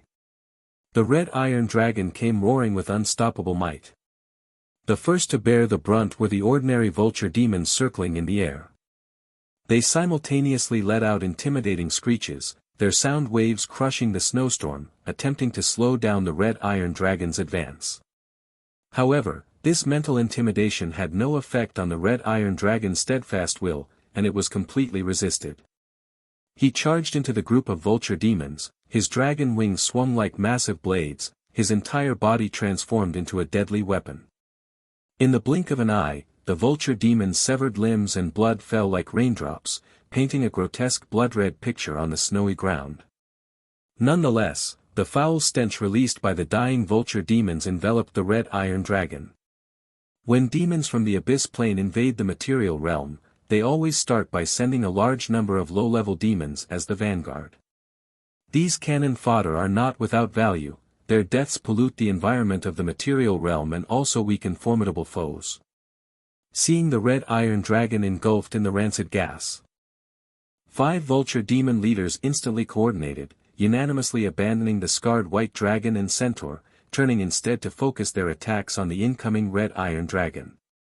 Whoosh, whoosh, whoosh. Within the thick, fetid-smelling field, the 5 vulture demon leaders attacked the Red Iron Dragon from different directions simultaneously. As the Red Iron Dragon extended his claws, spread his wings, and swung his dragon tail to counterattack, they suddenly disappeared from their original positions. 2 of the vulture demons reappeared in the Red Iron Dragon's blind spot. Their demon claws, entwined with abyssal energy, carried multiple effects of tearing, corrosion, and putrid stench, striking towards the back of the Red Iron Dragon's head like lightning. However, just as they were about to succeed, the bodies of the 2 vulture demon leaders suddenly froze, as if grasped tightly by an invisible giant hand, their flesh and bones emitting a teeth-gritting twisting sound. The other 3 powerful vulture demons immediately activated their energy sight. Hiss, they all widened their eyes, sucking in a cold breath. Beside the already awe-inspiring Red Iron Dragon, 2 black-red, muscular dragon arms unexpectedly stretched out, firmly gripping the 2 unprepared vulture demon leaders in their claws. With the tightening of the dragon claws, the vulture demons' bodies were gradually crushed bit by bit. Soon, The red iron dragon casually discarded the shapeless remains. He stretched his four powerful dragon arms, his majestic figure bathed in the snowstorm, emanating a more frenzied presence than high-level demons. If ignoring the act of crushing the two vulture demons just now, one might have thought he was the mastermind orchestrating the demons' invasion of the material realm. Escape. The remaining vulture demon leaders decisively fled towards the abyssal rift in panic. However, a golden flash streaked across. The vulture demon leader's vision was suddenly filled entirely by a wall. It collided headlong into the red iron dragon's robust breastplate, its body paralyzed and stiffened by the surging lightning. Before it could react, the red iron dragon's giant claw had already descended, smashing it into a radial splatter of flesh. The other two vulture demons attempted to bypass the red iron dragon using their teleportation ability. But above the abyssal rift, a sacred network had already formed, meticulously constructed by the mixed-blood centaurs, cutting off the vulture demon's retreat. Boom, boom. The golden lightning on the red iron dragon's body crackled fiercely, moving so fast it seemed like teleportation. He caught up with the two vulture demons one after the other, needing only 2 or 3 claws to end their lives. Indeed, the vulture demon leaders were known for their agility. But when faced with a faster, stronger red iron dragon capable of delivering deadly strikes with a single blow, they immediately turned into feeble weaklings with no chance to retaliate. As expected. As soon as Galos arrives, these demon leaders become lowly targets for slaughter. White Dragon Trish witnessed this scene, further convinced of her dynamic niche theory. In the future, if I just avoid appearing before the stronger ones, the number of times I'm bullied will greatly decrease. When the number of young dragons in the Molten Iron tribe increases, I plan to apply to become their nurturer, mixing in with the young dragon group as the leader. White Dragon Trish happily contemplated. The ensuing battle was like a breeze sweeping away fallen leaves. The remaining demons were soon cleared out. Great Master of Red Wings, unstoppable Death Omen Star. Invincible, ever victorious. Praise the Dragon Lord. Even the abyss should tremble before the giant dragon. Watching the battle posture of the red iron dragon seemingly like a demon king, his surrounding followers grew increasingly in awe and admiration, cheering and praising him. It was too excessive. Galos dismissed the dramatic electric aura, retracting his dragon chi giant arm.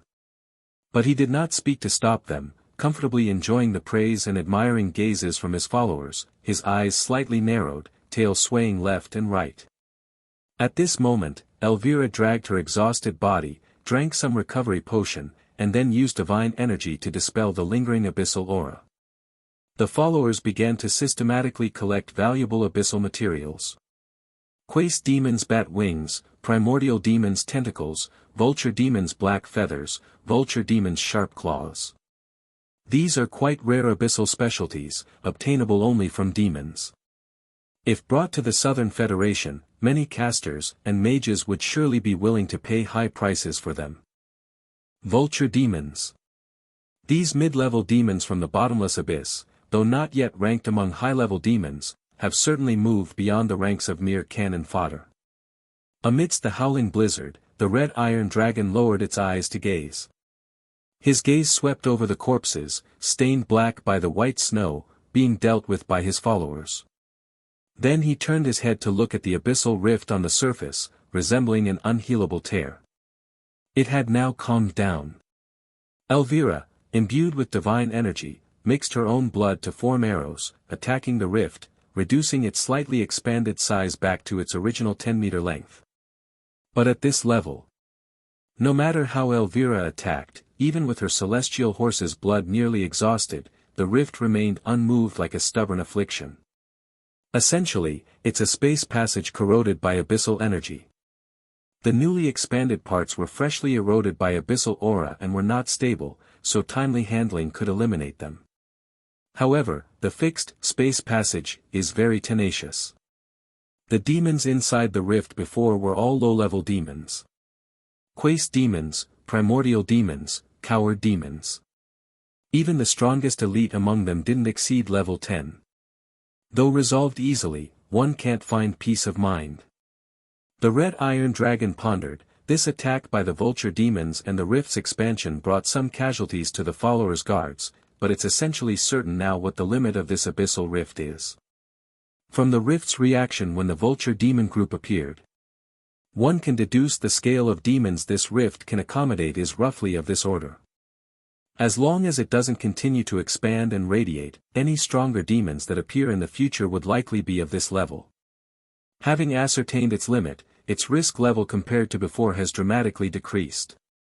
Judging by the scale of this attack, merely having the White Dragon and Elvira stationed here is not safe. If aid is not timely, the rift risks expansion. Deploy more followers here to guard. White Tiger, Ice Deer, Giant Python. Should we transfer the Wild Monster Lord over?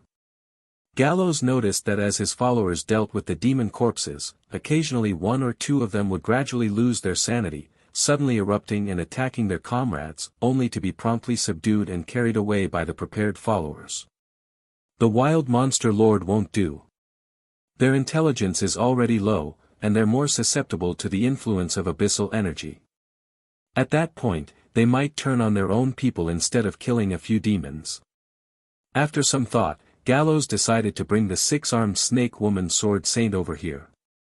Within the current Molten Iron tribe, the six-armed snake woman sword saint, although obedient and submissive, actually has the highest life level. And with her strong, fierce swordsmanship and her innate racial and professional pairing, her efficiency in destruction and mass killing may only be second to Galos. Even one snake woman sword saint isn't enough assurance. The gorging demon Kalu, having undergone bloodline mutation, is hardly affected by abyssal aura.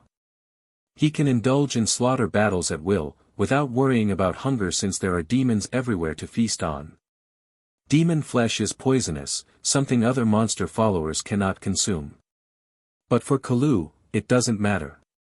The gorging demon naturally has a furnace-like stomach, and after merging with the dragon vein, he can eat demons as snacks. Moreover, demon flesh aids his bloodline growth.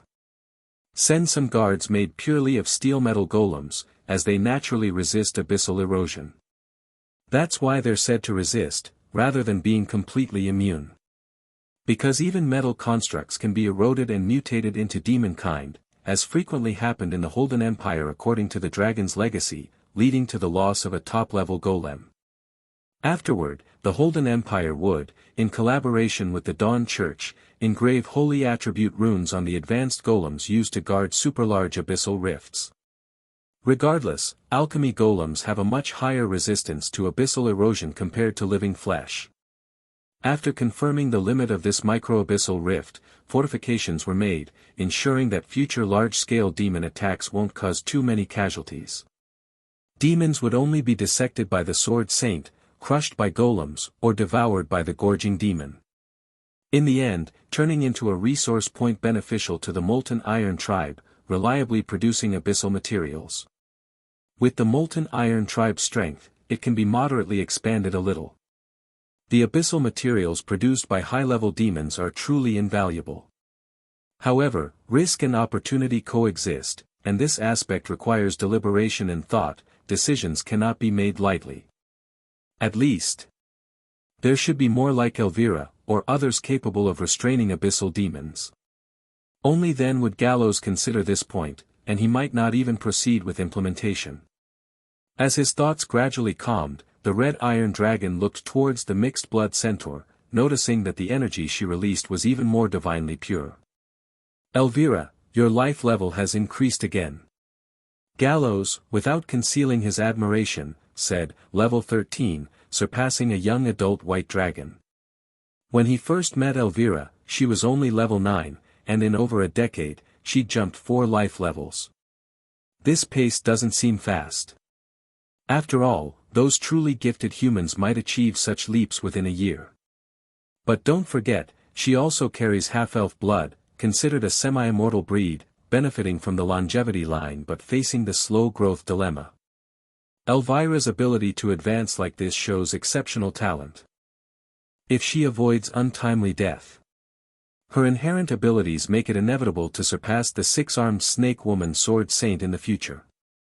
Galos long ago believed she and gorging demon Kalu were the two non-dragon race followers with legendary potential, worth nurturing. How can I compare with the noble dragon race? It's just that battling demons stimulates my bloodline's activity. Not long ago, I was fortunate to advance a level. Elvira lowered her head, speaking softly. Just as demon leaders covet her life and soul, her celestial horse's blood can grow from opposing demons. Guarding the abyssal rift is a tough task, but her bloodline's inherent hatred for demons makes her relish in slaying and cleansing them, happy to stay here. You need not belittle yourself in my presence. Galos said, perform well to gain the tribe's attention and regard. Having said that, he noticed that the white dragon Trish remained silent, keeping a distance, which puzzled him. Perhaps wanting to deepen their impression, this white dragon had previously liked to hover nearby. Yet today was peculiar. Even when he accidentally spoke words that somewhat disparaged the white dragon, she neither reacted rebelliously nor sharply contradicted him. Even when Galos's gaze shifted towards her, she turned her head away, avoiding direct eye contact with Galos, subtly retreating, wanting to hide within the storm, wordlessly. Come here. Not until the red iron dragon commanded with an undeniable tone did the white dragon slowly come before him. You seem a bit off. Galos examined white dragon Trish, asking, did your mind get affected during fighting the demons? Here it was, the upper's insult to the lower. Even if unconscious, it's an insult. White dragon Trish wished to avoid Galos to keep her ecological niche from falling, from becoming a target of insult. Yet here, just approaching, she was verbally abused. However, White Dragon's mindset had changed. She didn't bare her fangs hissing, merely shaking off snow from her scales. I just want to keep my distance, to avoid reducing my ecological niche. After 2 seconds of silence and finding no fitting explanation from the legacy, Galos gave a peculiar look, asking, Trish, what are you talking about? White Dragon Trish had no intention of hiding from Galos's inquiry. So, after choosing her words carefully, she explained her summarized dynamic ecological niche theory. After listening, Galos fell silent once more, looking at White Dragon Trish with a changed demeanor, as if seeing her anew. The idea that snowy weather boosts a white dragon's intelligence appears to be true. He thought, able to clearly frame such a theory, surely relates to her experiences, though it owes much to talent and understanding. I've underestimated Trish, for she's not just any white dragon. White Dragon Trish's theory, at first glance, seemed like a mental triumph born from receiving insults. But upon deeper consideration, it held substantial truth. Especially for the dragon race, a long-lived, major endgame life form. If White Dragon can adjust her mindset per her dynamic ecological niche theory, her chances of enduring the long growth period, and surviving insult and hardship to reach late life would significantly increase. If her survival endures long enough, the white dragon wouldn't be much weaker than other dragons. On the fertile plain, heavy snow was falling, gradually covering the dirt of the abyss. After finishing her theory, White Dragon Trish suddenly changed her tone and said, Galos, Dragon Valley has treated me well, merely guarding the abyssal rift is not sufficient to repay Dragon Valley's kindness, nor to repay your generosity. Under Galos's gaze, she continued earnestly, I know Dragon Valley is planning to take in more of the dragon race, but most of those who can be taken in are likely small evil dragons, unruly in nature, hard to be disciplined. The dragon cubs definitely look down on non-dragon creatures, and the other dragons wouldn't want to mingle with the foolish little dragons.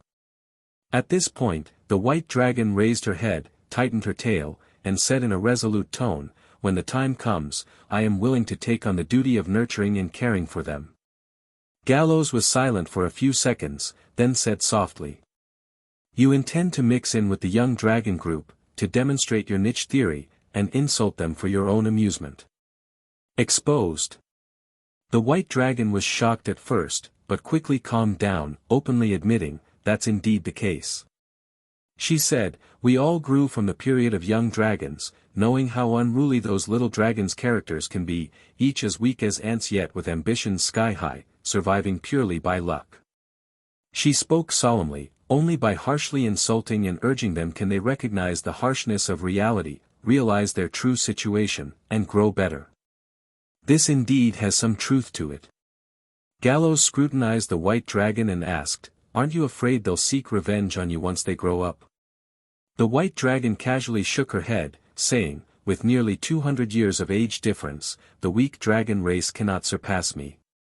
And the strong ones will grow up sooner or later, surpassing me and repeatedly humiliating me like Samantha.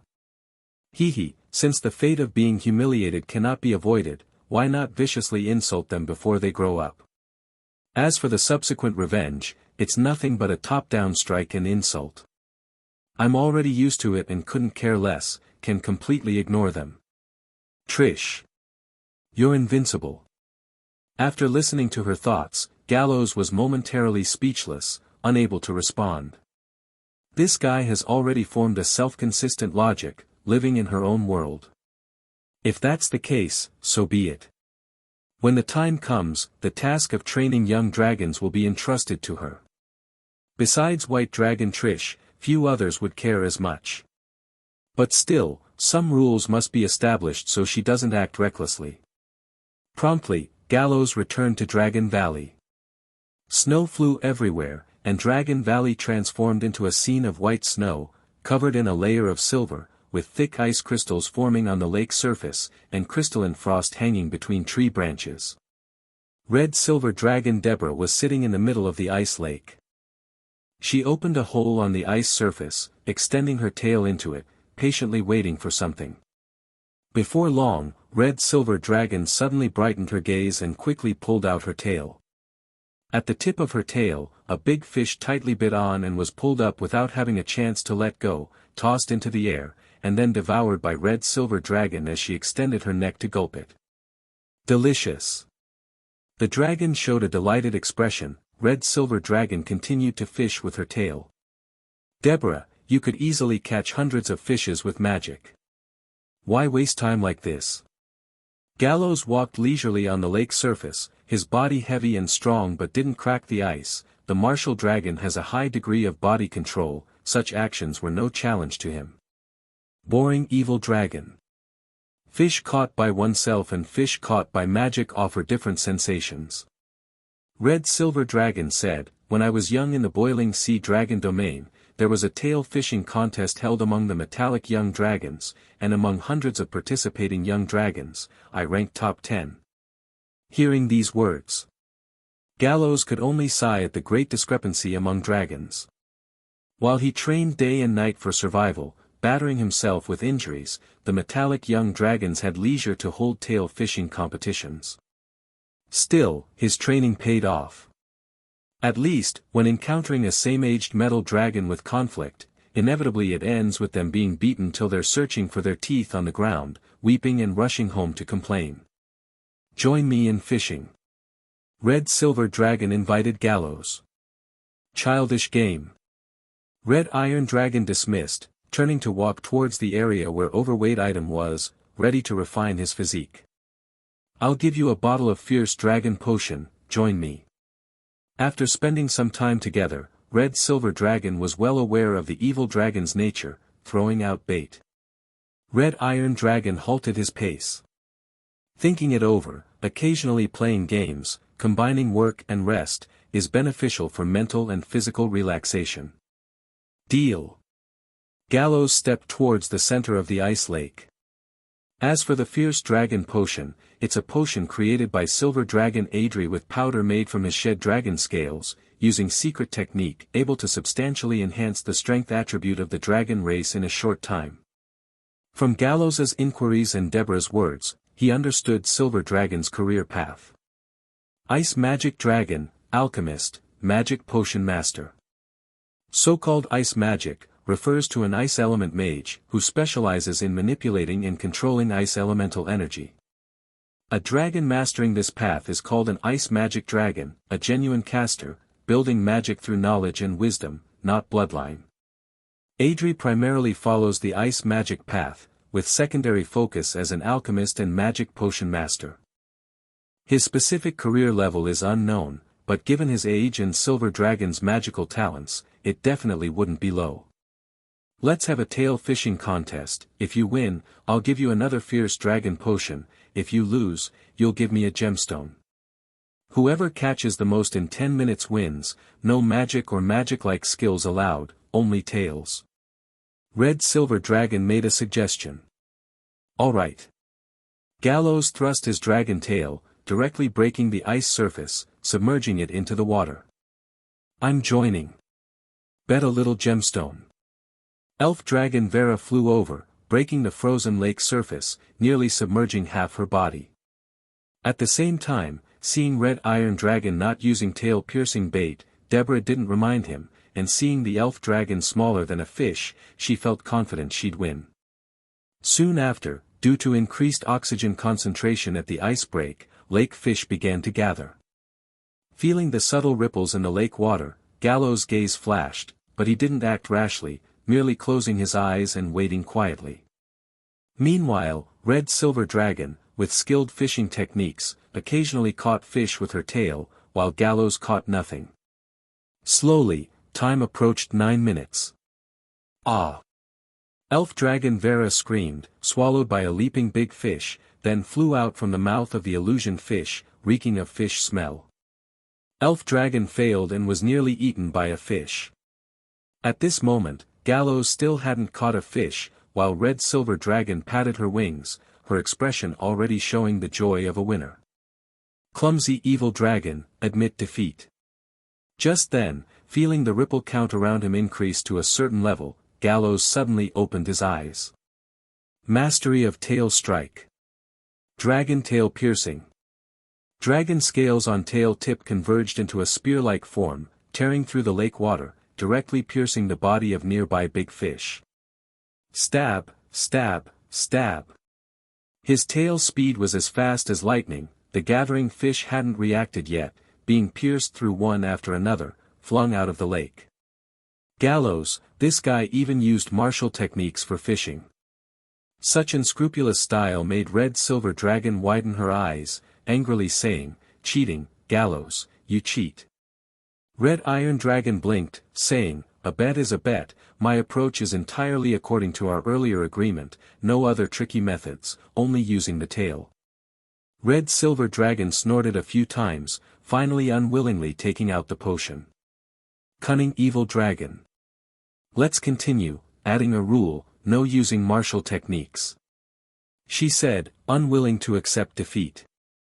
Galos nodded, agreeing.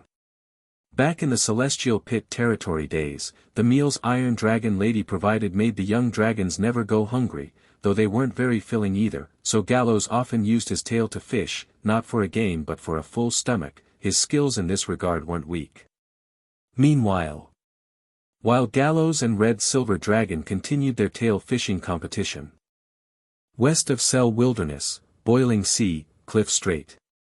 Dark clouds rolled, waves surged, countless lightning and storms clashed in the sky, roaring. Amidst the sky and cloud storms, could vaguely be seen dragons and giants in fierce battle. The air's sense of danger made young dragon scales slightly stand, tense and uneasy. Surrounded by monster corpses, young blue dragon Huryam panted heavily, gently licking the blood on his claws. The family and storm giants' war is reaching its peak, young dragons are nearly extinct, even us young dragons are sent to the battlefield to fight giant followers, survival is uncertain. He said calmly, voice without resentment, as if recounting facts. In the blue dragon community, young dragon status is only slightly above followers. Only adult dragons have say. Dragons below adulthood, regardless of family lineage, or those taken or picked up, must pay for the family without return, oppressed until adulthood, then they become upper ranks, oppressing other young dragons, repeating endlessly. But this also has downsides. If circumstances are too dangerous, if oppression is too severe, young dragons will consider escaping the family. Like now. Great dragons fight atop the clouds for dominance, while their value, even in death, is just consumable. Continuing to stay in the family, oppressed by great dragons, we only have a path to death. After a pause, young blue dragon's eyes flashed decisively. He said forcefully, with great dragons battling storm giants, it's our best chance to escape family control. Red, blue, green, black, white, around were 5 colored young dragons looking at each other. After a few seconds, they finally all flapped wings in agreement. No evil dragon wishes to be eternally oppressed, especially now with life at risk. Escaping family is the best choice. Cahill. What about you? Young blue dragon looked to the right. There was a female red dragon, fairly matched in size with him, covered in broken scales and blood, also in youth, slightly weaker than him among these young dragons, who hadn't responded. Family rules have long made me sick. After a few seconds of silence, Red Dragon Cahill said, agreeing to escape family. Yam, where should we go? The bony, savage-looking black young dragon, with black scales all over, in a hoarse voice asked, voice raspy. I've heard great dragons say, the Federation is facing internal chaos, our dragon race's rise is imminent. North of Cell Wilderness is abundant in minerals and biological resources, vast and wide. Young Blue Dragon looked toward Cell Wilderness's direction, here will be the place our dragons thrive. Next, 7 dragon shadows soared in the rain, swiftly leaving Cliff Strait, flying toward Cell Wilderness. Border area, Dragon Valley. The skill-based fishing contest ended with a victory for the Red Iron Dragon, who successfully seized multiple magic potions from the hands of the Metal Dragon Rich Lady. Similar magic potions. Galos had acquired quite a few from the Red Silver Dragon through companionship, riddles, gambling, and training guidance. Flying Dragon Potion that enhances agility, Magic Dragon Potion that heightens elemental sensitivity, Ba Dragon Potion that grants temporary resistance, various potions, totaling around 9 types, all rare potions with a strong effect on the dragon race, crafted by a prestigious 19-level mature silver dragon. Magic Potion Master. Shouldn't I also learn a similar supportive career path? This thought sprouted in Galos's mind. But soon, he discarded and vetoed it. This type of career path, I should let my followers or other dragons learn it, like how Red Dragon Samantha became an alchemist. This way, I can enjoy the benefits without it taking up my time. Galos pondered. In the future, when taking in other dragons, Dragon Valley must also set corresponding requirements when providing them shelter. For example, they should be encouraged to learn a career path beneficial to Dragon Valley and the tribe's development as soon as possible, avoiding laziness and wasting the dragon race's innate talents like Gordon. Meanwhile, in the biting cold wind, the Red Iron Dragon raised his head to gaze. He saw the blizzard pouring like silver sand onto the cliffs on both sides of Dragon Valley, blocked outside the valley, resulting in only a few flurries falling within. Outside the valley, where the wind and snow raged, the mighty 2-legged flying dragons flapped their wings, dragging various types of refined bricks extracted from the mines with iron chains as they ascended against the wind. Aside from the 2-legged flying dragons, there were also many barbarians and minotaur slaves, urged on by the whips and whistles of the jackal-wolf folk overseers, carrying heavy iron and steel ingots with their bodies, climbing toward the summit of the cliffs. Occasionally, some slaves would collapse from frostbite and exhaustion. But soon, new slaves were driven forward to fill the gaps. On the cliff-top platform, alchemists controlled some older model, yet still effective, industrial construction golems, which were originally assets of the Golden Tooth tribe, now part of the wealth of the Molten Iron tribe. Some had shock devices on their feet, continually pounding the ground to compact the foundation as solid as steel.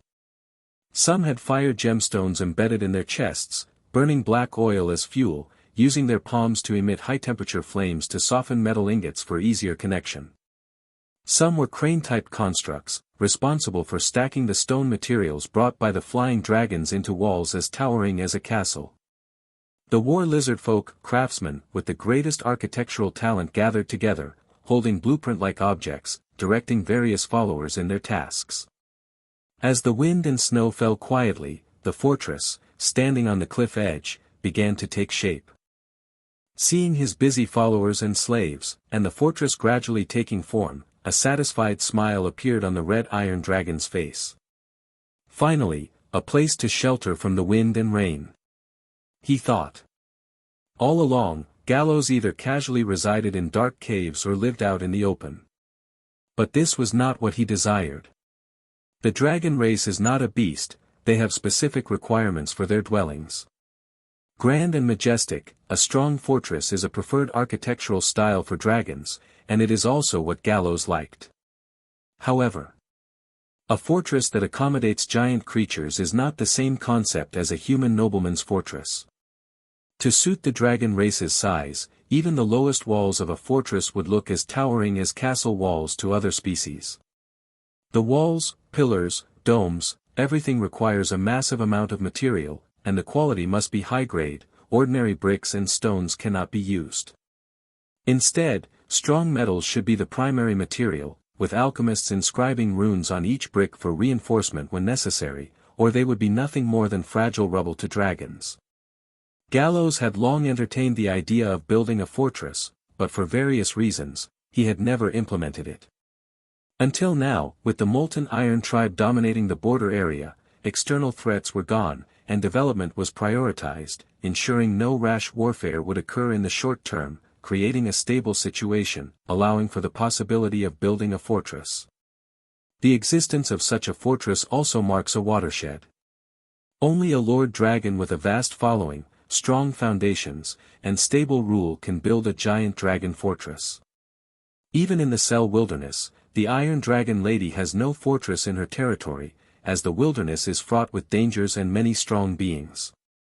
Her followers need to patrol and guard, and her resources are limited, leaving no time to build a fortress. Deborah, do your parents have a fortress in Red Maple Valley? Galos asked the Red Silver Dragon. No, they prefer living in humanoid form, so they haven't built a fortress. Deborah blinked, also looking up at the fortress shape being gradually formed in the howling wind and snow, a hint of envy in her eyes. Galos, you're just a young dragon and you have your own fortress, any metal dragon your age would be envious and jealous. It's not easy for metal dragons to build a fortress either. Among them, the presence of Lord Dragons is rarer, so when they want to build a fortress, they often have to rely on their wealth and dragon veins, hiring artisans from other species, like humans and dwarfs, to help with the construction. Besides material costs, there are labor costs, design fees, countless expenses. The costs involved make even mature metal dragons feel the sting. The Silver Dragon couple didn't build a fortress, probably not because they didn't like it, but because they were reluctant to spend that much, so they settled for constructing a humanoid dwelling. Additionally, it's worth mentioning. As metal dragons age, their wealth is gradually surpassed by evil dragons, because evil dragons pillage and amass wealth without moral constraints, collecting wealth and resources more efficiently than metal dragons. And for metal dragons, the largest source of wealth is righting wrongs, taking from the evil dragon's riches. But not all evil dragon lords are easy targets. If there are no evil dragons to seize from, then they'll be like Silver Dragon Adri, choosing professions like alchemist or magic potion master, profiting by selling their created goods. This fortress is designed according to the size of a mature dragon, and it will also serve as a meeting and ceremonial place for Dragon Valley. Once completed, there will be plenty of space. The Red Iron Dragon grinned at the Red Silver Dragon. When the time comes, if you like, you can move in. I can save a room for you. Willing to share his fortress. Galos indeed wasn't an evil dragon. The Red Silver Dragon nodded happily but then suddenly said cautiously, you won't charge me rent, will you? Unless it's free, otherwise I won't stay. The Red Iron Dragon solemnly replied, of course it's free, given our friendship. The most expensive things are often free. Galos added in his mind. Binding the Red Silver Dragon tightly to his chariot was convenient for him to pull on the facade of a metal dragon, and even cling to the Silver Dragon's old father's thigh, exploiting his magic potions. However, there's still a crucial issue. Galos shook off the snow from his wing membranes, looked at the red-silver dragon, and then seriously asked, "Deborah, if I take in many evil young dragons here and the news gets out, will I be targeted by the metal dragons?"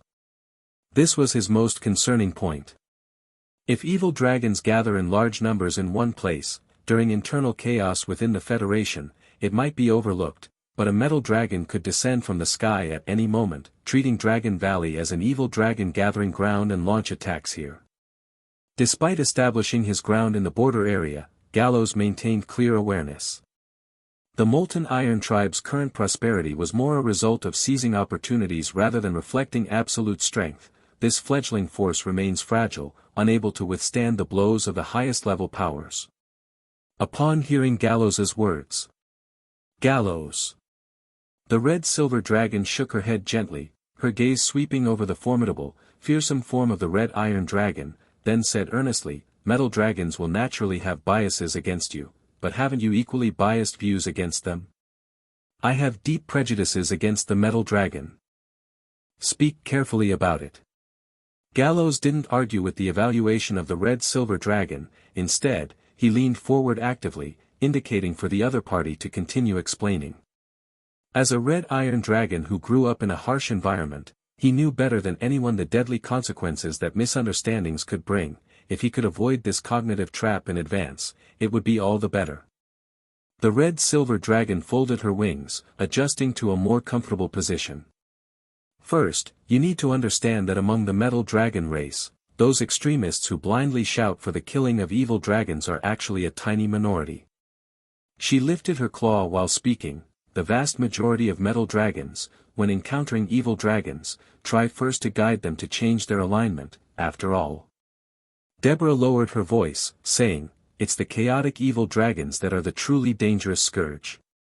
Just like the species among the 5-colored dragons, the red dragon, black dragon, and white dragon."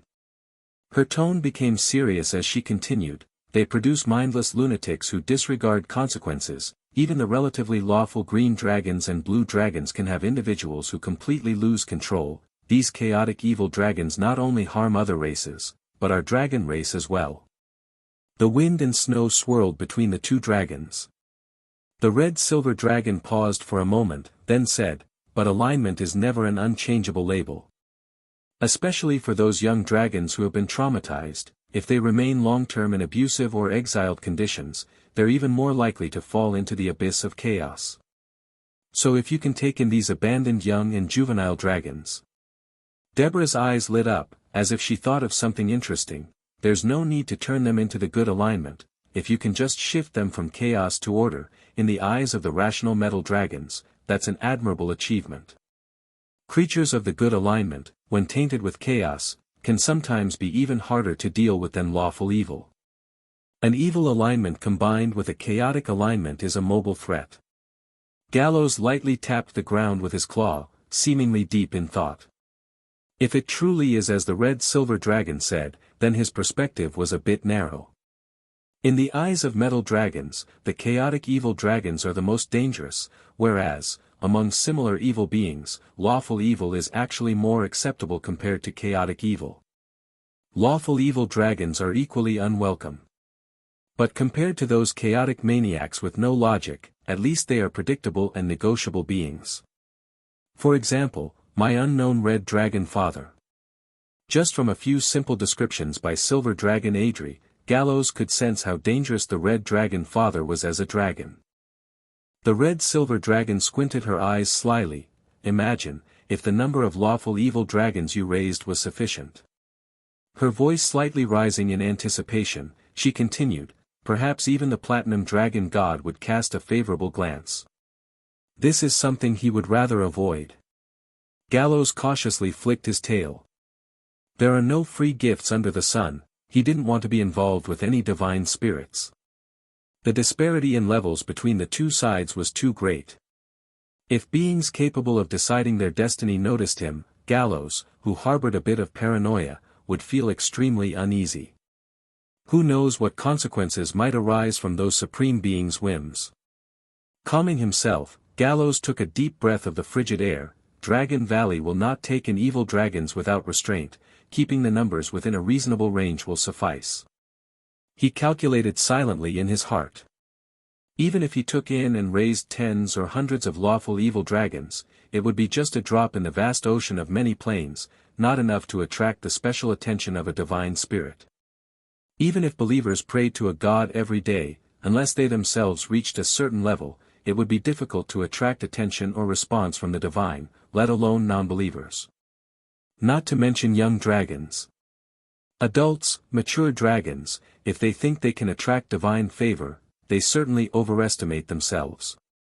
I need to start training. The red iron dragon composed himself and invited Deborah, together. The red-silver dragon curled her tail slightly, agreeing with delight. The snow and wind continued as time flowed by unhurriedly. Southern Kingdom capital city, the outskirts on the border, the newly built Starfire Monastery. The morning fog still lingered, and in the dim light of dawn, nearly 100 children were spaced apart in the Bluestone Plaza, forming a training formation. Their bare skin steamed with heat, their faces tender yet their eyes exceptionally resolute, sweating like rain yet none complained or uttered a word of grievance. These children were taken in by the Gem Merchant Group and handed over to the Starfire Monastery as reserves of the Divine Dragon sect. They were all orphans and beggars without parents and underwent rigorous screening, even using magic to ensure each had a tenacious will, a heart of gratitude, and potential for cultivation. At this moment, the children were undergoing basic training of the Divine Dragon sect pathway. They maintained the dragon coiling stance, standing on one leg as the dragon tail curled, with a heavy stone hanging from their ankles. Most of them swayed left and right, trembling constantly while gritting their teeth to lift their legs without letting the stone touch the ground. The most outstanding performer was a 10-year-old boy. His eyes were covered with a black cloth, yet his movements were meticulous, his body as stable as a boulder, without any tremble, standing out among the children. His name was Aster. He had been blind since childhood, but his other senses were exceptionally sharp. He could smell various scents in the air, feel the ripples of airflow brushed by the snowflakes, hear the most subtle sounds. Perhaps because of his blindness, incapable of seeing the world's splendor or ugly scenes, he had an extraordinarily focused attention during cultivation, progressing fastest, considered the senior disciple of Starfire Monastery. Spine rises like a dragon. The resonant voice of the divine dragon martial monk Bald boomed. The sturdy martial monk, who is bare-chested in the snow with a giant dragon tattoo, poses in a manner resembling a dragon soaring, stretching his spine with a sound like frying beans. The children simultaneously change their postures.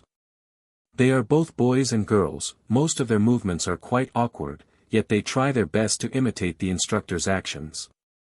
As time goes by, they sometimes raise their heads like young dragons, sometimes stretch their arms like wings.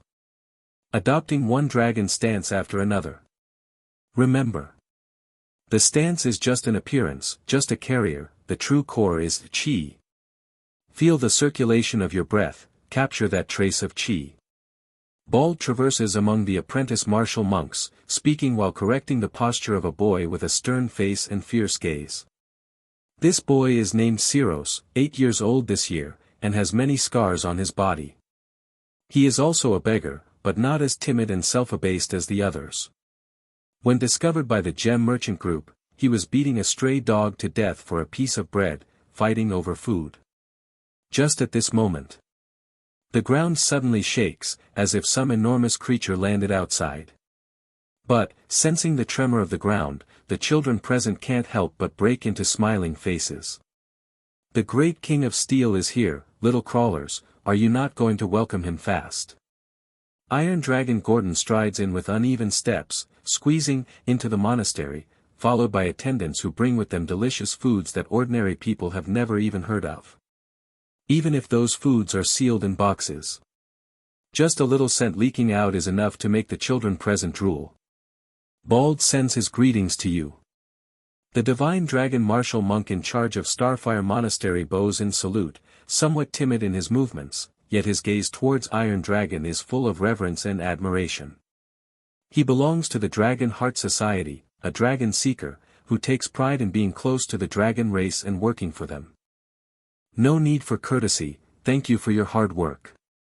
The Iron Dragon cheerfully retrieves a bottle of palace magic potion from beneath his scales, casually handing it to the divine dragon martial monk. A little gift, take it, drink it when you're tired, it will replenish your energy.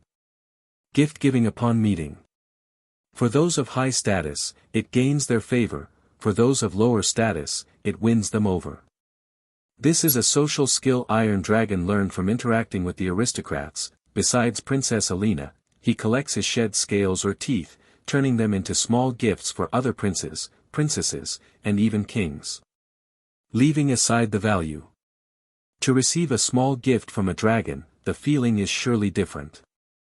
Directly giving gold coins, Iron Dragon can't bear, yet the palace magic potion, which is truly more valuable, though not made of gold or gemstones, he gives it away without feeling the slightest pain. Thank you for your generosity. The divine dragon martial monk says with joy in his gaze, head bowed. Little crawlers, why haven't I heard your cheers? Iron Dragon strides heavily into the plaza, intentionally putting on a stern face, speaking. Welcome the great king of steel.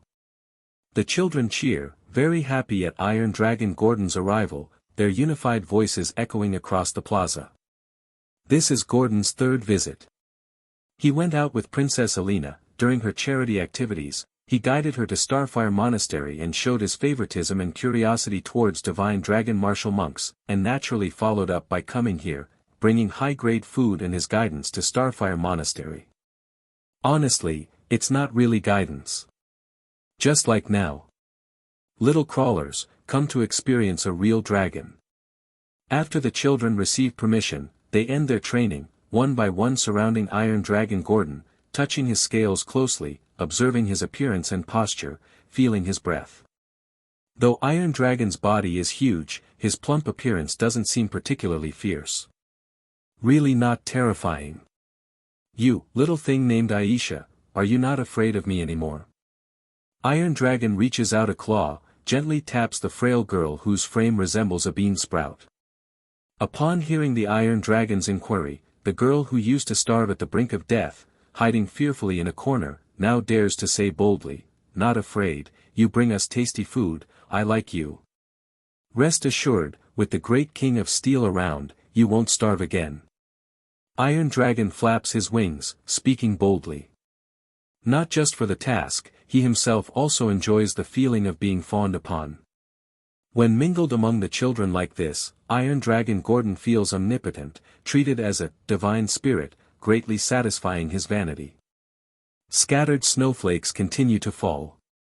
Yet within Starfire Monastery, it's not cold. The King of Steel interacts very harmoniously with the future divine dragon martial monks, those children gazing up at Iron Dragon without any fear or dread of the alien giant dragon, rather being filled with reverence and admiration. The seeds planted by the Ignatius brothers here are quietly taking root, gradually sprouting. Between the Cell Wilderness and the Eternal Frost Tundra. Border area. As time passed, the Molten Iron tribe thrived, digesting the spoils of victory, and gradually increasing its foundation in all aspects, bursting with vitality. In terms of population. The Jackal-Wolf folk, Kobold, War Lizard folk, these followers resembling the three illusion gods need no further explanation. As long as there is enough food, they can grow like wild grass in batches, with an extremely fast reproduction rate. Even though the Molten Iron tribe unified the border area, surpassing previous resource integration, they still need to regulate the reproduction of these major followers, setting up reproduction halls and many corresponding rules within their tribes. Ogres, centaurs, gray-haired werewolves. These followers have a longer growth cycle and limited reproductive efficiency, but individuals are quite powerful, producing elite warriors. For these core followers, the Molten Iron tribe adopts a strategy of encouraging reproduction. This also includes two-legged flying dragons. Two-legged flying dragons are sub-dragons of the evil faction, they do not like to nurture offspring. Normally, when feeling a burden on the group, they might abandon dragon eggs or even eat them when hungry to supplement nutrition. For this reason, their dragon eggs are gathered and cared for collectively. The flying dragons need not worry about tending to offspring and are encouraged to reproduce. The tribe has already accumulated many dragon eggs, and once they hatch and grow, the Molten Iron tribe's air force will increase again. With stable environments, abundant resources, and growing populations, the number of excellent leaders in each tribe steadily increases. These biological races, living in barren lands for years, seem to have a unique evolutionary mechanism. Once they grow to a certain scale, naturally more mages, commanders, and other elite leader individuals emerge. For instance, earlier, the Jackal Wolfman tribe had only one commander, Blood Fong Hodgson. But now, there are no less than 10 Jackal commanders similar to the young Hodgson, mainly holding leader positions in the Steel Wool battle group. Simultaneously with population and leader development. With mineral resource supplies from the entire border area, a black oil field exists, and core tools obtained through trade. The Molten Iron tribe's alchemy industry also steadily grows. Refined steel ingot weapons and armor are crafted daily through a streamlined production process. The leaders can equip themselves with rune weapons and armor strengthened through alchemy. Additionally, various alchemy golems are crafted one by one. Though not the latest models, slightly outdated, they suffice. When resources are abundant, the speed of alchemy industry development far surpasses other aspects. The current Molten Iron tribe is like a gluttonous giant beast, daily consuming various resources from the border area, growing rapidly, becoming stronger and more robust. Even without considering the existence of Galos. The overall standard of the Molten Iron tribe now far exceeds any previous 4 tribes in the border area. Although called a tribe, it actually has the level of a city-state, occupying vast territory, with a large population, able to contend with certain weaker tier duchies. With the Molten Iron tribe's consolidation over the border area, batches of meticulously trained kobolds disperse and enter the Eternal Frost Tundra. They will interact with various tribes in the northern lands, conveying first-hand information about the Eternal Frost Tundra to the Molten Iron tribe. Additionally, centaurs, ogres, werewolves, and other elite forces. Elite vanguards cross the Estonian River in batches, returning to the Cell Wilderness ahead of time with the support of the main camp, preparing for subsequent plans. A fortress primarily composed of metal was officially completed after more than 3 months. Due to its walls mostly constructed with red steel blocks, it reflects a color like red-hot steel when exposed to light, named the Burning Steel Castle. Galos's days have become very calm and stable. He rarely worries about managing territory affairs, mainly handled by Solrog. His time focuses on personal training and growth, not relaxing due to titles like King of the Borderland. Day after day, night after night. The Red Iron Dragon persistently trains day and night, continuously refining and evolving, its exaggerated physique attributes at the same age steadily increasing. Deborah often accompanies him.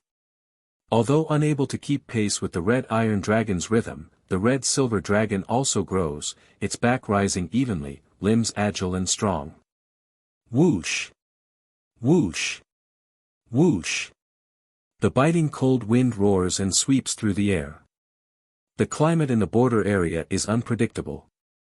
Previously, the heavy snow lasted more than half a year, followed by sporadic snowflakes continuously falling until now, and the cold wind continuously blowing from the north, lasting longer than ever, making one suspect if this area will be swallowed by the Eternal Frost Tundra. Southwest border area, fertile plain, abyssal rift. Snowflakes like dust particles whirl gently with the wind. A special training is happening here. Under the curious gaze of some surrounding followers guarding, the Snake Man Sword Saint's tail muscles tense and coil, upper body stands tall, arms spread like petals, the sword blades sharp and dangerous after drinking countless demon blood. Dragon Lord, I am here. She takes a deep breath, speaking to the formidable and strong Red Iron Dragon ahead, her gaze suddenly turns sharp, her aura like an unsheathed blade. Swoosh! Dozens of meters distance disappears in the blink of an eye.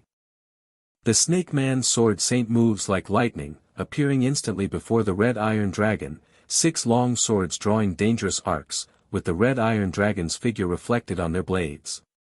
Action like tides. Additional attack. Razor-sharp sword shadows. The 6-armed Snake Man shouts, several long swords turn into myriad remaining shadows, encompassing and sweeping across the red iron dragon, continuous and unending like surging tides, with each sword followed by another without time to react, and even the shadows of the sword edges have additional damage. Clang! Clang! Clang! Dense metallic collision sounds are unceasing, with fiery sparks flying. Almost in an eye's blink, the 6-armed Snake Man sword saint's long sword strike dozens to hundreds of times like torrential rain, even before solid refined steel ingots, her sharp unparalleled attacks should have shattered them. However, the red iron dragon enduring the sword saint's attack remains unmoved. Like a rock battered by waves, with waves repeatedly breaking apart, it stands firm and unscathed. The 6-armed Snake Man race and sword saint career combination, fighting also possesses a certain beauty of values, almost akin to 3 humans of the same level acting in concert, though not sweeping peers of the same level, definitely a top-tier powerful path combination. However, there is always a mountain higher. Compared to the red iron martial dragon, she is like a rookie. Their clash continues. The 6-armed Snake Man sword saint unleashes her slashes around the red iron dragon, while the red iron dragon bears her attacks, never retaliating. Crack! Soon, the cold burst scale shatters entirely, revealing the second layer of black-red scale armor on the red iron dragon. SSSSSSS, as the scales slightly open and tremble, rolling heat waves emit from the red iron dragon's body, the high temperature causes air to warp, evaporating moisture, forming dense hot white mist. Clang! Clang! Clang! Clang! The metallic clash sound persists. The 6-armed snake woman sweats profusely, her skin turns slightly red due to the high-temperature heat field, but her attacks do not cease, even employing explosive means, sword edges slashing the red iron dragon's black-red dragon scales, tearing the scales, leaving bleeding sword marks, while the drifting sword chi carves deep sword marks into the surrounding land instantly. That's enough. After a period, the red iron dragon speaks. The 6-armed snake woman breathes heavily as if granted amnesty, chest heaving fiercely, nearly exhausted. In contrast, the red iron dragon, although covered with various deep and shallow sword marks bleeding, and the scales on the dragon densely webbed with cracks, its aura has not decreased much. These seemingly bloody wounds on it are merely insignificant injuries. On the fertile plain under the wind and snow, the red iron dragon gently stretched its body, and a fine prickling sensation immediately arose from all over, causing it to slightly tense its muscles. Those tiny wounds immediately stopped oozing blood. He glanced at his own scale armor, riddled with cracks. Few dragons, like him, allow their followers to attack them as a form of training. The number of battle scar patterns on his black-red scale armor had increased considerably, and once these cracks healed, some would form new battle scar patterns. If I keep progressing at this pace, I might be covered with battle scar patterns by adulthood, or at the latest, by middle age. Also, my cold burst scales have a unique structure, with no battle scar patterns on them, primarily on the inner dragon scales. In the future, if someone from the dragon race or any creature familiar with dragons sees that I'm clean and thinks I'm not skilled in combat, then provokes and attacks me, shattering my cold burst scales only to find me full of battle scar patterns underneath, I wonder what their reaction would be. Perhaps they would be very surprised.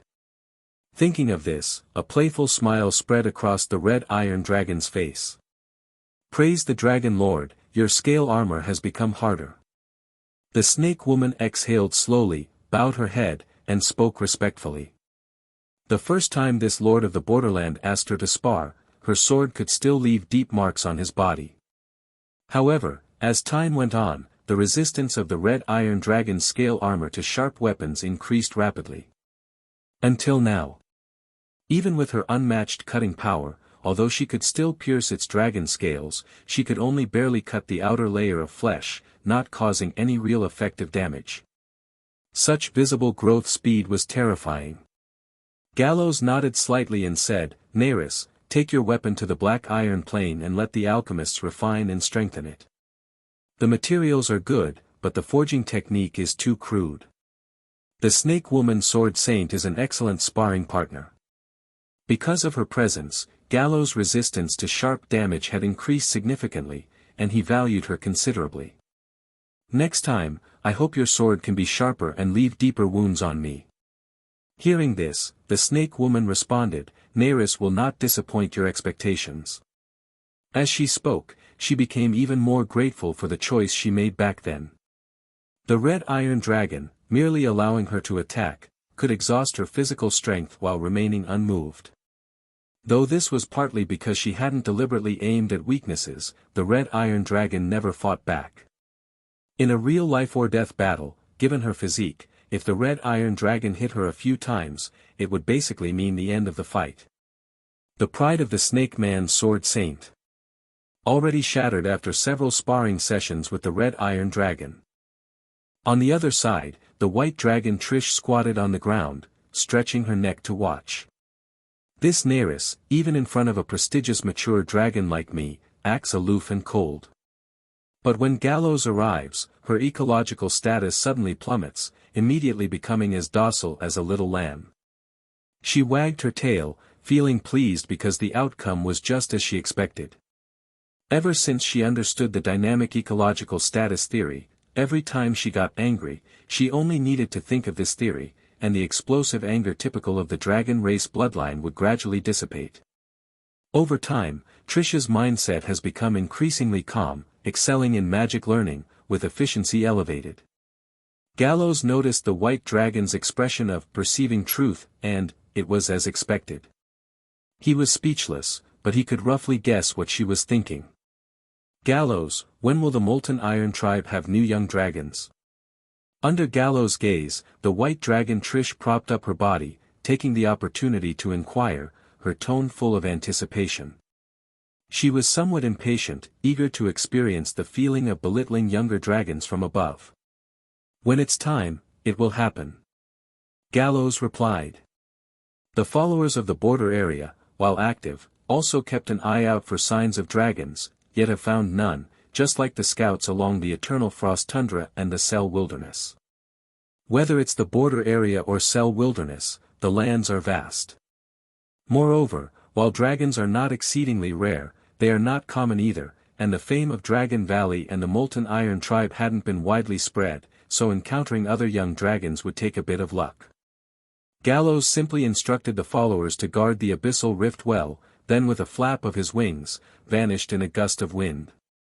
Dragon Valley, Burning Steel Castle. The towering and majestic fortress stood on the cliff top, unwavering in the snowstorm. Its structure was not entirely symmetrical.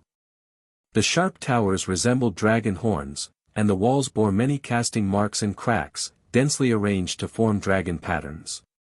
At first glance, the exterior appeared somewhat rough, but there was a peculiar beauty to it, aligning perfectly with the dragon race's architectural style. The guards were mainly composed of violent bears and flying dragons. At this time, the Red Iron Dragon appeared above the burning steel castle. He folded his wings, slowly lowering his altitude, landing directly on a protruding terrace, his sharp claws clinking on the hard metallic floor. Galos stood at the edge of the terrace, looking down, taking in the entire view of Dragon Valley. By now, the shallow wounds left on him by the Sword Saint had mostly healed. Galos' regeneration speed was constantly increasing.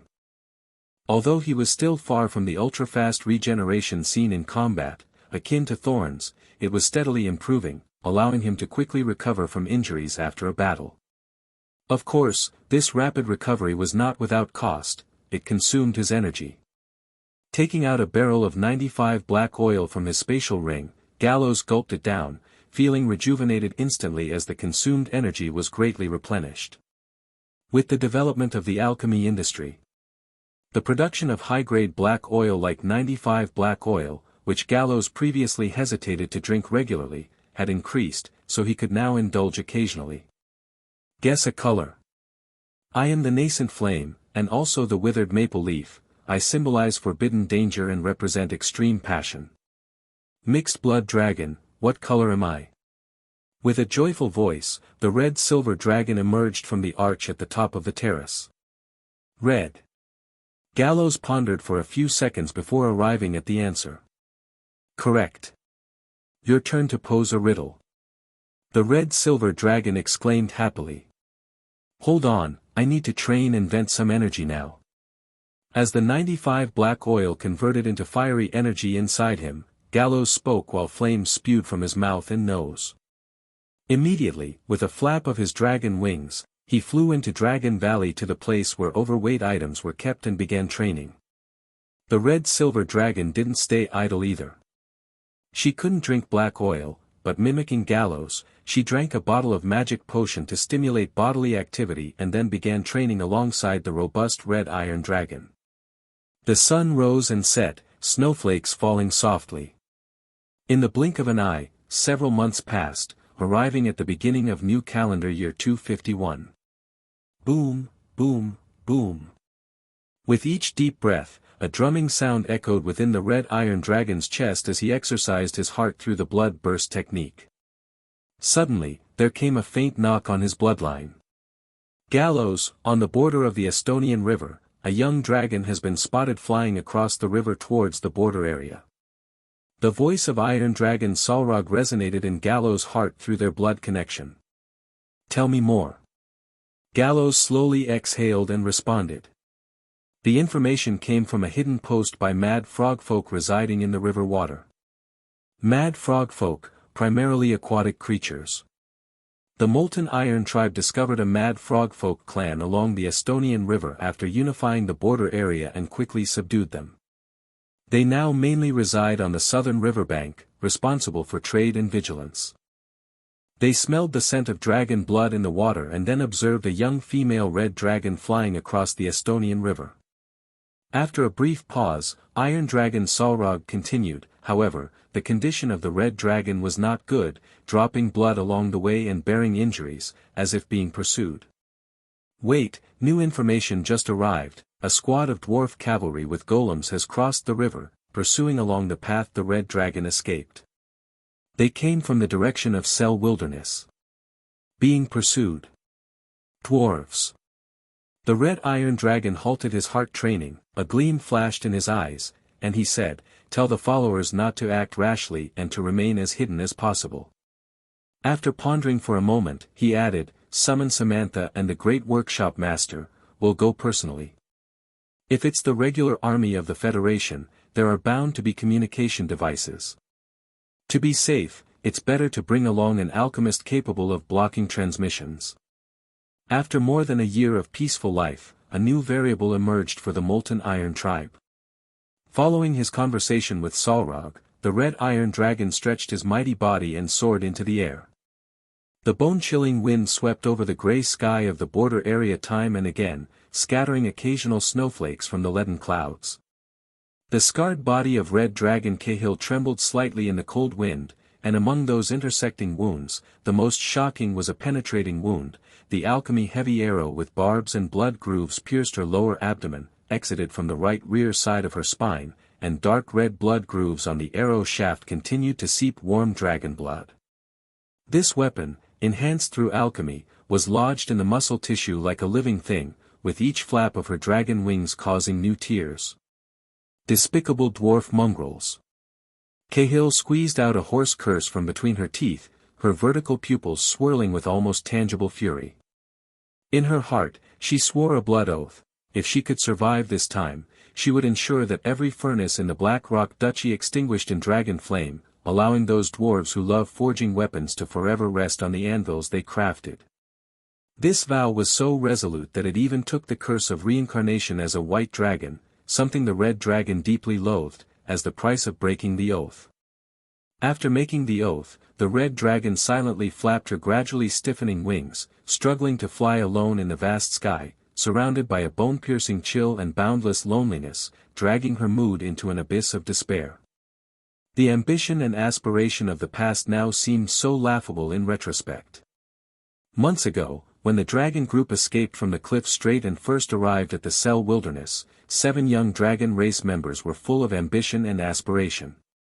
They planned to make great achievements in this new land, like most young dragons who leave the nest. However, reality quickly dealt them a harsh blow. While exploring the environment separately, an inexperienced young blue dragon strayed into a beast's territory, and by the time support arrived, only remains were left on the ground. 2 enraged young dragons led their companions to hunt down the beast, shedding their innocence in the process and beginning to act cautiously. They subdued some weak monster races, attempting to establish a firm foothold, but in a territorial battle, they misjudged the enemy's strength, leading to the complete annihilation of their followers. After this, a somewhat discouraged dragon group decided to lay low and develop, hibernate, and grow, at least until all members became young dragons again. However, being weak was the biggest risk. They wished to lay low and develop, but danger and accidents always sought them out, forcing the dragon group to wander constantly, unable to lead a stable life. By then, they realized that surviving alone outside was no better than enduring exploitation within the blue dragon community. Slowly, due to a series of unexpected situations, the dragon group lost another 2 dragons, leaving only 4 of the original 7. A young blue dragon, a young red dragon, a juvenile black dragon, and a juvenile green dragon. After careful consideration, they believed the Cell Wilderness was too dangerous, so they decided to start anew elsewhere, but during migration, while passing through the airspace of a mine vein, they were noticed by the stationed army, which trailed them, launching a surprise attack while they were off guard. The black dragon and green dragon were severely injured and captured almost instantly. The blue dragon and red dragon fell into a tough battle. Ultimately, with his dragon wings shattered and no chance of escape, the young blue dragon fought desperately, covering for red dragon Cahill, allowing her an escape opportunity at the cost of being severely injured and captured himself. Recalling the final silhouette of the blue dragon spreading his tattered wings, a maelstrom of unprecedented complex emotions surged in Cahill's chest. The proud red dragon never expected to owe her life to that blue dragon clansman, with whom she constantly sparred. This mix of anger and shame burned her heart. For a moment, she almost turned to face death, but her obsession with revenge ultimately suppressed the impulse, allowing her to retain a shred of clarity amid intense rage. Time slowly, steadily passed by. The sky gradually darkened, and night enveloped the earth. Under the cold moonlight, Red Dragon Cahill struggled to flap her wings. Due to prolonged flight and injuries, her altitude unconsciously dropped, her speed slowed significantly, and her consciousness dulled. Despite her focus on escape and surviving for revenge, her severe injuries rendered her powerless. Screech! A piercing shriek suddenly resounded. The red dragon instinctively maneuvered to evade, only to feel a sharp pain in her dragon wings as an alchemy crossbow arrow pierced through. Glancing back, she saw the relentless pursuit of the dwarf pursuers drawing closer. Cavalry donning light armor rode giant horned antelopes, swiftly traversing the hard earth of the border area, a trail of dust billowing behind them, with several massive golems of steel and metal structures advancing thunderously at the rear. Swish, swish, swish. The light cavalry lifted the bows and crossbows they carried, shooting a rain of arrows into the sky. At this moment, Red Dragon Cahill flew at an altitude of only 300 meters, entirely within the attack range of these crossbow arrows. She tried her best to dodge, yet was still continuously hit, multiple crossbow arrows embedding in her, with blood streaming down her body. Staggering, the red dragon was about to crash toward the ground. At least take some burial goods. Feeling the exhaustion and pain in her body, the red dragon felt no fear. Instead, a flash of ferocious and vicious glint appeared in her eyes. She roared lowly, flapping her broken wings with difficulty to change direction, diving toward the dwarf cavalry. In the red dragon's path, beads of blood drew a desperate red line in the cold wind. Her tattered dragon wings tore through the air with a deathly shriek, and from the depths of her throat, she prepared her final ball of dragon flame, until an unnatural red glow suddenly illuminated the firmament. The young dragon instinctively looked over.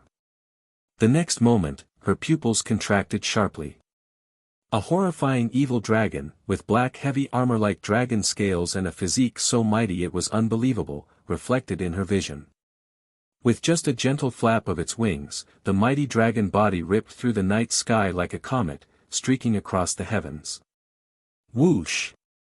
In merely a moment of distraction, the red iron dragon had already neared the ground. Not until this moment did the explosion of air, like thunder, finally resound. The cavalry captain of the dwarves was the first to react. His pupils contracted tightly, shouting, "Everyone!" The voice hadn't even landed before being swallowed within the deafening blast's roar. Under Cahill's gaze of utmost shock, the red iron dragon crashed directly into the cavalry phalanx like a meteorite, turning the dwarves and their mounts into bloody pulp with the impact, and the spread of shock waves and the rolling earthen waves flung the surrounding dwarves away circle by circle. Boom! Engines roared. 3 alchemy golems on the periphery charged into the dust-filled murky area. The next second, amidst a rapid series of collisions, debris rained down and scattered like a storm. In its claws, toying with what seemed like the heart-like alchemy engine, the red iron dragon took heavy, unstoppable steps, emerging unhurriedly from the smoke and dust. The border area prohibits foreign hunting. The red iron dragon's gaze swept over the surroundings, saying, "Especially hunting dragon race." The sound reached their ears, while those surviving dwarves were practically stunned, forgetting to breathe as they stared at the fearsome dragon shadow. Simultaneously, the red iron dragon noticed the equipment of these dwarves and the emblem upon it. Black Rock Duchy. A subtle change flickered in the red iron dragon's eyes. After more than 20 years, Galos once again encountered the Black Rock Duchy, but the situation now was vastly different. For the Black Rock Duchy. In a burst of fury, the dwarf captain summoned his last courage, swinging his warhammer as he leapt toward the red iron dragon's head, only to be swiftly met by a casual claw, instantly exploding into a cloud of blood mist. A clever dwarf warrior quietly retreated to the back, reaching for the communication tool on his waist and activating it. However, to his surprise, the communication tool seemed interfered with by an unknown force, rendering it unusable. Struggling to the end does seem more interesting than groveling for mercy. Even before the red iron dragon's words fell, its afterimage swept across the battlefield. In merely a matter of tens of seconds, the land returned to silence, with only the cold wind carrying the scent of blood over the remnants, over that mighty and imposing dragon's shadow. Only at this moment did Cahill, floating in mid-air, awaken from her shock. What kind of powerful evil dragon is this? A young dragon? Or an adult dragon? Gazing at that terrifying figure, her heart filled with caution, fear, and a deep sense of awe. The earth had turned into scorched land. In the center of the ruins scattered around, the red iron dragon took a few leisurely steps, then suddenly lifted its head and spoke in a haunting tone, "Little red-scaled dragon, where are you going?" In mid-air. Cahill, who had been quietly flapping her wings, trying to retreat away from the red iron dragon, froze, then turned around stiffly and slowly landed on the ground. Her mood was exceptionally tense at this moment. The formidable evil dragon in front of her had saved her, but she wasn't naive enough to believe he had done so purely to rescue her without expecting anything in return. His imposing, unbelievably powerful form was more ferocious than any giant dragon she had ever seen, giving her a sense of oppression that even surpassed the adult blue dragon she had encountered in her tribe. She had no doubt. If she accidentally angered him, being skinned alive and eaten on the spot wasn't out of the question. Powerful. Cahill sniffed the scent in the air carefully, her eyes scanning Galos's body, catching sight of his winged tail, like a forest of sword thorns, his steel-forged strong limbs, and his features that combined those of a red dragon and iron dragon. She hesitated for a moment, then lowered her dragon head and said, "Red Iron Dragon, thank you for your assistance. If this is your territory, please forgive my unintentional intrusion." She raised her dragon wings, displaying the wounds on her body, and said, I was being chased and had no choice. For a small dragon with a humble attitude who knows her place. Unless it's an extremely chaotic and evil existence, a great evil dragon generally won't make things too difficult. Red Dragon Cahill's temperament was very irritable, but now it was a matter of life and death, and when power wasn't enough to solve the problem, the wisdom of the Red Dragon began to take the high ground, explaining the reason for her arrival here in just a few words and asking for forgiveness for any possible unintended offense. Galos walked towards the Red Dragon with a graceful stride.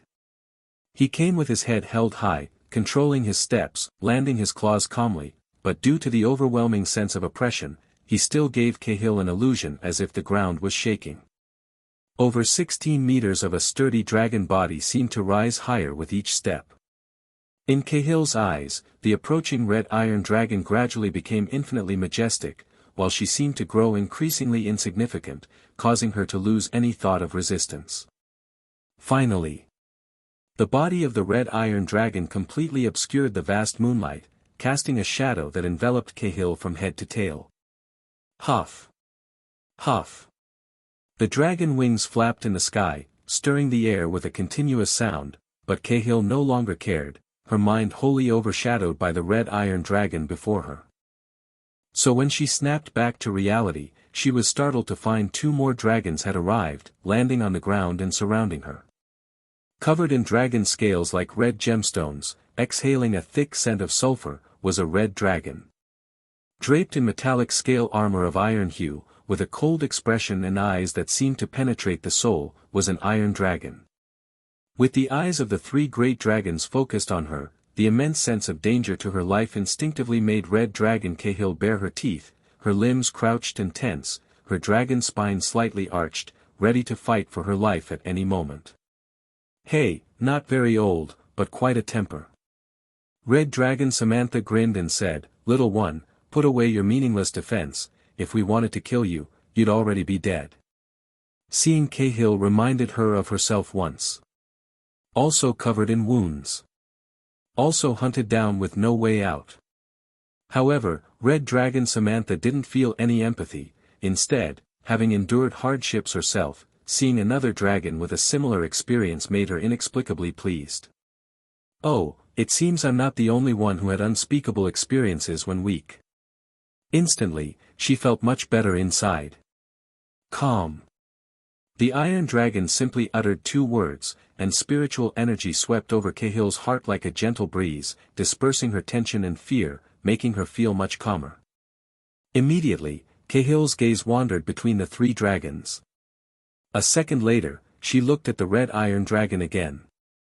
Even though the subsequent 2 dragons weren't any less oppressive, it was clear who was the backbone among them. The red iron dragon, even without speaking, still held the dominant position here.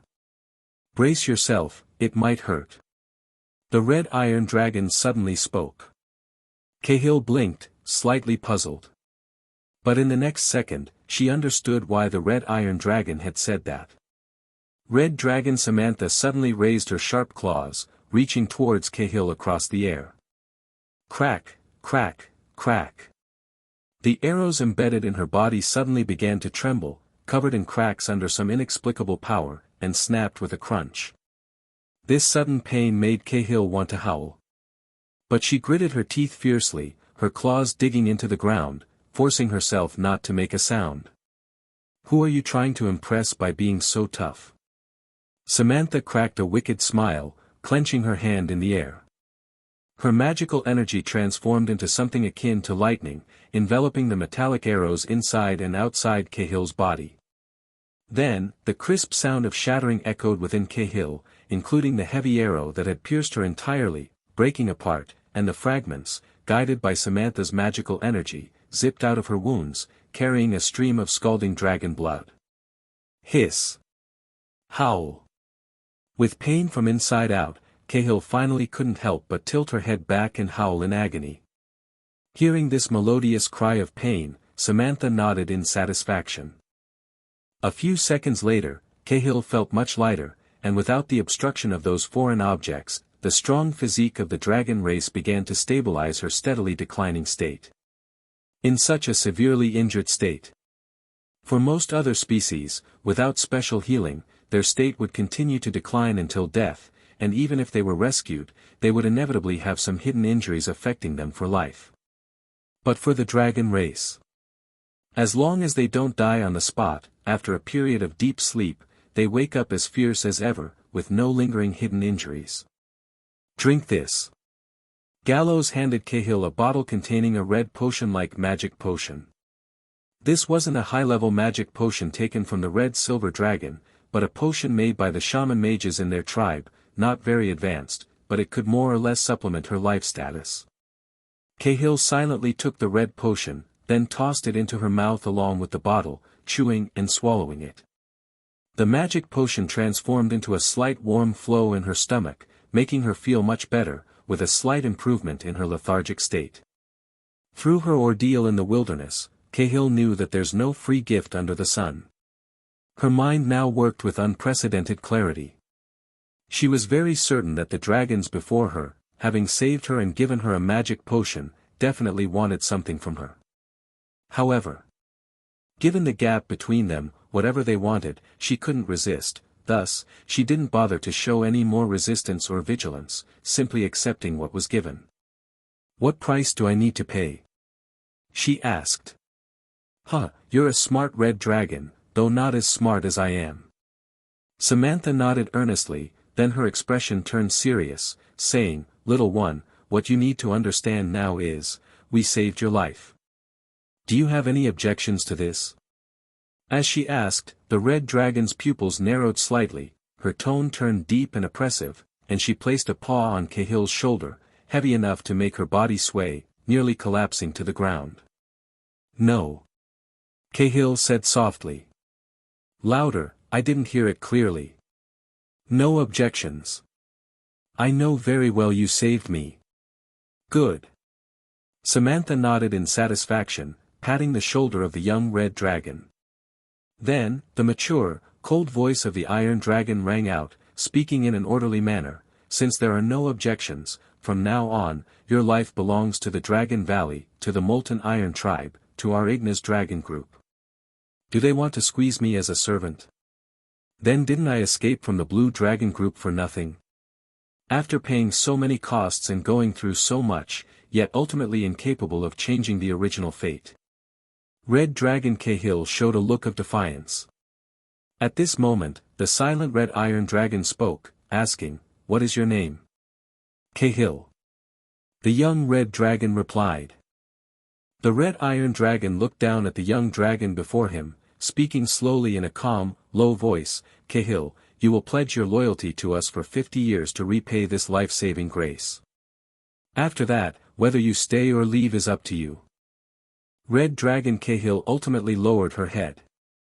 50 years, for the dragon race, this time span is not long, her life is far more precious than 50 years. Moreover, if it were another evil dragon, threatening with a life-saving debt, demanding allegiance for 500 years might be considered lenient. In comparison to what she gained, this effort is almost negligible. In the eyes of evil dragons, it's almost like charity. If not for the giant dragon in front of her displaying every feature of an evil dragon, Cahill might have suspected him to be a kind dragon.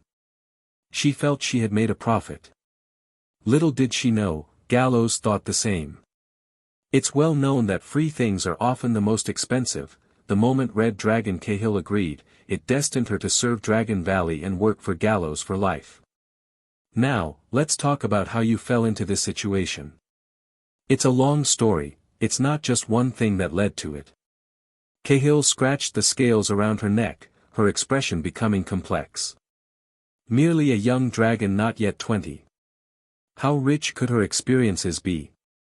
The red Iron Dragon's gaze swept over the scars on Cahill, then start from the beginning. Immediately, Cahill spoke through exhaustion, "I am alone now, but actually, I was not living in solitude." She quickly recounted recent events. From the ambition upon leaving Cliff Strait, to the silent defeat in Cell Wilderness, then the remorse and anger upon being hunted. Galos could feel the change in her emotions from her descriptions. Among them, what intrigued Galos the most was It turned out that there were other dragons as well. Not just one dragon located in Cell Wilderness, but 3 dragons captured by the Black Rock Dwarves. As for those dragons who died in Cahill's description, Galos said nothing more. The survival environment for evil dragons is so harsh, although those who grow up to be evil dragons are generally much stronger than metal dragons of the same age, the cost is extremely high. In Galos's view, Cahill and the others had almost fallen into every possible pitfall. It might be because they were born in the Blue Dragon community, including the 2 young dragons, who lacked experience in wilderness survival, were not cautious enough, and faced too many avoidable troubles. In this damned wilderness, even if we wish to lay low and develop, living in forbearance, all kinds of dangers still come one after another, killing our companions, making even escaping the wild impossible. Cahill whispered curses. Hearing this, Galos narrowed his eyes, earnestly said, "Born as an evil dragon, any place in this world is fraught with danger, full of malice. Laying low. Weakness is always the greatest danger. Blindly laying low and enduring hardship will only result in forever being unable to raise your head." He was always cautious in actions, far from being opportunistic.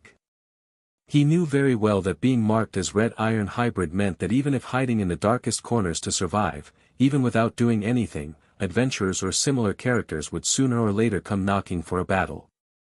At that time, if he were weak, he would undoubtedly die. Therefore, after careful consideration each time, when it's certain that the benefits of something outweigh the risks, Galos would act decisively, seeking resources and environments for his own development and growth. Galos, according to what this young red dragon said, there are still 3 dragons trapped in the wilderness, captured and imprisoned by the Black Rock Dwarves. Solrog's voice echoed inside his heart, saying, "The blue dragon is naturally skilled in managing territory and followers. I lack such a deputy. Besides, the green dragon and black dragon each have characteristics beneficial to the development of the Molten Iron tribe. I suggest rescuing them." As a standard dragon supremacy advocate, Iron Dragon Solrog is very willing to rescue more dragons, creating a dragon empire capable of ruling the world, ultimately to be governed by the Ignatius brothers over other giant dragons. "Please, rescue the blue dragon caught by the dwarves." Cahill's whispered plea sounded simultaneously. The proud red dragon lowered her head, saying, "He is of my age, but possesses strength comparable to mine, worthy of your investment in cultivation." Red Dragon Samantha exclaimed with a "Huh."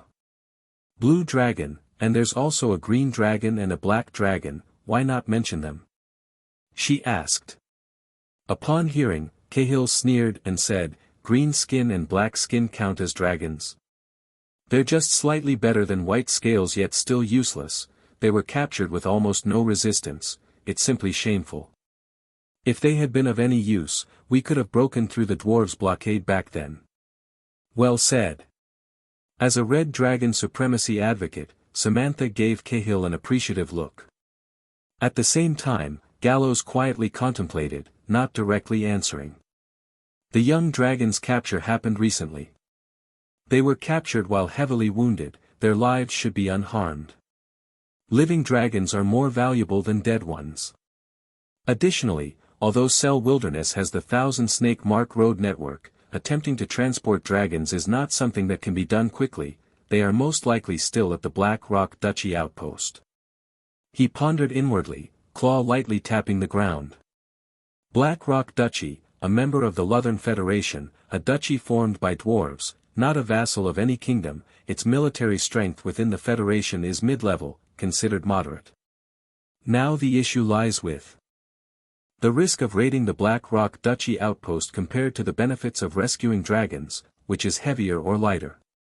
However, this isn't a particularly complicated problem. After a dozen seconds, the red iron dragon lifted his head inch by inch, gazing toward the direction of Cell Wilderness. "Solrog, Samantha, how many years have we been away from the wilderness?" he asked. 14 years. The two responded instantly, without hesitation. As long-lived dragon race, they're not particularly sensitive to the passage of time. The clear recollection is simply driven by strong emotions. Yes, 14 years. The red iron dragon spoke slowly, not hurriedly, unknowingly. 14 years have already passed. He recalled vividly, pushed out of Cell Wilderness at precisely 18 years old, forced to flee to the border area, now 32 years old, 14 years have passed. After a few seconds of silence, the red iron dragon grinned, revealing his sharp fangs. He asked, "Do you thirst for returning to the wilderness?" Salrog and Samantha exchanged glances, then nodded emphatically, their eyes flashing with excitement. "Every moment, we want to make those crawlers feel the fear dominated by the Ignatius brothers. Defeated by powerful enemies, driven. Returning stronger, seeking revenge. Though more dragons perish midway, stories like these appear multiple times in the dragon race heritage. Raiding a Federation stronghold isn't something new either." After thoughtful contemplation, Galos decided to take action personally, opting for swift victory, quickly raiding the Black Rock Duchy stronghold, rescuing the dragons, and having them serve Dragon Valley in return for saving their lives. Black Rock Duchy isn't much more prosperous than the current Molten Iron tribe. Their headquarters lies in the south, only some troops stationed in Cell Wilderness, perhaps 2 or 3 resource points in total. Even if they become furious post-attack, wanting to strike against Molten Iron tribe, they must consider if their forces can safely traverse Cell Wilderness, if their supplies can support such a distant war, if they can endure a fight in the border area against Molten Iron tribe. Moreover, the number of dragons in Cell Wilderness isn't small. Being attacked by dragons makes it difficult to directly pinpoint the border area. Most importantly, Molten Iron tribe awaits the flames of war to ignite before advancing into the wilderness. Before then, Galos wants to test what reaction the Federation has internally when an internal member is attacked. Cell Wilderness, the Black Rock Duchy's chromium iron ore base. The dwarf mage Grony was fiddling with several dragon scales of different colors in the alchemy workshop, a satisfied smile flashing in his single eye. Over 20 years ago, he was in charge of the manipulation and maintenance of alchemy golems at the black oil field base of the Black Rock Duchy. During an experiment attempting to track a mixed-blood dragon, he was blinded by an explosion. However, he did not let this setback defeat him. Afterwards, he realized the importance of being meticulous and cautious, never allowing negligence. Reflecting upon his experiences, his once inherently gruff dwarf personality was barely visible. For this reason, his skills in alchemy had instead reached a new level. He was then reassigned to this chromium iron ore post as the Warlock Master, with other alchemists under his command, overseeing the repair, improvement, and operation of various weapons and armor, alchemy golems, and heavy defense equipment. Truly exceptional creatures, the creator really shows favoritism. After studying the dragon scale structure for a long time, the dwarf mage took a break, sighing with admiration.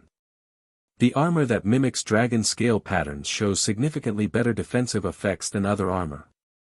If he could comprehend the intricate wonders of dragon scale structure further, crafting dragon scale armor would undoubtedly enhance its defense exponentially.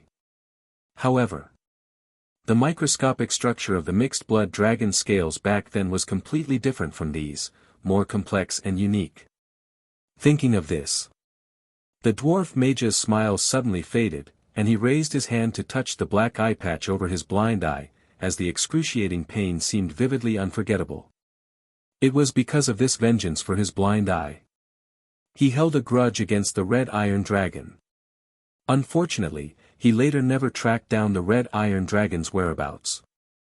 When he heard of its appearance, it had already raided a base in Raymond Duchy, displaying formidable strength and earning nicknames such as Death Omen Star and Sky-Splitting Wings. Gradually, unable to do anything about the red iron dragon, without even knowing where it was, he had no way to take revenge. The dwarf mage slowly buried the hatred in his heart, transferring it onto other dragons. Not long ago, when their sentries discovered a dragon group flying over the airspace, all of them young dragons, he immediately issued a command to track and ambush, and thanks to this decisive action, he successfully captured 3 dragons at once. Once the reinforcements arrived to transport these dragons away, he would claim the greatest credit. Such an achievement would elevate his position again. Even with just one eye, the dwarf mage could already see a bright future ahead. But before that, let me collect some interest first. A trace of resentment flashed through the dwarf mage's eyes before he left the alchemy workshop and went to the heavily guarded rear of the camp. Blue, green, black. Within the steel cages strengthened with alchemy, the 3 dragons were bound by chains inscribed with runes, piercing through their ribs and wings, tightly restraining them. "How are you feeling, little dragons?" the dwarf mage said with a cheerful smile. "Worm, when I break free, I'll tear your flesh apart piece by piece, so that you die in endless pain." Under a hoarse growl, the female black young dragon glared with a sinister and dangerous look. Oh! What a terrifying threat! The dwarf mage stepped forward, having the guard pull the chains, causing the black dragon to be dragged tightly against the cage amidst the pain of chains grinding flesh and bone. The runes on the chains all lit up, with the effect of the immovable body technique, making the severely injured and weakened black dragon unable to move. "Then let's start with you." The dwarf mage took out a sharp knife, carving out the black dragon's scales with flesh one piece at a time. Throughout the process, the black dragon said not a word, only staring intently at the dwarf mage, as if etching his appearance firmly into its mind. Although young, it already exhibited the black dragon's inherent malice and vengeful nature. Anyone else feel like shouting? After collecting a bucket of dragon scales and flesh, he looked towards the other dragons. "Dwarf, let us go, and we promise not to take revenge. Instead, you'll gain the friendship of the dragon race." The male green young dragon said softly, "Friendship or hatred, it's an easy choice, isn't it?" The green dragon, generally regarded as the most intelligent of the 5 color dragons, has a penchant for scheming and is adept at deceitful negotiations. Unfortunately, the dwarf mage was also well aware of this. "Compared to deceit, I prefer threats and curses." The dwarf mage ignored the green dragon's various ploys, continuing to carve out the green dragon's scales and flesh. He then moved to the blue dragon. The blue dragon was the largest in size, and the chains binding it were the thickest, with the densest runes. Unlike the black dragon and green dragon's choices of threats and negotiations, it simply lay quietly on the ground, body relaxed, showing no sign of attack or defense, as if it had accepted the reality. "Little one, do you have anything to say?" the dwarf mage asked. He savored the feeling of humiliating these top magical creatures. The blue dragon opened its eyes, glanced at him, then lay back down on the ground without a word. "Could it be that there's also a saying among your dragon race that the biting dragons don't bark?" The dwarf mage laughed heartily, carving out the blue dragon's scales and flesh piece by piece. These were treasures, and he intended to keep some. "Vile creature, you will pay for this." The black dragon weakly raised its head and said. The dwarf mage looked at it with pity and said, "What price? You think you have a chance to survive? A dragon whelp like you truly doesn't know its limits. Once you're transported to the south, you'll understand what real." Before the words were out, the dwarf mage suddenly felt a tightness in his chest, an intangible sense of danger made his hair stand on end. After a brief daze, the dwarf mage suddenly lifted his head. Silently, a crimson ominous star streaked across the sky, the dark red trail tearing open the grey-blue night, like a fiery scar left behind. The dragon wings that split the sky. The ominous star that symbolizes death. He has arrived. The dark red trail scorched through the sky of the Cell Wilderness, and at the sight of the red iron dragon appearing like a meteor, every dwarf's heart instantly tensed. The audacious evil dragon. From the center of the mine came the roar of a war hammer hitting the ground, as the beard of a dwarf commander danced wildly in the wind. "Let it taste Black Rock's firepower," he shouted, giving the command to open fire. At the same time, 10 multi-barreled steam crossbow cannons embedded in the earth roared first. These killing machines, 3 stories high, driven by refined gold gears, each steel crossbow arm wrapped in dragon lizard sinew soaked in whale oil. Dozens of barrels rotated and fired simultaneously, weaving a lethal domain in the air with a barrage of armor-piercing crossbow arrows. The anti-air heavy guns followed closely, and as the magic energy stone embedded in their bases shimmered brightly, energy balls were spewed from their wide barrels. Yet the giant dragon descending from the sky did not even dodge. He merely avoided attacks aimed at vital points, allowing all other assaults to fall upon him. Crossbow arrows struck against his chestplate like red scales, and what burst forth were not blood flowers but blinding sparks. The dwarf gunners watched in terror as the arrowheads twisted and snapped. Those deadly weapons capable of piercing an earth dragon's heart now seemed as fragile as ice picks against an iron plate, and the magic energy cannon's attack landed on the red iron dragon, causing his body to sway slightly, his scales cracking and shattering. Why does this dragon look so familiar? It's him, the Death Omen star. How many years has it been? He's become stronger and returned for revenge. The dwarf alchemist was shaken to his core, recognizing Galos. Several small dragons, despite their pain, straightened their bodies and looked up at the sky. Amidst the attention of all, the red iron dragon folded his wings. Offensive stance. Open.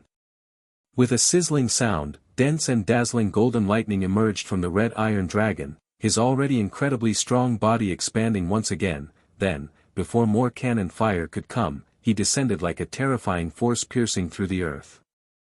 Boom! With the cataclysmic sound, countless cracks spread like lightning across the surface.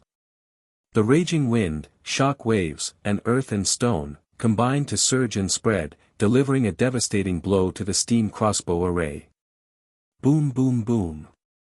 Before the dwarf guards could regain their senses, the golden and mighty red iron dragon spread its wings, rising into the air.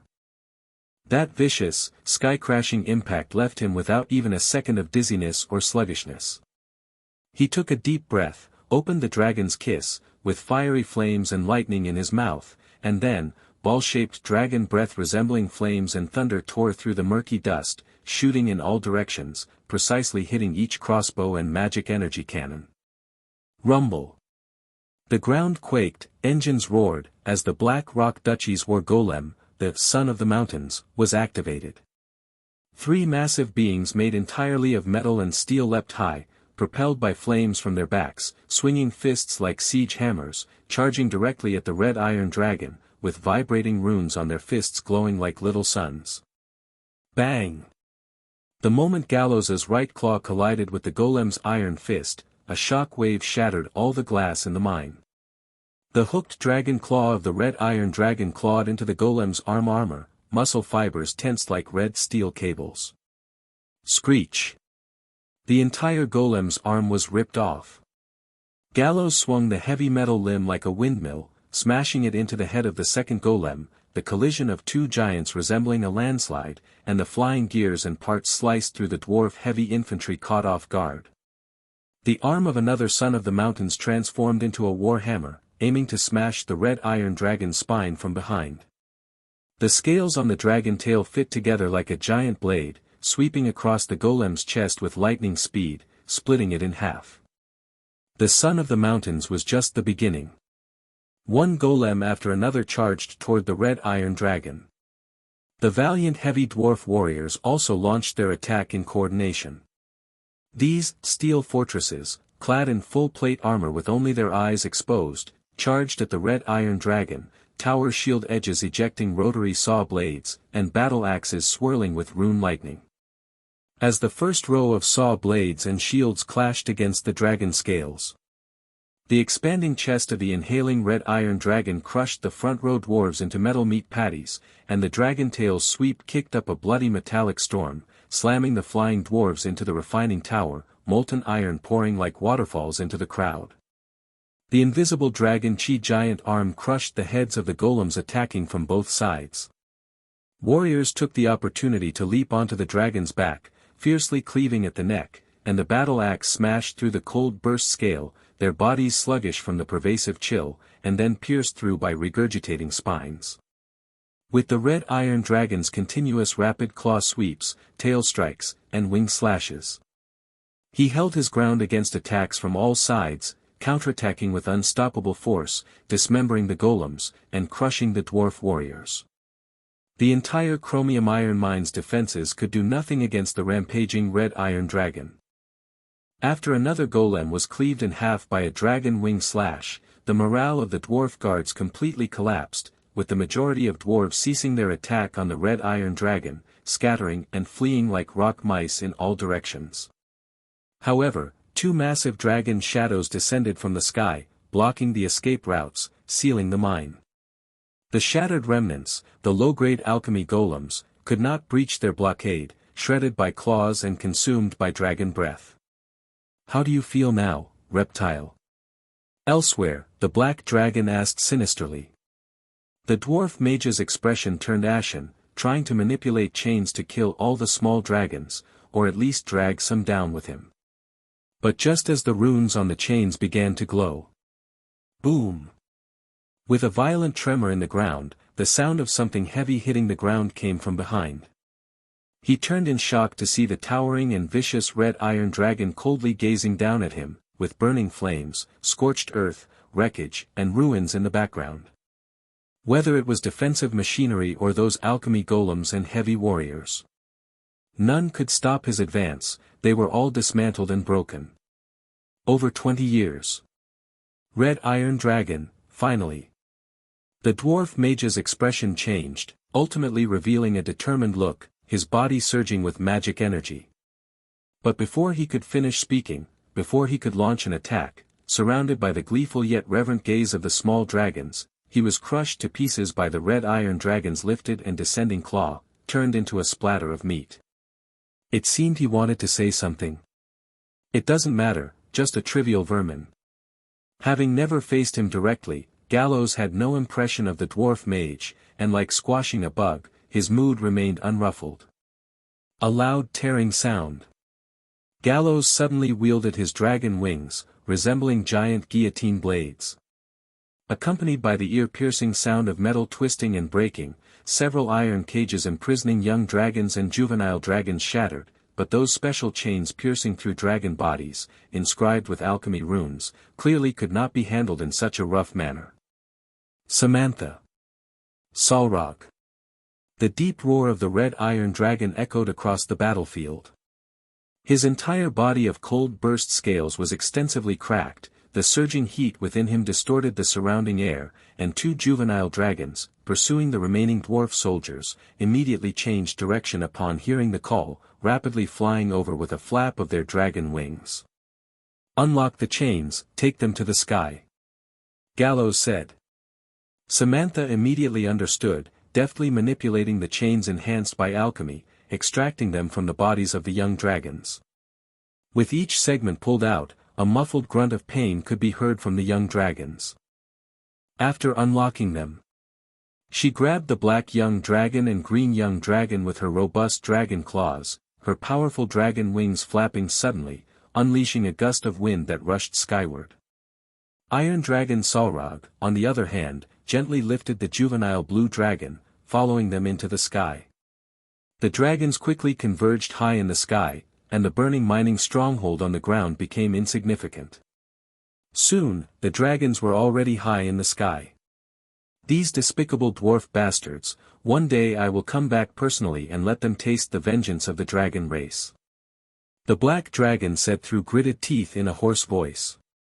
Samantha snorted disdainfully, letting out a cold laugh. "Haha, little guy, I fear you won't have the chance, at least not to those dwarves here." "Why?" The green dragon began to question, suddenly sensing a terrifying heatwave emanating from below, cutting off its words abruptly. All the young dragons instinctively tensed their tails, struggling to maintain a calm expression as they looked down towards the direction of the mining stronghold in alarm. Mid-air. The red iron dragon swung its enormous wings, its mighty and robust body suspended in the air.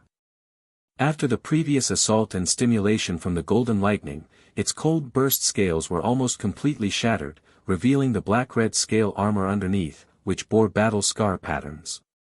Hissing. High temperature and heat waves erupted with the red iron dragon at the center, its scales turning red-hot like branding irons, distorting the surrounding air violently. Whoo! It took a deep breath, a blazing fireball as dazzling as the sun held in its mouth, and then, with a thunderous dragon roar, spewed it out furiously. Energy enhancement, destructive dragon breath. Boom! The blinding and brilliant blaze hit the ground like a divine spirit had cast down heavenly fire as punishment, with rolling flames spreading outwards and transforming the mining stronghold into a sea of fire. The fleeing dwarves were reduced to charcoal in the blaze, and the sturdy buildings collapsed and melted in the high temperatures. The earth shook, the sky crumbled. Even from high in the air, the young dragons could clearly feel the deathly heat wave blast. They were stupefied for a few seconds, and when they came to their senses, the ferocious body of the red iron dragon was already before them. The heat from its body had yet to dissipate, with streams of battle scar patterns glowing like flowing lava, exuding an unparalleled aura of oppression, and the scorching breath hit them directly. Go! The red iron dragon ordered succinctly. Soon after, the Ignatius brothers streaked across the sky, their figures swiftly disappearing, leaving behind only the burning blaze, a mining stronghold turned to ruin and charred earth. On the return trip to the border area, Galos remained vigilant without relaxing his guard. During the first raid on Raymond Duchy's mines, an advanced golem had soon come to chase them, so this time, with a bigger commotion, they couldn't afford to lower their guard. The army of Black Rock Duchy in Cell Wilderness did not make Galos fearful. But the stationed forces of the Federation required extra caution. However, until his wings glided over the wilderness sky, crossing the Estonian River, and reaching the border area, there were no traces of any golem or powerful pursuers found. Has the Federation's internal support response become sluggish? The red iron dragon circled over the border area, pondering as he looked back towards the wilderness. Since the fall of the Saint King, the countries maintained a surface peace, but underneath, they harbored their own agendas, with undercurrents surging, silently accumulating power, waiting for the right moment to erupt. At such a time, even if the Black Rock Duchy's stationed forces were to immediately seek aid, it would be difficult to obtain a quick and effective response. In fact, it's not just Black Rock Duchy.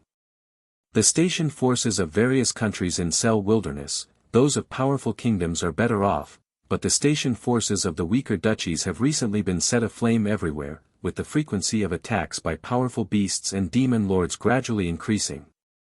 Never underestimate the intelligence of the wilderness monsters. Some monsters unaware of the situation in the south still sense something abnormal and thus no longer remain dormant, cautiously extending their claws to test the Federation stationed forces' reaction. The delay of the Federation's response only made the monsters' ferocity grow, allowing them to further encroach. If this trend continues, it won't be long before the wilderness creatures, suppressed for hundreds of years, fully reveal their fangs and seize territory and resources from the Federation. The sound of membrane wings slicing through the air gradually diminished. Sensing that the great dragons relaxed after entering the border area, the green young dragon rolled its eyes and cautiously spoke, tentatively asking, "Mighty brethren, thank you for saving our lives." Up to now, the young dragons were still unsure of Galos and the others' true purpose, not knowing whether they were truly rescued, or if they had just escaped the dwarves' captivity, only to fall into a more dangerous situation. Although our power is meager, we will find a way to repay you. Whatever is within our capacity, please feel free to command us. The green dragon spoke with humility and sincerity, silently invoking its innate negotiation magic-like skills. Unfortunately, the disparity between the two sides was too great, and its negotiation influence was completely nullified. "We want your lives." Samantha suddenly bared her sharp white fangs, saying in a teasing manner. The little dragons immediately stiffened, their scales standing on end. Iron Dragon Salrog timely added, "To be precise, we want you to keep your lives, to pledge allegiance to us." Samantha, high-minded, continued, "Listen, you greenhorn little pups, now your lives belong to us, do you have a problem with that?" She might not have grasped the ecology niche theory, nor consciously avoided the awareness of higher niches, but she was very adept at looking down upon and oppressing other dragons, learning it naturally without a teacher. White Dragon Trish's great enlightenment owed much to Samantha's guidance. A reasonable demand. The Green Dragon forced a smile, while the Black Dragon remained silent. Simultaneously, the long-silent juvenile Blue Dragon suddenly asked, "Did you encounter Cahill?" Their goal was clear, to destroy and attack the dwarven stronghold, and simultaneously, almost straightaway to come and rescue them, then decisively disengage and distance themselves from the wilderness. Calmly reflecting, it's not hard to deduce that their true target was not the dwarves but the dragons captured by them. They had been captured only for a short time. Such quick support and rescue could either be due to their immense luck, encountering certain unpredictable circumstances, or it was related to the escaped Red Dragon Cahill. The Iron Dragon's eyes flickered, and he looked down at the juvenile Blue Dragon he was holding. Name? Huryam. The juvenile Blue Dragon replied quietly. Solrog only asked for his name and then said no more. He didn't explain whether it was because of Red Dragon Cahill, and Huryam did not pursue it further, remaining silent. But the Black Dragon clearly lacked such patience. "Where are you taking us?" Talking simultaneously, she struggled restlessly within Samantha's grasp. "Shut up, you little black brat." Samantha impatiently tightened her grip, nearly squeezing the Black Dragon to the point of blacking out. She didn't bother explaining much. Anyway, they would naturally understand once they reached Dragon Valley. They could figure it out after bringing them there. The other green dragon being carried also wanted to question, but after seeing its companion's miserable state, wisely shut its mouth. The distant horizon rose with a bright sun, gradually illuminating the gray-blue sky. In the lingering afterglow of the night, several dragons flew deeper into the border area. The rising morning light spilled over Dragon Valley, gilding the mountain walls on either side with a golden hue. Burning Steel Castle perched atop the cliff exuded a faint red tint, as if it was burning in the dawn light. Whoosh! Whoosh! Whoosh! Before the dragons arrived, a strong wind heralded their coming. The massive red iron dragon flapped its wings, gradually approaching. The fort guards, violent bears, and flying dragons lowered their heads slightly in respect upon noticing, then continued their vigilant patrol. Galos circled partially, not entering Burning Steel Castle. Instead, it landed directly in the clearing of Dragon Valley. The red dragons and iron dragons followed closely, landing one after another, releasing the young dragons and adolescent dragons from their claws, allowing them to stumble and steady themselves. Huryam. Cahill, who was licking its wounds on the side, paused in its movements and looked at the young blue dragon, cursing harshly, "Damn blue dragon, do you think your life-sacrificing act will earn my gratitude?" Her voice was filled with indignation, her scales slightly bristling from her emotional upheaval. "No. Even if you did die, I wouldn't thank you at all. Your self-righteous sacrifice left me with no choice but to flee disgracefully instead of fighting to the death. It's a disgrace." It was clear she seemed very angry at the moment. The blue dragon smiled slightly, "But because of that, weren't we all saved?" Though merely an adolescent dragon, the inherent rationality and calmness characteristic of blue dragons were evident, contrasting sharply with the red dragon's irascibility. "It was purely luck." Cahill growled, her dragon tail anxiously thumping the ground. "If it weren't for the fortunate encounter with the Ignis family's great dragon, I would have died without dignity after fleeing all the way. I'd rather die in battle than that." The pride of the red dragon made her unable to accept survival earned through a companion's sacrifice. This was tantamount to humiliation for her. Huryam met her eyes, not arguing, merely saying softly, "You're right, but anyway, Cahill, we owe this to you." The red dragon fell silent immediately, as if choked by these words. After a few seconds, she snorted coldly, turning her head away, "Just this once." Galos quietly observed the scene, then turned to glance at Samantha. Cahill seemed to bear some resemblance to Samantha in terms of personality. Pride, arrogance, reluctance to admit defeat, among other traits, typical of red dragons, also noted in the inherited records as characteristic behaviors of their kind. As for the more subtle differences, they certainly existed, but at the moment, he didn't know enough about Cahill to say much. What was evident was that Cahill was more prone to baring her teeth, had a more fiery temper, and was more irritable. When initially surrounded by Galos and other dragons, she had instinctively dared to bare her teeth and roar.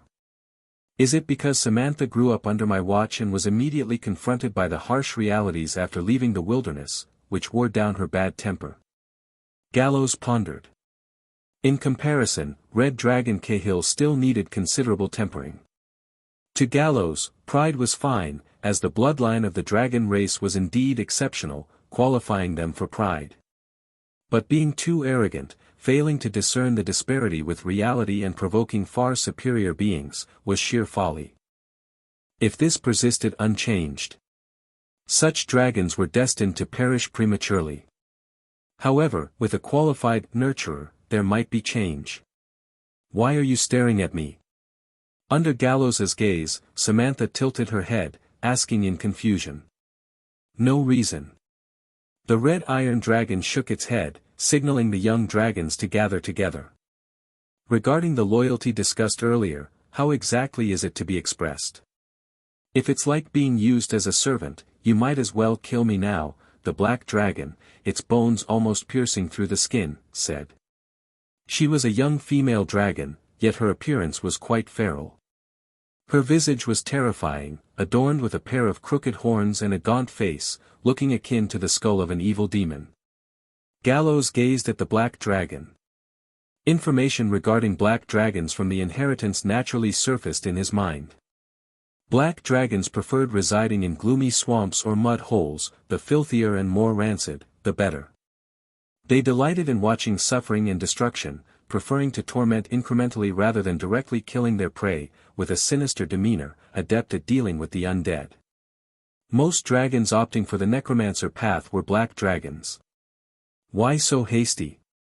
A young dragon, with dragon scales as fresh green as new leaves, interjected, the great dragons took significant risks by rescuing us and provoking the duchy, it's only right to repay them with lifelong loyalty. Upon hearing this, Galos's gaze shifted to the green dragon. This was a male green dragon, with a well-proportioned and slender body, his eyes appearing perceptive. Green dragons have an innate talent in understanding and controlling nature. Among the 5-colored dragons, they somewhat resemble the metal dragon, specifically the silver dragon, but only in the female form. Female green dragons are enchanting and graceful, whereas males appear slender and weak among the dragon race, far less mighty and strong than male silver dragons. Regarding their personality traits, the perception of the green dragons as a race is somewhat similar to that of Galos. If the enemy appears cunning or difficult to handle, the green dragon will not recklessly make a move but will subtly follow the opponent to identify the most suitable time and tactics to attack. Conversely, if the target seems weak, the green dragon will quickly emerge, first trying to use skills like the intimidation and suggestion technique to control the target. If unable to control them, it will kill them outright. The judgment of an enemy's strength and weakness requires seasoned experience. Young green dragons are easily influenced by the prideful nature of the dragon race, leading to misjudging the enemy's level, which in turn places themselves in danger. What exactly do we need to offer? At this moment, Hurryem spoke up. His head was short and blunt, with a giant horn growing above his nose, and a cluster of blade-like scales under his chin, his entire body covered in sky-blue dragon scales. The blue dragon, the representative of order among evil dragons, is organized and disciplined. They hope for and demand clear definitions and well-structured relationships. They can accept commands from other dragons but are unwilling to endure foolish leadership. In the eyes of the blue dragons, order is necessary, without rules, nothing can be accomplished. In their obsession with order, blue dragons generally surpass iron dragons. Their evil lies in the belief that the existence of lower creatures is merely for their amusement, and they are indeed adept at playing. Cahill, you tell them. Under the gaze of several young dragons, Galos spoke leisurely. Cahill was not too pleased about doing such a menial task as relaying messages, but under the scrutiny of Galos, he reluctantly nodded and relayed the situation he already knew to the other dragons. The land beneath them is called the border area. And the Dragon Valley where they are currently located is the hub and core of the border area, with the Molten Iron tribe under its command having conquered the entire border area. Master of Molten Iron, King of the Borderland. It was indeed the Red Iron Dragon who personally rescued them.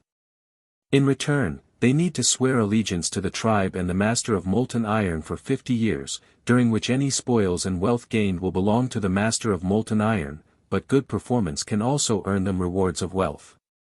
While pledging loyalty, the tribe will also provide them with some growth resources. However, during this period, they must demonstrate their value. For instance, they must take their first occupation according to the tribe's needs and not waste time idly. After 50 years, whether they choose to leave or stay is entirely up to them. In the eyes of the dragon race, 50 years is a very short time, and taking the first occupation per the tribe's demands is not considered significant since dragons live long lives and master many professions throughout their existence. To sum up, the requirements of the Dragon Valley are much more lenient than when they were with the Blue Dragon community. Liberal conditions. The Green Dragon lowered its gaze, praising, "Mighty Master of Molten Iron, your breadth of mind earns my respect. I am more than willing to become a part of the Dragon Valley." The other dragons had no objections and readily agreed. "You are severely injured, eat first to heal." Galos waved a claw, and immediately followers brought forth food and basic life potions. As the young dragons devoured the food joyously, the Red Iron Dragon said, "I have arranged a nurturer for you. She will be responsible for providing you with food and supervising your training and growth." Nurturer? Who is it? Red Dragon Cahill raised his head, scanning Samantha and Salrog. In her view, the Red Dragon, head of the 5-color dragons, or the Iron Dragon, head of the Iron Dragons, both qualified to be this nurturer. At this moment, whoosh! A fierce cold wind suddenly swept across the clearing, and the white dragon Trish, at her stage of great perfection, descended from the sky. Her broad wing membranes blocked the sunlight, casting a chilling shadow on the ground. "My name is Trish." She raised her head, her ice-blue vertical pupils scanning the dragons, a cold smile curling at the corners of her mouth, and she took a step forward, her body's shadow enveloping all the young dragons. "Crawlers of the border area, revere me as, Pale Wings. Listen well, as this is the title you'll need to use from now on." The white dragon Trish spoke with condescension, her gaze imperious and proud.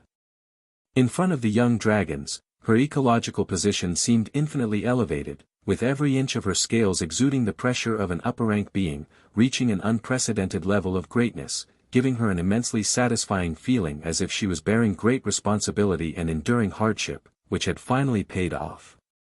The wind and snow scattered, falling quietly. A massive white beast landed among the small dragons, adopting a superior posture, looking down at the surroundings with a condescending gaze. The young blue dragon remained calm. White. The green young dragon and black young dragon instinctively wanted to express their discontent. However, when they raised their heads and saw Trish's massive body over 16 meters tall, and felt the biting winter breath, all words got stuck in their throats. Both small dragons simultaneously stepped back half a step and turned their gaze to the Red Dragon Cahill. This companion, who had always been the most unruly. White scales. Cahill, as expected, bristled with scales. The prejudice rooted in her bloodline made her speak impulsively, "Just a white scale, worthy of being our nurturer."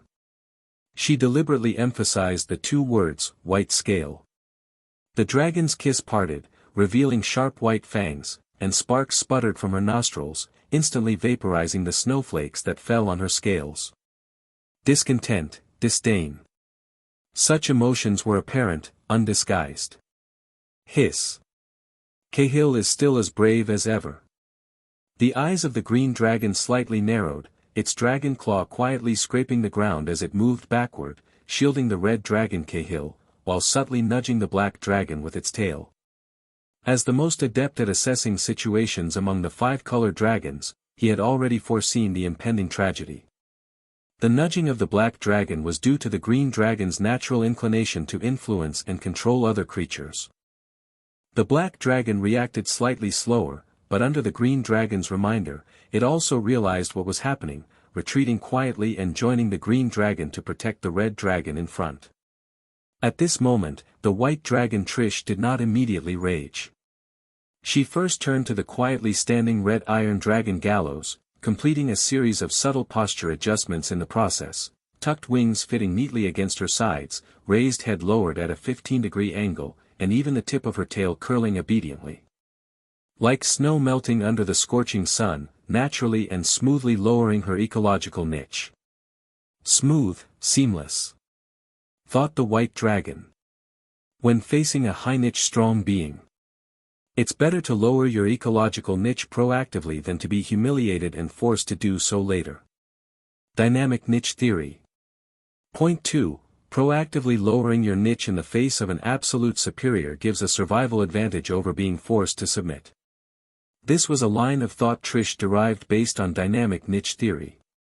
She was prepared to gradually perfect this theory and then compile it, either placing it in her legacy in the future or using the surrounding small dragons as her initial teaching subjects, letting them comprehend the essence of niche. Under the white dragon Trish's gaze, Galos did not say much, maintaining a tacit attitude. Back then, when his younger sister Samantha had recklessly provoked the big dragon in her weakness and was harshly defeated by the white dragon Trish, he did not intervene. Now, with the red dragon Cahill provocatively acting, he would even less likely stop the white dragon's upcoming actions. If Trish wanted to manage these small dragons well, she first needed to establish her authority. Moreover, a young dragon speaking disrespectfully without understanding the power disparity indeed needed to be taught a lesson. Galos's tacit consent was as if a silent decree. The white dragon turned back, gazing at Cahill again. As she turned, she straightened her head and chest, her entire dragon aura climbing like a thawing glacier. Youngling, repeat what you just called me. The white dragon, with an aloof and dangerous demeanor, did not get angry but coldly laughed as she spoke to Cahill. White scale. White-skinned monster. White dragon beast. With every insulting word Cahill uttered, the muscles under her scales tensed further. The pride belonging to the red dragon made her incapable of understanding what assessing the situation meant. The disdain for the white dragon in her inherited memory translated entirely into a fighting spirit at this moment. A most inferior kind of dragon dares to. Whoosh! Bang! A blast of cold wind came, followed by the white dragon's massive claw striking down hard on Cahill. Cahill didn't even have time to raise her forelimb for defense before her entire dragon body was struck like a ragdoll, being flung out, plowing a trench over 30 meters long into the snow. The previously barely scabbed wounds on the young red dragon all burst open, the hot dragon blood scalding the snow, releasing sizzling white vapor. Vile white dragon! The young red dragon roared, climbing to her feet. Ignoring her injuries, she smashed the ground with her claws, spreading her dragon wings as her body shot toward the white dragon like a cannonball, but the white dragon just sneered, standing silently where she was. At the moment Cahill neared, she reached with her massive claw and, with a swift movement, pressed it against the young red dragon's neck, interrupting her charge and suppressing her onto the ground. The red dragon was indeed renowned for her strength. However, one side was merely a young dragon, while the other neared 200 years, a half-step middle-aged dragon. The age difference was enormous. To begin with, the strength of the red dragon was insufficient to bridge this age gap, and even more so, she was in a severely injured state now. Vile white dragon, let me go. Pressed down tightly, almost unable to move, Cahill cursed angrily. If we were the same age, you would definitely not be my match. Upon hearing this, the white dragon merely sneered. Heh, the same age. I will always be 200 years older than you. She looked down at the struggling Cahill, speaking coldly. Listen well, little red skin, this world will never give you a chance for a fair duel. When you are trampled by a true enemy in the future, have your wings broken, your skin peeled, your body dismantled, and face ultimate humiliation. The white dragon Trish slightly tightened her claw, frost seeping into Cahill's wounds through her scale crevices, bringing piercing pain, as she bent her head down, her dragon breath condensing into fine ice crystals by the red dragon's ear, colder than the wind of the icefield and sound. You will understand, the first lesson in a dragon's life is always to recognize your niche. Seemingly suppressed for too long. Now finally having the chance to stand at a high niche to educate the young dragons, the white dragon couldn't hold back her speech, saying in a deep voice. Red dragon. Blue dragon. White dragon. In the moments of broken wings and fractured horns, colors are nothing but the cheapest epitaphs. The bloodline inheritance you pride yourself on, can it shield you from the ice axe of a frost giant? Can it let you take half a breath when you are at death's door? Learn to measure the gap between claws and fangs. The white dragon released the now no longer struggling Cahill, saying to her, you can continue shouting, white scales are vile, but next time you say it, you'd better ensure you're stronger than me. Broken bones are the best education. Facing the white dragon's condescending scolding, Cahill finally recognized reality, without continuing to show her fangs defiantly. At this moment, the white dragon's gaze swept across all the small dragons present. When the enemy is stronger than you, lowering your posture is wisdom. When you are stronger than the enemy, crushing their skulls is an obligation. The truth of survival is to adapt between curling up and tearing apart, not to foolishly spit ridiculous sparks at a mountain like a silly red scale. She said seriously. Silence, deathly silence, not a sound. Not only the little dragons. Galos, Salrog, Samantha. The Ignis trio, and also the red-silver dragon watching the gathering of the evil dragon from the burning steel castle, and the elf dragon watching the spectacle among the flowers, were all stunned by the white dragon's words. It seemed, did she truly comprehend some kind of truth of life? Foolish red scale. Samantha's low growl broke the silence. Staring at the white dragon Trish, she said unpleasantly, white skin, you seem a bit too smug. The life level of a young red dragon is inferior to that of the white dragon Trish. But their previous battle had already proven that a red dragon can triumph over a white dragon despite the difference in levels. At this moment, seeing Samantha, also a red dragon, speak up, Cahill blinked, anticipating the red dragon to chastise Trish. However, the outcome left Cahill disappointed. The nerves of the white dragon instantly tensed, and she transitioned into a submissive stance with incredible smoothness that was awe-inspiring. Honored Red Dragon Queen, please forgive my inconsiderate rhetoric. Trish even proactively revealed the most vulnerable scales on the side of her neck, continuing, you are, of course, a being entirely different from those inflexible cubs. Samantha found herself momentarily choked by this utterly spineless display. How dull, she felt as if she had struck air. Disgruntled, she swung her tail and shattered a rock. Mind your tongue. The white dragon obediently nodded, deciding not to squabble with an individual of higher ecological position. She was ready to endure any beating or scolding. The next moment, she raised her head, looked confidently at the young dragons. Now, what should you call me? The white dragon coldly fixed her gaze on Cahill. You go first. The young red dragon's muscles trembled violently, pride in her inherited memory clashing with the intense pain of reality. She wanted to roar, to bare her teeth, to belittle the white dragon. But recalling the white dragon's words and seeing her submissive behavior toward a stronger red dragon, she finally held herself back. This white scales does have a bit of sense. Let her have her time now, and I'll get my revenge once I grow stronger. Cahill thought venomously, while her head lowered gradually, staring at the bloodstains in the snow from her cough, squeezing out the words through gritted teeth, pale. Wings. It sounded somewhat reluctant. Nevertheless, there's plenty of time for re-education in the future. The white dragon nodded in satisfaction and looked toward the other young dragons. The blue dragon, black dragon, and green dragon, reflecting on Trish's earlier thoughtful words and with Cahill's example before them, after a few seconds of silence, also respectfully referred to the white dragon as Pale Wings. "You, come here, lick my paw." The white dragon deemed Cahill too unruly, and with her inherent dislike for red dragons, she continued to press her advantage. "What did you say?" The red dragon Cahill erupted in anger. The earlier concession had already been her limit. Such humiliation was something she could not accept, even upon pain of death.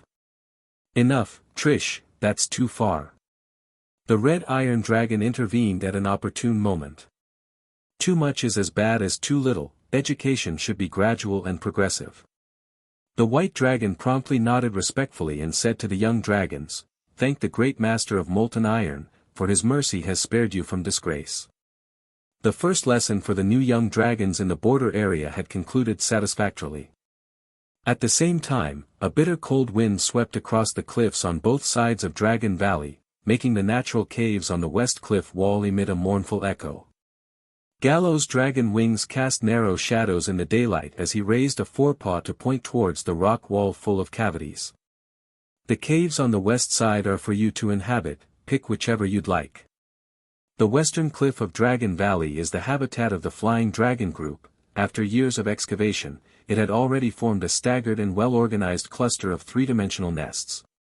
For these scarred young dragons, any cave would be sufficient to accommodate their still immature bodies, while the fortress built like burning metal at the top of the eastern cliff, the burning steel castle, silently overlooks the entire valley. The permitted young dragons dragged their weary bodies into flight. Despite their injuries causing sharp pains with every flap of their wing membranes, the innate territorial instinct of the dragon race still drove them to carefully scout each of the potential nest choices. The young blue dragon Huryam took the initiative to act. As he spiraled upward, he deliberately curtailed the extent of his wingspan, avoiding too showy a presence. Ultimately, he chose a cave at the upper middle level. This height would not intrude upon the more powerful flying dragons residing higher up, while maintaining an appropriate distance from the younger dragons below. The hierarchical gap between strong and weak is also a form of order. The blue dragon didn't mind living beneath the flying dragons. The red dragon Cahill first defiantly darted towards the highest empty cave but, just about to reach the entrance, sharply veered downwards, landing in a cave at the same level as Huryam's. The choices of the green dragon and black dragon were more sensible. Neither of the young dragons even attempted to probe upwards, instead landing directly in front of two adjacent caves at the bottom level. The green dragon even measured the distance between the two cave entrances with the tip of its tail to ensure the chosen nest wasn't larger than the black dragon's, avoiding direct conflict. "Trish." The voice of the red iron dragon instantly made the amused white dragon's tail stiffen. "You've done well, keep it up, and I will reward you handsomely." His praise made the white dragon's tail curl upwards. However, just as the white dragon was about to float up with self-satisfaction, the red iron dragon's subsequent words brought her back to earth. "I allow you to reprimand these young dragons within a certain scope. But, you must maintain balance. Should any issues arise due to your errors, I will strip you of all your rewards and send you back to guard the abyssal rift." The white dragon immediately bowed her head with the utmost solemnity. "I promise to maintain proper balance," she said. Having experienced the pleasure of mingling among the young dragon group, she couldn't bear to leave and go engage with demons.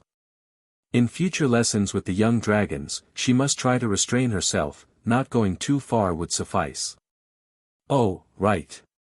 The red iron dragon pondered for a few seconds, then slowly said, "Your ecological position theory is quite good, feel free to impart it to these young ones." He gave it serious thought, considering the white dragon's theory to indeed be worth passing down. Especially pertinent for the evil dragons, were they to learn and understand this theory, to say nothing else, at least they would know not to provoke monsters stronger than themselves, restrain the arrogance inherent in their nature, and their survival rate would significantly improve. This theory is not precisely tailor-made for the dragon race but is quite suitable. For other creatures, if they have limited talent, limited lifespan, perhaps spending a lifetime as a subordinate, living so wretchedly without hope would almost be worse than death. But the dragon race is different. As long as a dragon is not killed or meets an untimely end, it is destined to become legendary, destined to become a high-ranking existence. With such a foundation, the acceptance of the ecological position theory by the giant dragons should not be low, as they are very aware that they will eventually grow into a higher ecological position, enduring humiliation only for a better advancement. The greatest sorrow of being born an evil dragon is the difficulty in surviving to the day when your potential is realized. The voice of the red iron dragon echoed through the valley, his gaze shifting to the young dragons peeking from cave entrances, saying, "Your theory can teach them how to live and grow into true giant dragons." Upon hearing these words, the white dragon's excitement was no less than the first time she successfully robbed a caravan. She suddenly realized she was making history. Perhaps. In the dragon race's millennia-old legacy, it would be recorded as the pioneer, founder, and promoter of the ecological position theory, the great pale wings Trish. This notion made the blood vessels under her scales tremble, her breathing became heavy. "I will be full of patience in this endeavor."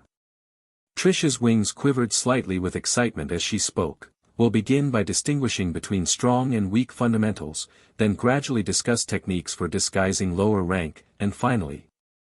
Galos raised a forepaw to interrupt her never-ending plans. "You can decide on the specific methods yourself. Remember, I want them to live and pledge their allegiance to Dragon Valley." The piercing north wind swept across Dragon Valley. Red Dragon Samantha had already returned to Black Iron Plain, and Iron Dragon Solrog had also set off, returning to its original station base. At this moment, Red Silver Dragon Deborah stood on the highest watchtower, tapping her tail tip with interest, drawing her gaze back from afar and turning towards the newly arrived Red Iron Dragon, who had just folded its massive wings and landed steadily on the platform.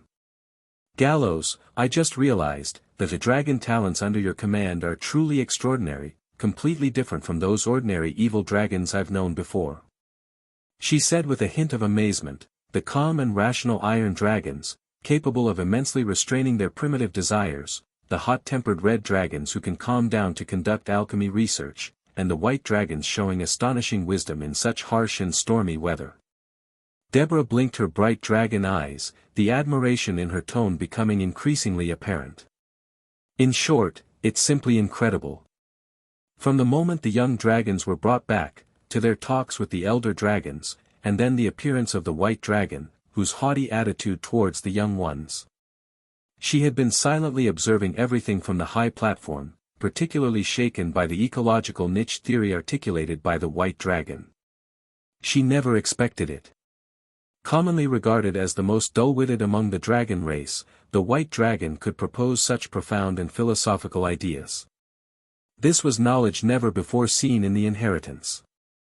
If the five-color dragon race could largely recognize and adhere to this set of ecological niche theories to survive, avoiding unnecessary early death, successfully passing through the most fragile and challenging initial growth phase.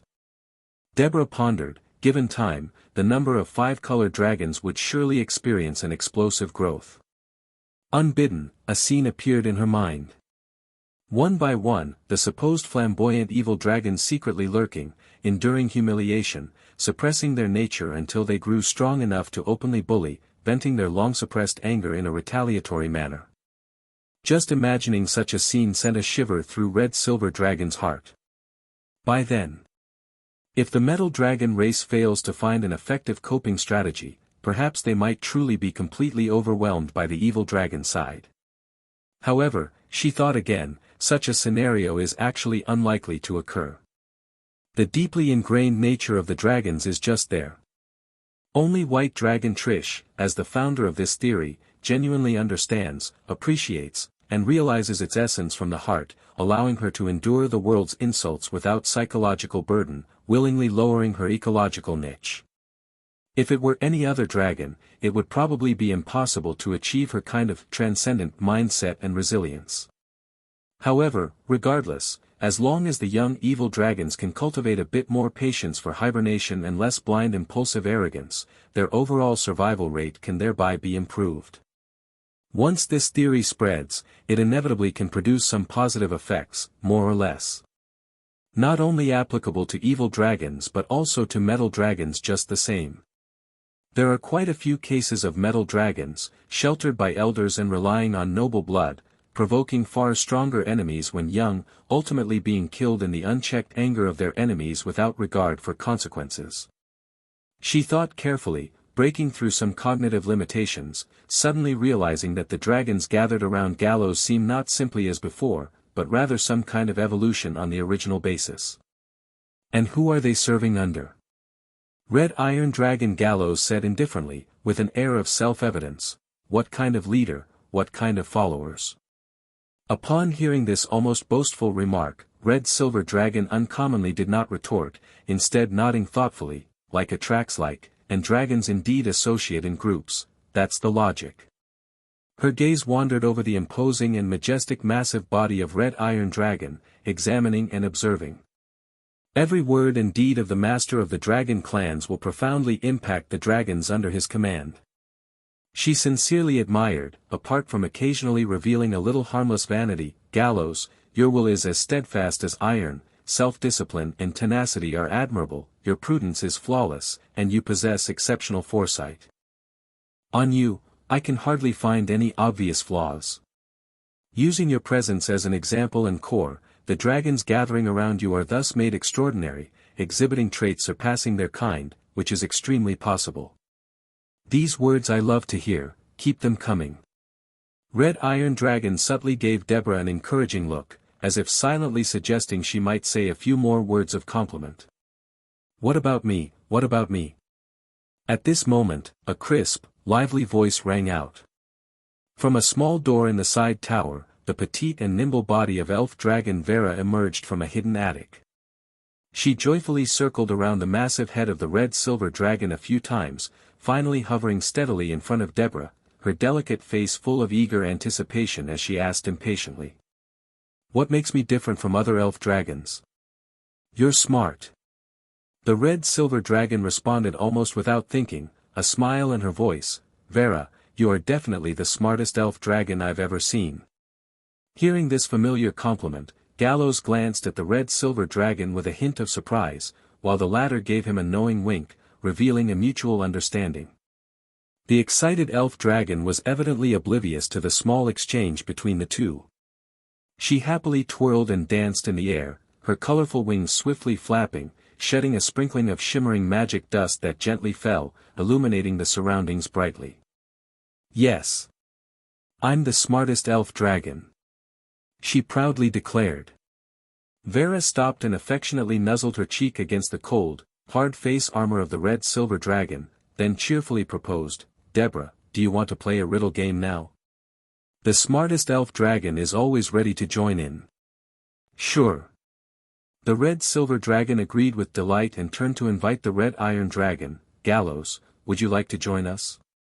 The red iron dragon shook his head slightly, his voice carrying a barely detectable trace of fatigue. No, I'm a bit tired and need to rest.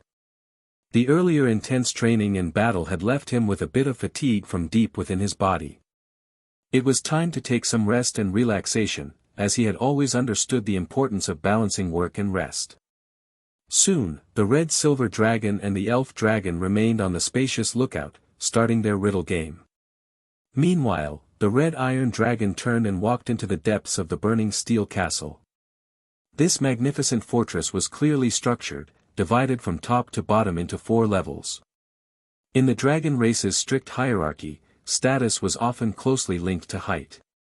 Thus, the highest 4th level was Galos's exclusive personal domain, and without his explicit permission or official summons, neither his followers nor other dragons were allowed to enter. This level housed Galos's residence and a trophy room displaying his glorious achievements, along with other core spaces.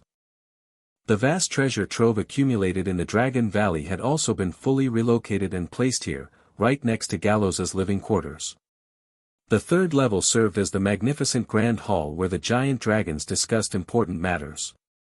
The space was extremely vast and open, supported by several immensely thick giant pillars, with a stone floor and small doors for attendants to enter and exit, as well as wide stone platforms for the dragons to comfortably crouch or perch on.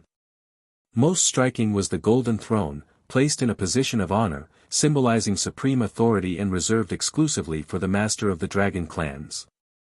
This throne was structurally different from conventional seating, designed to fit the large and unique curves of the dragon bodies. It was forged from rare gold and mixed with various sturdy precious metals, with its surface intricately engraved with runes that would allow it to retain its dazzling luster for a long time, currently emitting a radiant golden glow, silently proclaiming the supreme status and power it represented. It's worth mentioning that both the third and fourth levels had high platforms with direct access to the outside. This meant that dragons adept at flying could land directly from the air without having to pass through the first or second levels. The second level of the burning steel castle primarily served as a foyer and reception area. If in the future there was a need to meet important attendant representatives or have formal meetings with other dragons, they would be arranged on this level. As for the lowest first level, it was the daily dwelling place for the fortress guards and attendant servants. The main force responsible for guarding the burning steel castle included elite warriors such as violent bears, flying dragons, and ogres, who had been rigorously selected, while the attendant group mainly consisted of hand-picked snake folk, among whom were some who even had the capabilities of a mage or shaman. It's noteworthy that all the attendants were female.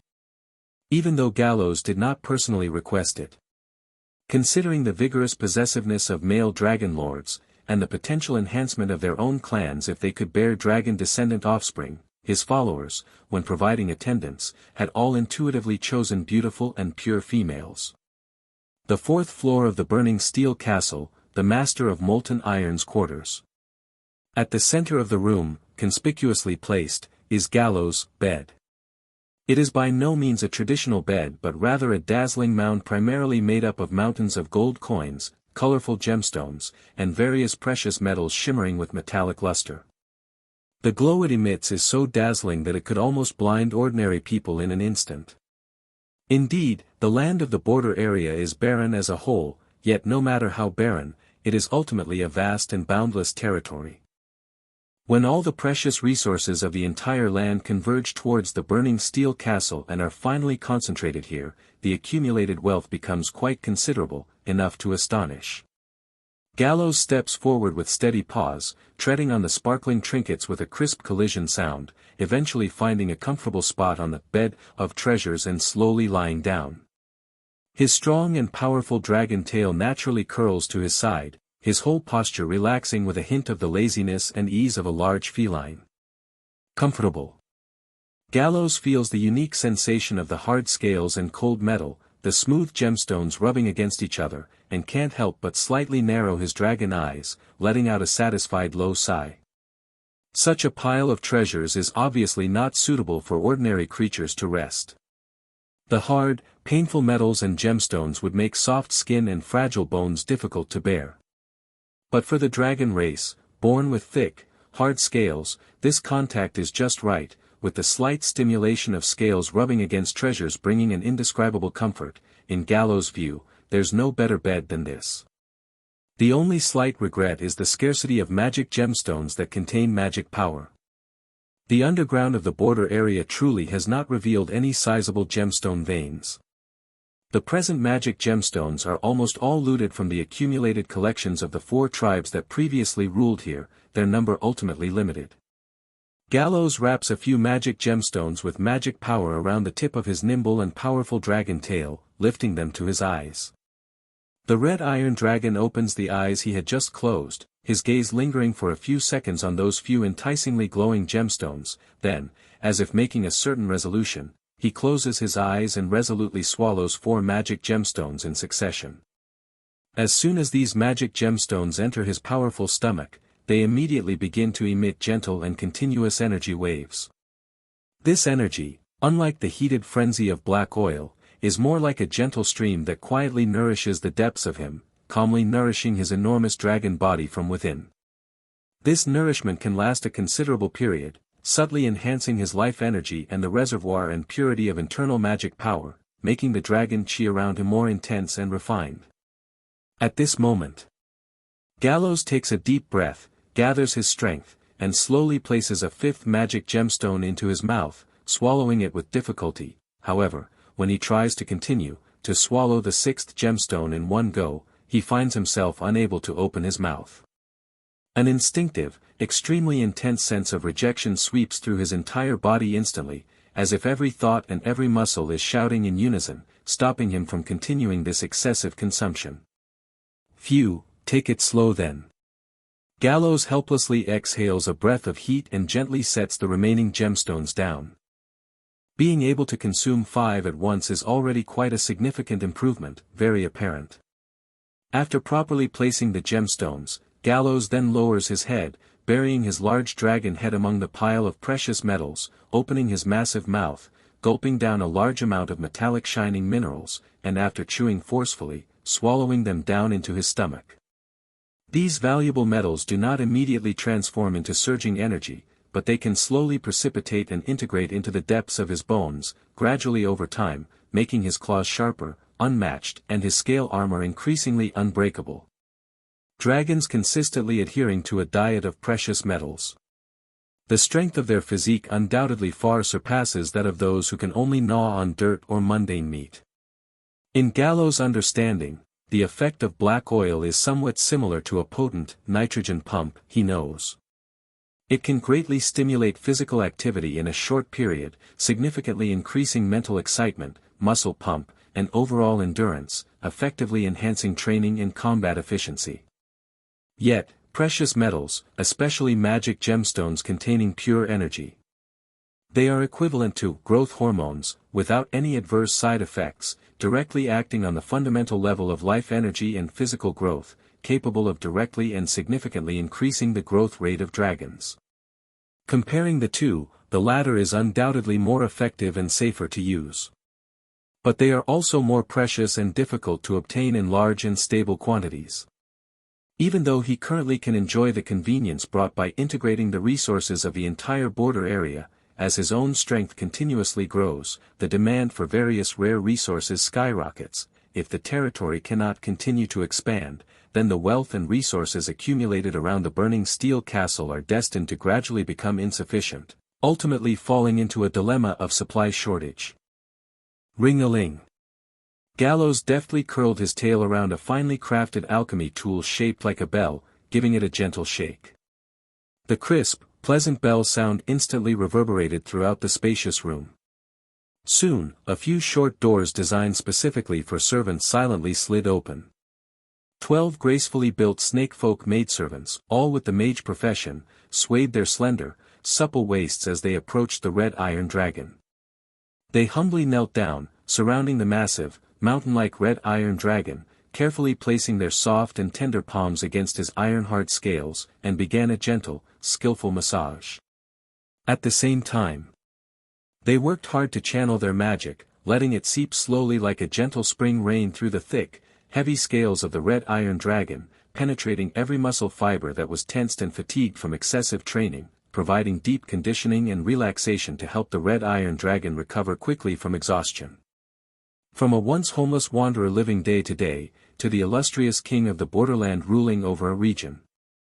Galos relaxed under the comfortable and professional massage service, a wave of sentiment welling up in his heart, occasionally enjoying the fruitful rewards of victory is indeed rightful.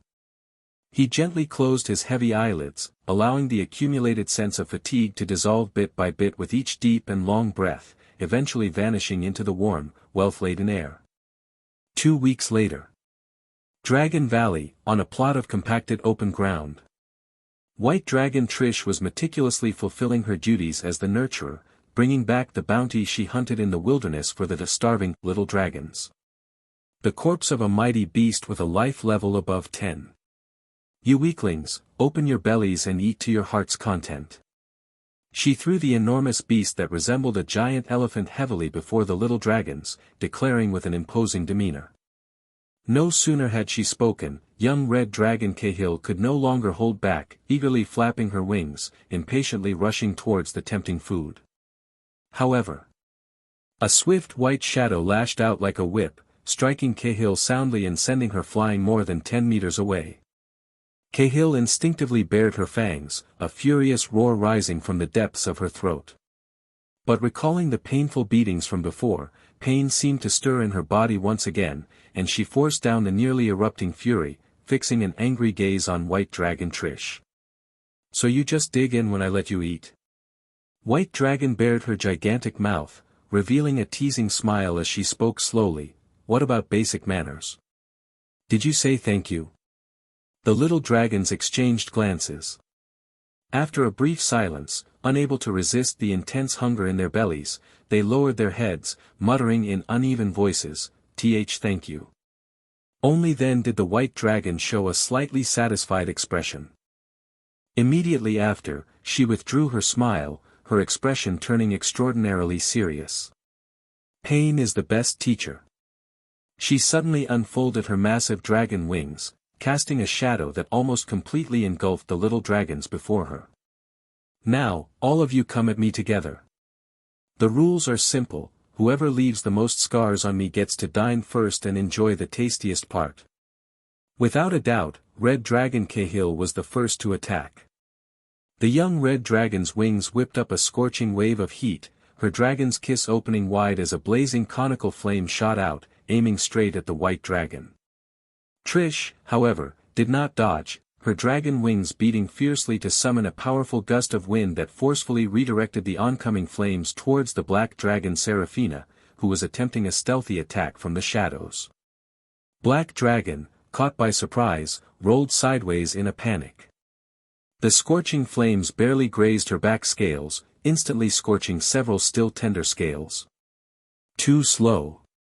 In the break of the red dragon's breath, the White Dragon's figure darted forward like a phantom, her huge dragon claw as quick as lightning, striking Cahill and once again hurling her dozens of meters away.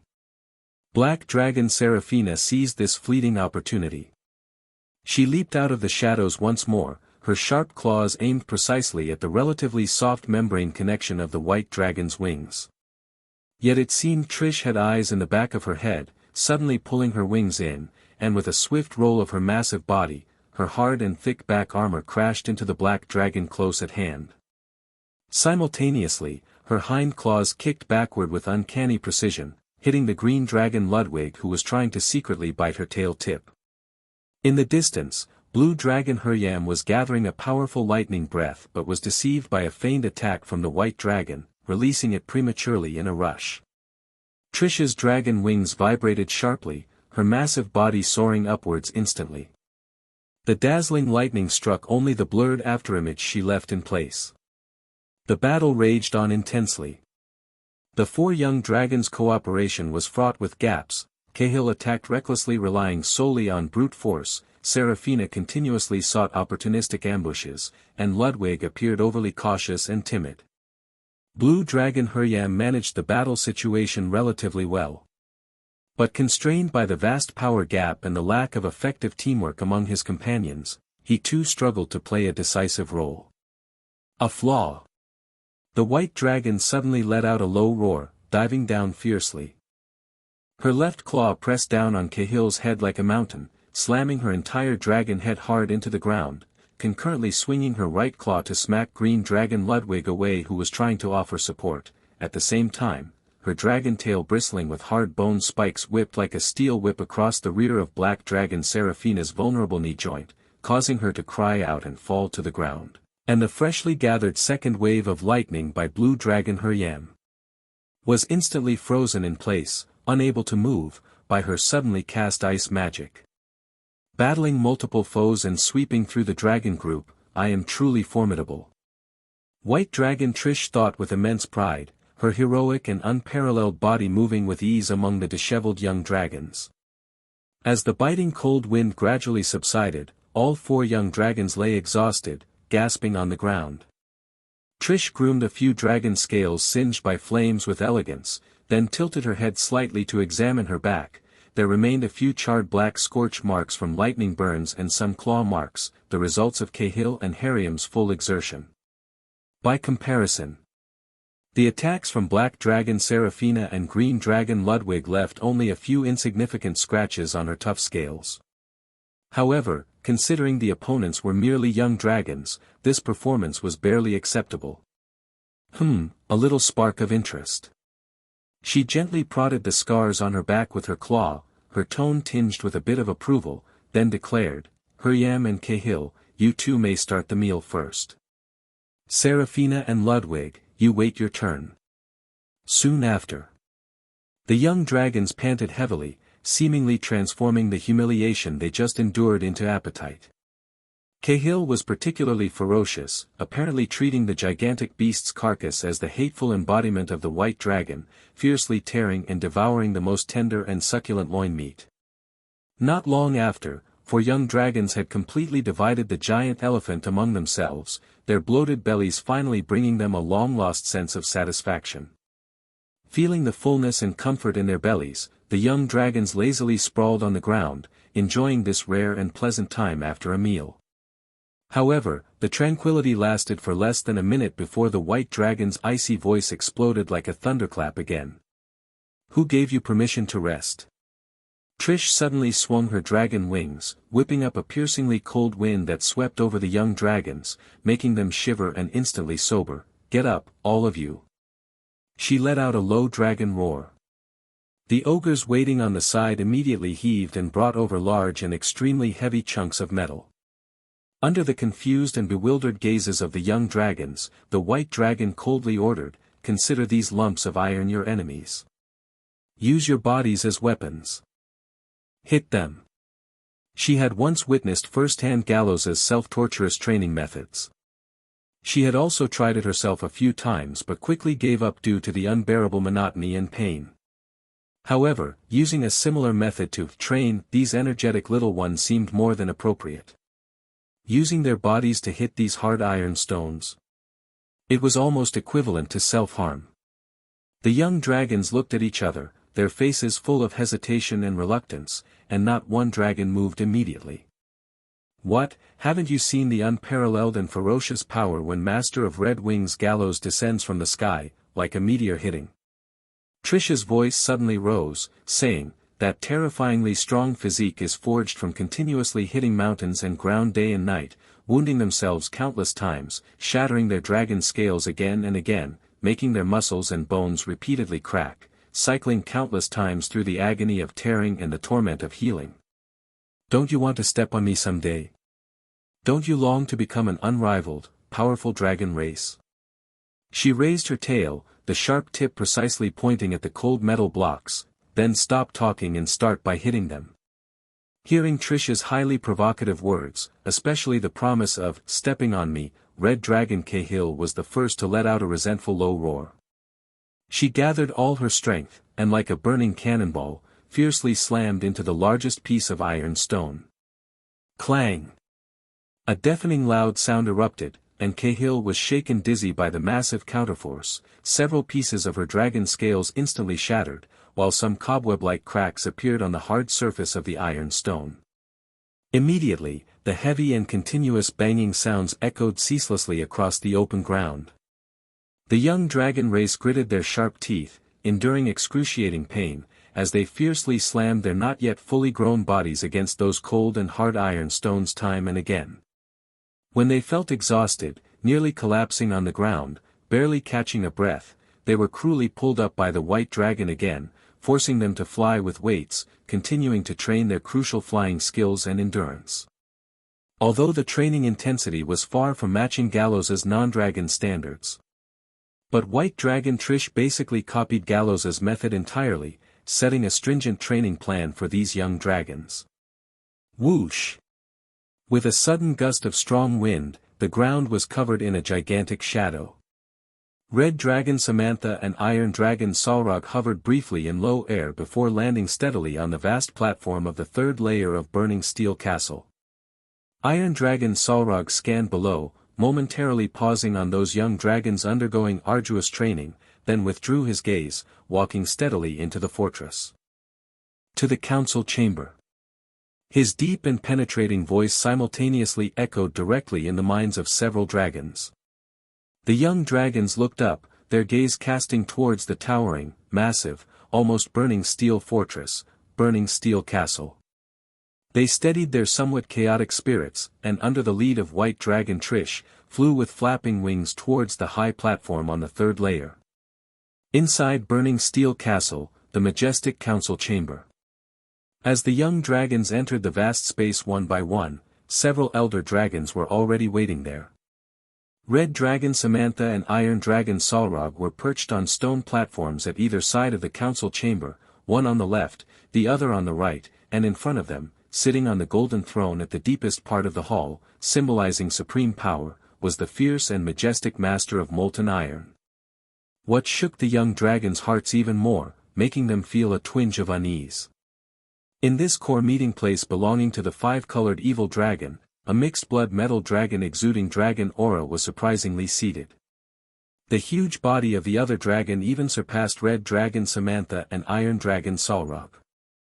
The innate hostility and vigilance rooted in their bloodline instincts made the young dragons subconsciously want to let out a threatening low growl, but the solemn and heavy atmosphere in the council chamber suppressed them, forcing them to restrain. Although filled with extreme curiosity and confusion inside, no elder dragon explained why a mixed-blood metal dragon appeared there. Sit. From the golden throne, the red iron dragon spoke calmly, his voice resonating in the spacious hall. The council chamber was extremely huge and spacious, and the newly arrived young dragons, following instructions, each sat properly on the giant stone platforms big enough for adult dragons to lay on, and their gaze involuntarily focused on the red iron dragon on the throne. Solrog, first discuss your specific arrangements for them. After finishing this sentence, the red iron dragon slightly closed its dragon eyes, as if it were in a state of repose. Iron Dragon Solrog gently nodded, then shifted his gaze to the young dragons and teenage dragons below. He paused momentarily to choose his words carefully, then said in an unmistakable tone, "Dragon Valley has provided you with shelter and the necessities for survival, and accordingly, you must take on your responsibilities and serve the future of Dragon Valley."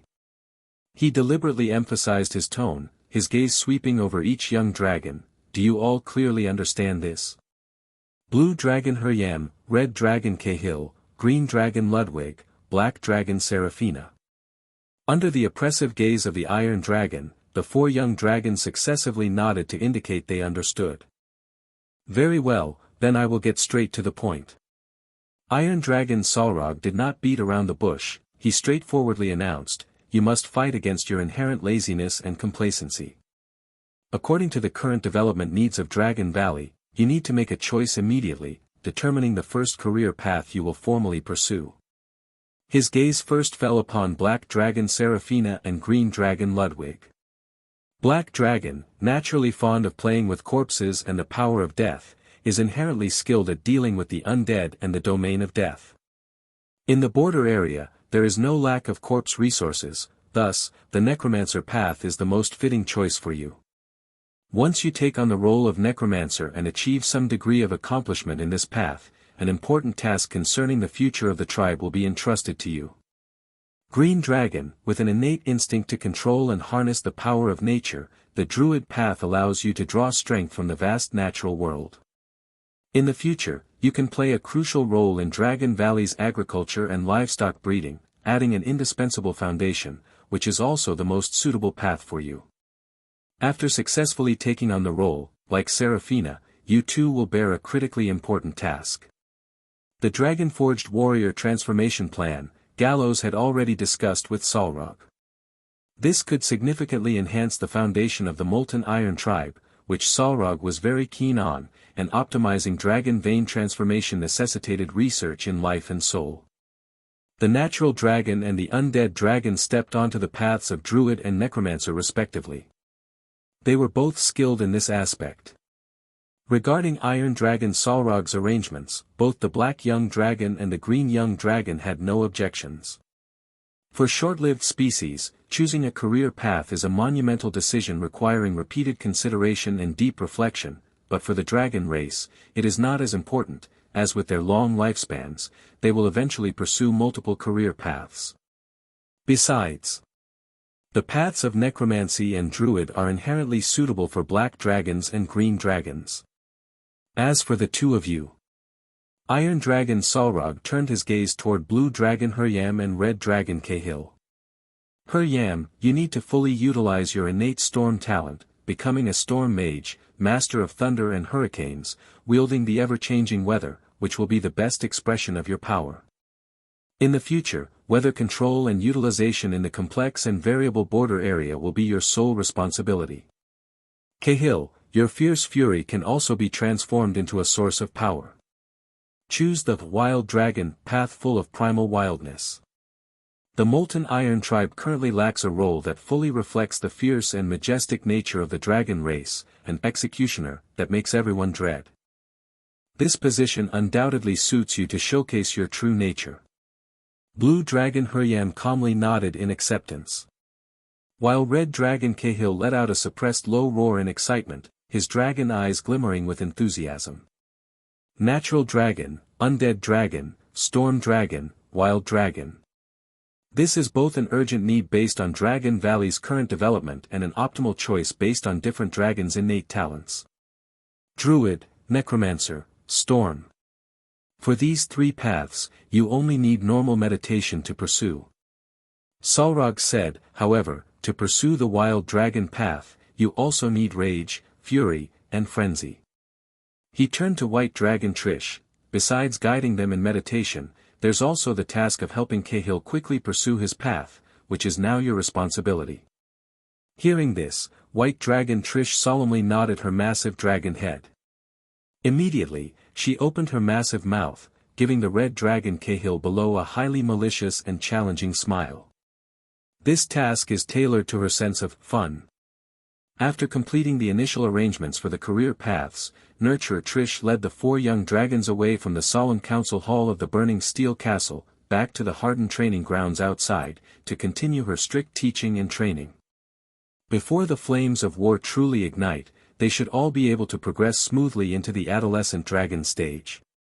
As the young dragon's figures disappeared outside the gate, Iron Dragon Salrog turned his gaze back to the red Iron Dragon on the golden throne, speaking with certainty.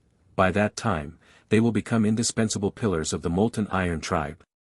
The Molten Iron tribe has long faced a serious shortage of mid to high-level combat strength. Once these four talented dragons grow, this problem will be readily resolved. With more usable dragon talents under his command, Salrog no longer needs to handle everything personally, as in the past. Galos, when can we finally march into the Cell Wilderness? Red Dragon Samantha could no longer suppress her inner restlessness. She stretched out her scarlet tongue, licking her sharp dragon's kiss, urgently asking. Ever since her brief return to the wilderness and the successful destruction of that dwarf outpost, the thought of returning to that vast land to gallop freely has grown stronger in her heart, like a raging wildfire. Now is not yet the best time. The steady voice of the red Iron Dragon resonated, with undeniable authority, but the wait will not be long. He raised his formidable dragon head, his dragon eyes seemingly penetrating the thick steel walls of the burning steel castle, silently gazing toward the distant south, overlooking the vast land known as the Cell Wilderness. Our last attack on the Black Rock Duchy's outpost in the wilderness did not attract any substantial pursuit.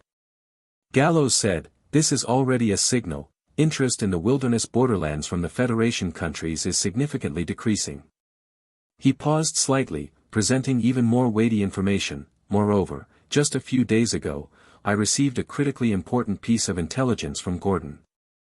He swept his gaze over the present dragons, speaking solemnly. The Lutheran Kingdom has recalled its legendary powerhouses stationed long-term at the Cell Wilderness border. Before Red Dragon Samantha could fully grasp the deep significance behind this intelligence, Iron Dragon Salrog was already the first to have his eyes light up, shining brightly. Lutheran Kingdom recalls its legendary combat strength. To respond to the significant pressure and threats possibly brought by Lutheran Kingdom, other neighboring kingdoms will likely follow suit, also withdrawing their top forces from the border and wilderness, redeploying them to more critical conflict zones. He decisively concluded, when the war flames among the southern countries truly ignite, and the legendary forces are too preoccupied to care for other matters, that will be our best opportunity to march into the Cell Wilderness, seizing advantages amidst chaos. The vast land of Cell Wilderness, located beyond the borders of the southern countries, technically does not belong to any nation's legal territory. It's merely regarded by these strong nations as a common backyard where resources can be freely divided and outposts established. When the mainland of the countries is peaceful and prosperous, garrisons at the wilderness border are usually well-equipped, filled with powerhouses, and immensely intimidating. However, once turbulent winds sweep across the continent, and war clouds gather, in order to concentrate forces to confront the core storm imminently approaching, countries will surely choose to withdraw their top powerhouses stationed in secondary regions, like the wilderness, redeploying them to more critical and dangerous national borders. Consequently, although the military presence in the wilderness remains formidable, its deterrence and combat effectiveness, compared to its peak state, will undoubtedly be significantly weakened, providing monsters with opportunities to exploit. Indeed, my judgment aligns completely with Solrog's. After a brief silence, Red Dragon Samantha emphatically nodded her dragon head, loudly expressing her agreement.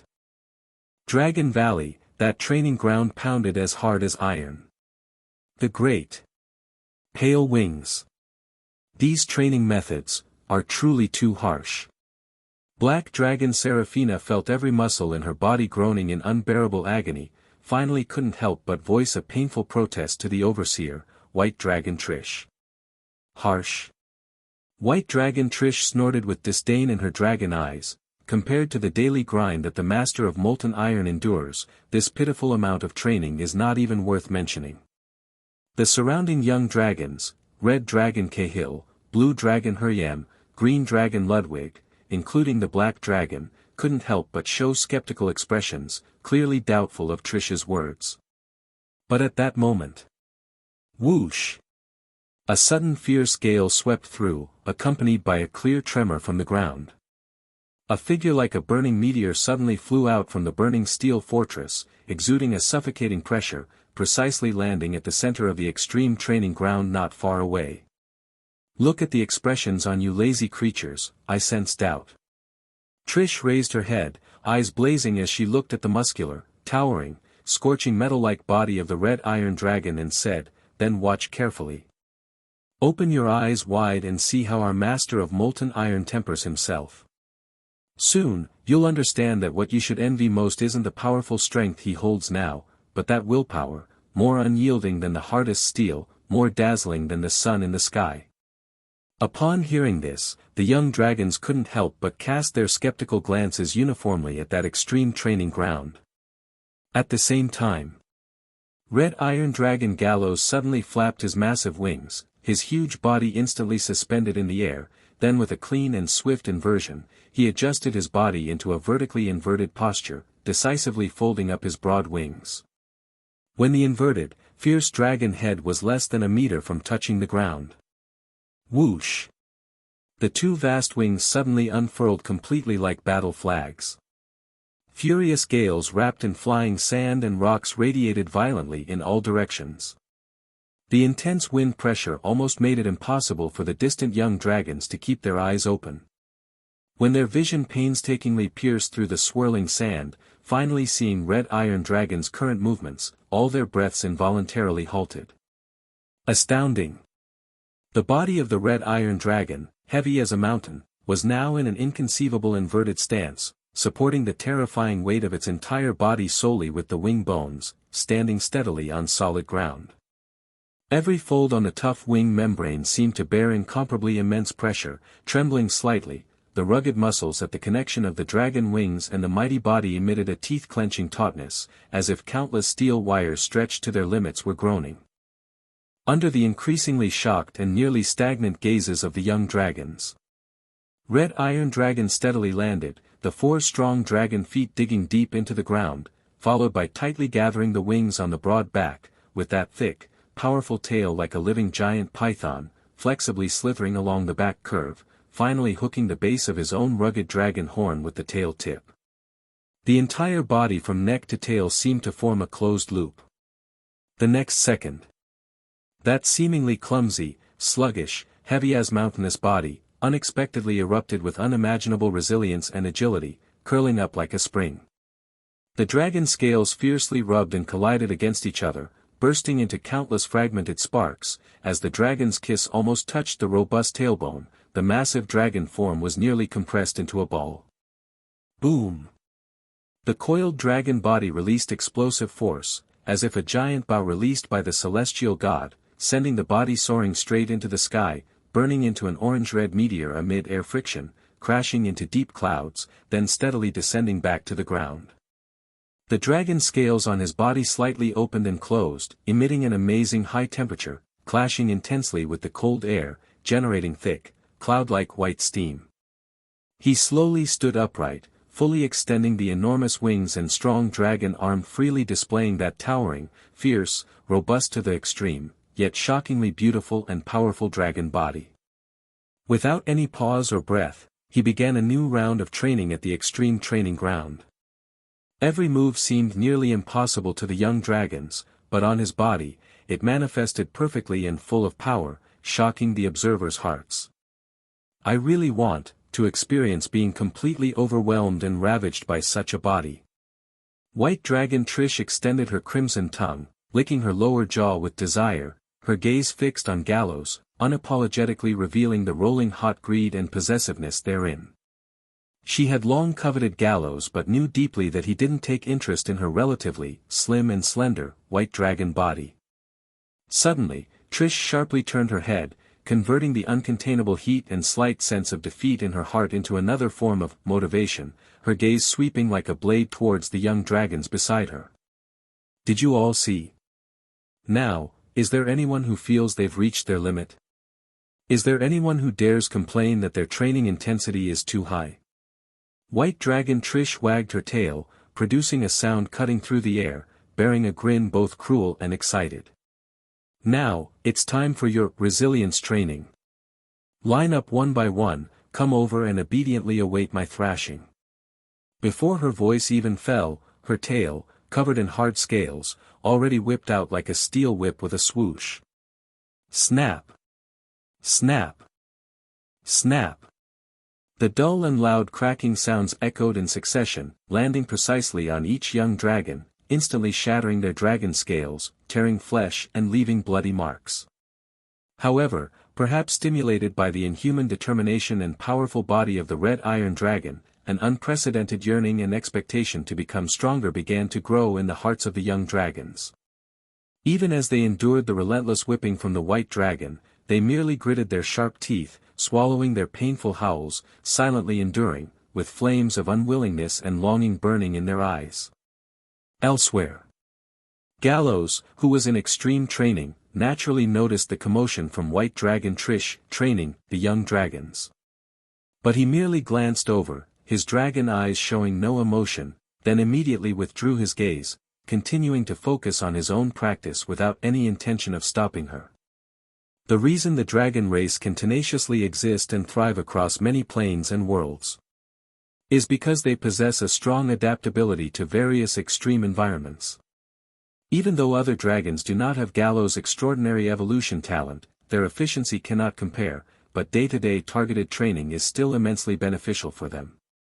Power, speed, defense, endurance, these basic attributes can all be significantly enhanced through persistent training. Surpassing Galos might be an unattainable dream, but surpassing those other lazy kin who only know sleep and plunder is certainly a matter of fact. Unfortunately, many dragons are naturally dominated by a lazy nature, stubbornly believing that just by eating, sleeping, and waiting for time to pass, their power will naturally grow, and thus they severely lack the precious awareness for self-training. White Dragon Trish herself is a perfect example of this. She understands deeply that Galos' strength is closely linked to his relentless, almost self-abusive training, and she once attempted to mimic his methods. But that deeply ingrained pain and tedium quickly wore away her enthusiasm, making her unable to persist. Ultimately, she simply gave up on self-training entirely. After all, for her, imposing this strictness on other dragons is much simpler and more interesting than demanding herself to persevere. From another angle, having a dedicated supervisor and special trainer, like the White Dragon, is actually a good thing for the growth of these young dragons, more advantageous than disadvantageous. This allows them to grasp power and gain self-defense and even formidable capital more quickly in this world full of danger where the weak are prey to the strong. At the same time, located at the southern bank of the border area, the Estonian River. The broad river surface, under the gentle breeze, rippled with layers of subtle ripples, and under the afternoon sunlight, glittered with countless tiny golden lights, presenting an intoxicating view of shimmering waves. Several deeply drafted merchant ships were slowly sailing with the gentle rolling waves, the bows of the ships slowly adjusting direction, heading towards the river channel area of the border area. "Young man, I'm really curious." The captain of one of the merchant ships, a weathered middle-aged man, leaned on the ship's railing, looking at the young man standing before him, his tone filled with confusion and a hint of concern. "Why do you want to go to the border area? That place, in most people's eyes, it's not a safe or friendly destination." The young man being questioned was named Alberto, appearing to be around 20 years old. He had fair skin, an almost perfectly handsome face, and always wore a sunny, radiant, and infectious smile. His striking golden shoulder-length curls swayed lightly in the wind. He wore simple leather armor suitable for action, with a rolled-up map, a leather water bottle, and a sharp-looking short dagger neatly strapped to his waist, a standard adventurer's outfit. Just a few days ago, when Alberto accidentally heard that the destination of this fleet was the border area, he proactively approached the captain, politely requesting to hitch a ride. The captain naturally asked him for payment. Alberto then gave a slightly bashful and apologetic smile, candidly admitting that he was currently low on funds. Ordinarily, without tangible benefits, the captain would never agree to take on a stranger, as it was neither according to regulations nor without risks. However, as he met Alberto's clear, sincere, sea-like deep blue eyes, for some unknown reason, he found himself nodding, agreeing to make an exception. "I've heard."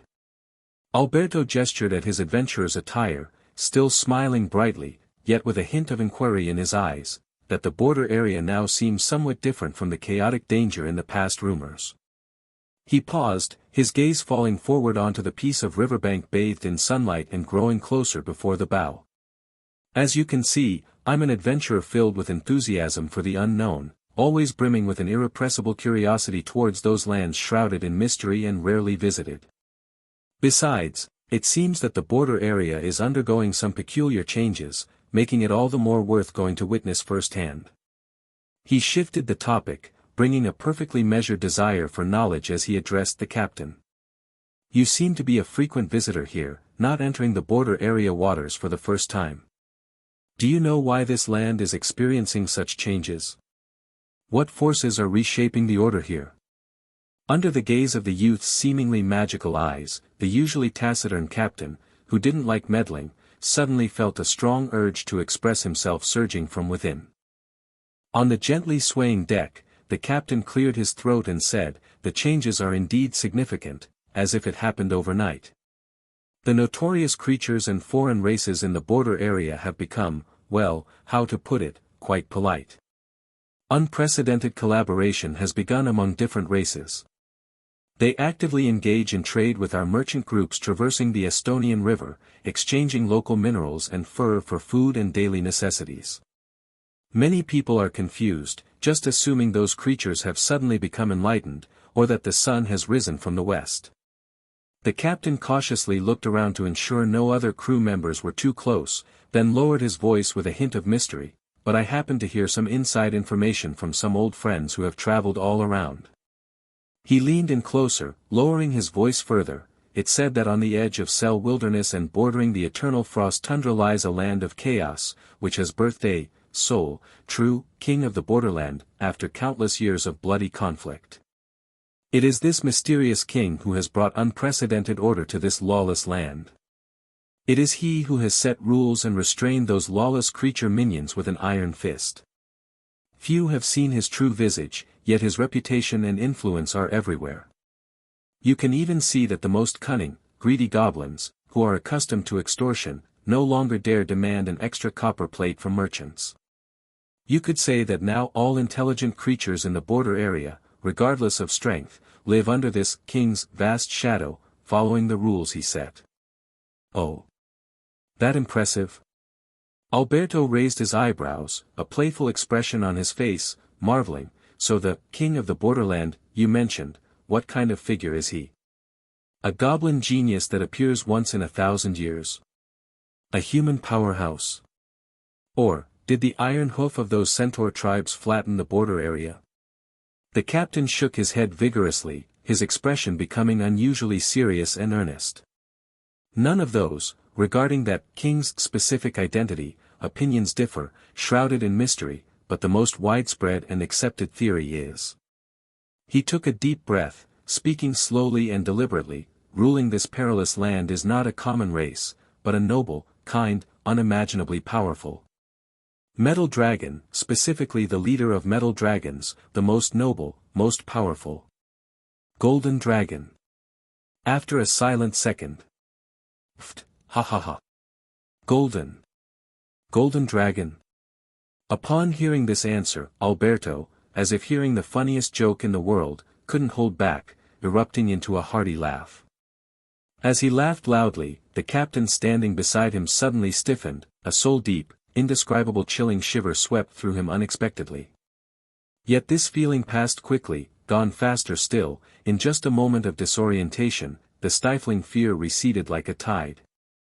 As if everything just now was merely an illusion caused by overtension.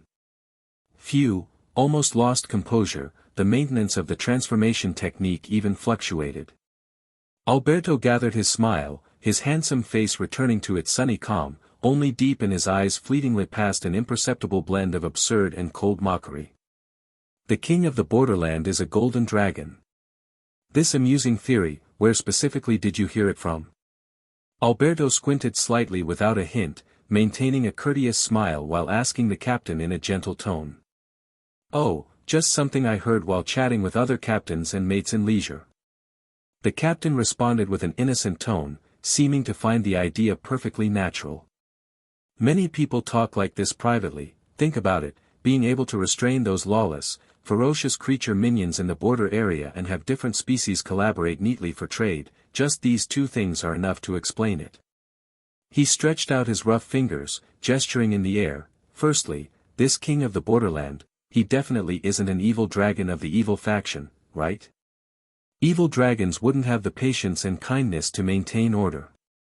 Secondly, the captain's voice lowered a bit, sharing a secret, I've heard a theory. Most metal dragons, actually, prefer to maintain the existing order, not too keen to laboriously create a brand new set of rules. Only the most noble, responsible golden dragons would painstakingly, tirelessly construct an orderly system from scratch. Alberto's smile remained radiant, yet deep in his eyes there flashed a barely noticeable anomaly, falling into brief silence. Not an evil dragon. Then why, despite not truly setting foot in the border area, have I already smelled the strong evil scent carried by the wind? Besides, is it true only golden dragons willingly painstakingly create order? Such, naive perception. Have you ever been a golden dragon? Do you truly understand the thoughts and desires of a golden dragon? Aside from myself, I've never heard of any golden dragon kin who would enjoy the troublesome task of creating order. Subtle golden light quietly flickered deep within the adventurer's pupils. The surface of Alberto's mind was calm and unruffled, yet beneath it surged a storm of cold, incisive thoughts. Without a doubt, the identity of adventurer was merely a meticulously crafted disguise. His true identity was none other than a giant dragon. And indeed, he was the most noble of all, leader of the metal dragons, the golden dragon. Indeed, the golden dragon race naturally revered order and justice. However, the vast majority of adult golden dragons had already formed deeply ingrained behavioral norms and thinking patterns. They generally believed acts of justice must be deeply contemplated, carefully weighing all potential consequences to ensure that the means of healing do not cause greater harm than the disease itself. The injustice in the world is innumerable, no existence can personally rectify every mistake. Rather than insisting on doing everything personally, it's better to encourage intelligent beings to solve the problems within their power. Only those truly immense, complex difficulties that can only be addressed by the power and wisdom of the golden dragon are worthy of their utmost effort. But compared to other golden dragon kin, Alberto Aurelius was an anomaly. From the moment he hatched in his fledgling period, he was considered by his parents as a stubborn, incorrigible, stubborn colt. He possessed a strong sense of autonomy far beyond that of his peers and a nearly obsessive perception. Justice and order are not gifts that descend from the sky, but ultimate goals that must be created and shaped by one's own hands with absolute power and supreme wisdom. Neither other races nor the majority of the dragon race possess such noble lineage and wisdom to see the essence. Rather than letting them make mistakes in ignorant chaos, it's better to place them under a perfect order framework designed by him, to control them and prevent them from doing irreparable stupid things. Based on this idea, he harbored a grand and radical ultimate dream. Through ruthless conquest and absolute dominion, unify all split nations, races, and forces of the entire continent and even the multiverse into a supreme centralized authority. Thus, eradicate the soil where evil breeds and establish an eternal, perfect golden order. Now, it seems that time, geography, and people all stand by his side. Powerful adult metal dragons were almost all urgently summoned to their respective dragon domains, busy dealing with some higher-level crisis, leaving no time to pay attention to this rebellious, young dragon. The Southern Federation formed by the southern human nations had already planted the seeds of internal chaos, with the storm looming. The perfect opportunity to punish evil and begin his grand conquest journey was right in front of him. After meticulous intelligence gathering and strategic deduction, the young golden dragon Alberto locked in on his first strategic target, the border area between the Cell Wilderness and the Eternal Frost Tundra, guarding the throat of the Estonian River. Here, the terrain is complex, connecting the wilderness and civilization, and can serve as an ideal lever and base for advancing the entire continent's situation. However, plans never keep up with changes. He hadn't anticipated that this virgin land, carefully chosen by him, had already been claimed by a mysterious king. More absurdly, this king's identity, according to rumor, is a golden dragon of the same origin. Interesting. I must see with my own eyes what kind, and in what manner, has managed to rule this chaotic border area before me. Alberto's heart surged with curiosity and competitive desire, yet he maintained a harmless and friendly demeanor of an adventurer on the surface, continuing his casual conversation with the captain about local landscapes and trade goods. Time flowed as slowly as the Estonian river water beneath their feet. The merchant ship sailed steadily, with the landscape on both sides subtly changing, traces of artificial excavation gradually increasing, and the air filled with a scent mixed with sulfur, metal, and powerful dragon aura that became more distinctly recognizable. The border area was already within reach. Wise captain, and all you brave sailors. Seeing that the destination was about to be reached, Alberto's face was brimming with enthusiasm, his voice bright and clear as he greeted everyone. He gracefully took out a finely crafted harp from behind his waist, exuding a faint woody fragrance. Thank you all for your generous companionship and care along the way. I once adventured in the legendary Eternal Radiance Forest, and was fortunate enough to learn an ancient melody imbued with the spirit of nature from the forest fairies residing there. He bowed slightly, performing a gentlemanly adventurer's gesture.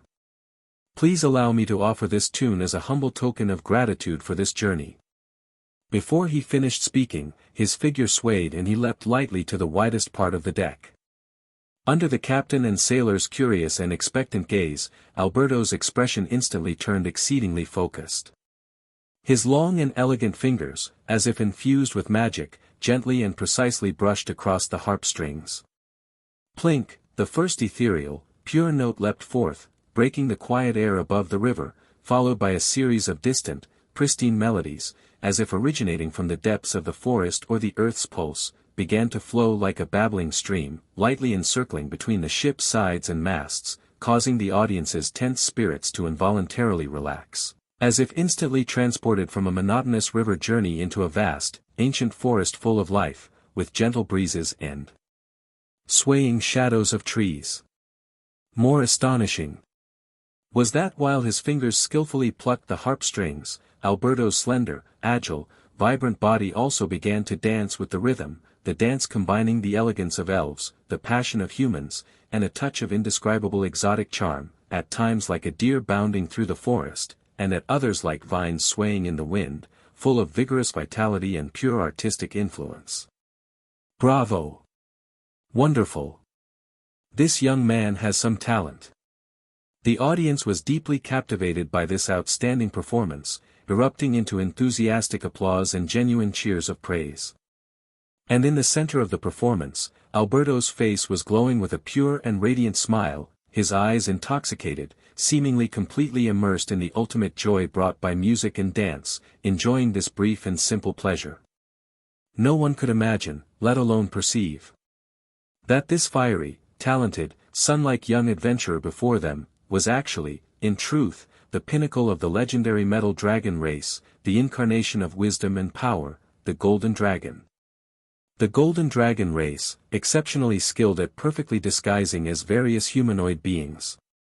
This method allows the accustomed solitary Golden Dragon to temporarily shed the burdens of heavy responsibilities and experience light-hearted moments surrounded by companions, sharing simple joys. Additionally worth mentioning, no matter the true nature of the Golden Dragon itself, whether kind, aloof, objective, or harboring ambitions like Alberto, once selecting and entering a disguise role, they would adhere with near-arrogant professionalism to the role's behavioral logic, emotional expression, and even habitual details, never breaking the carefully constructed character facade due to a momentary emotional fluctuation or accident. Soon after, Adventurer Alberto, with a radiant smile, waved goodbye to the captain and sailors, then his figure flashed lightly and vanished into the lush, tangled vines of the dense jungle along the riverbank, disappearing without a trace. The night hung like thick ink, slowly dyeing the vast sky.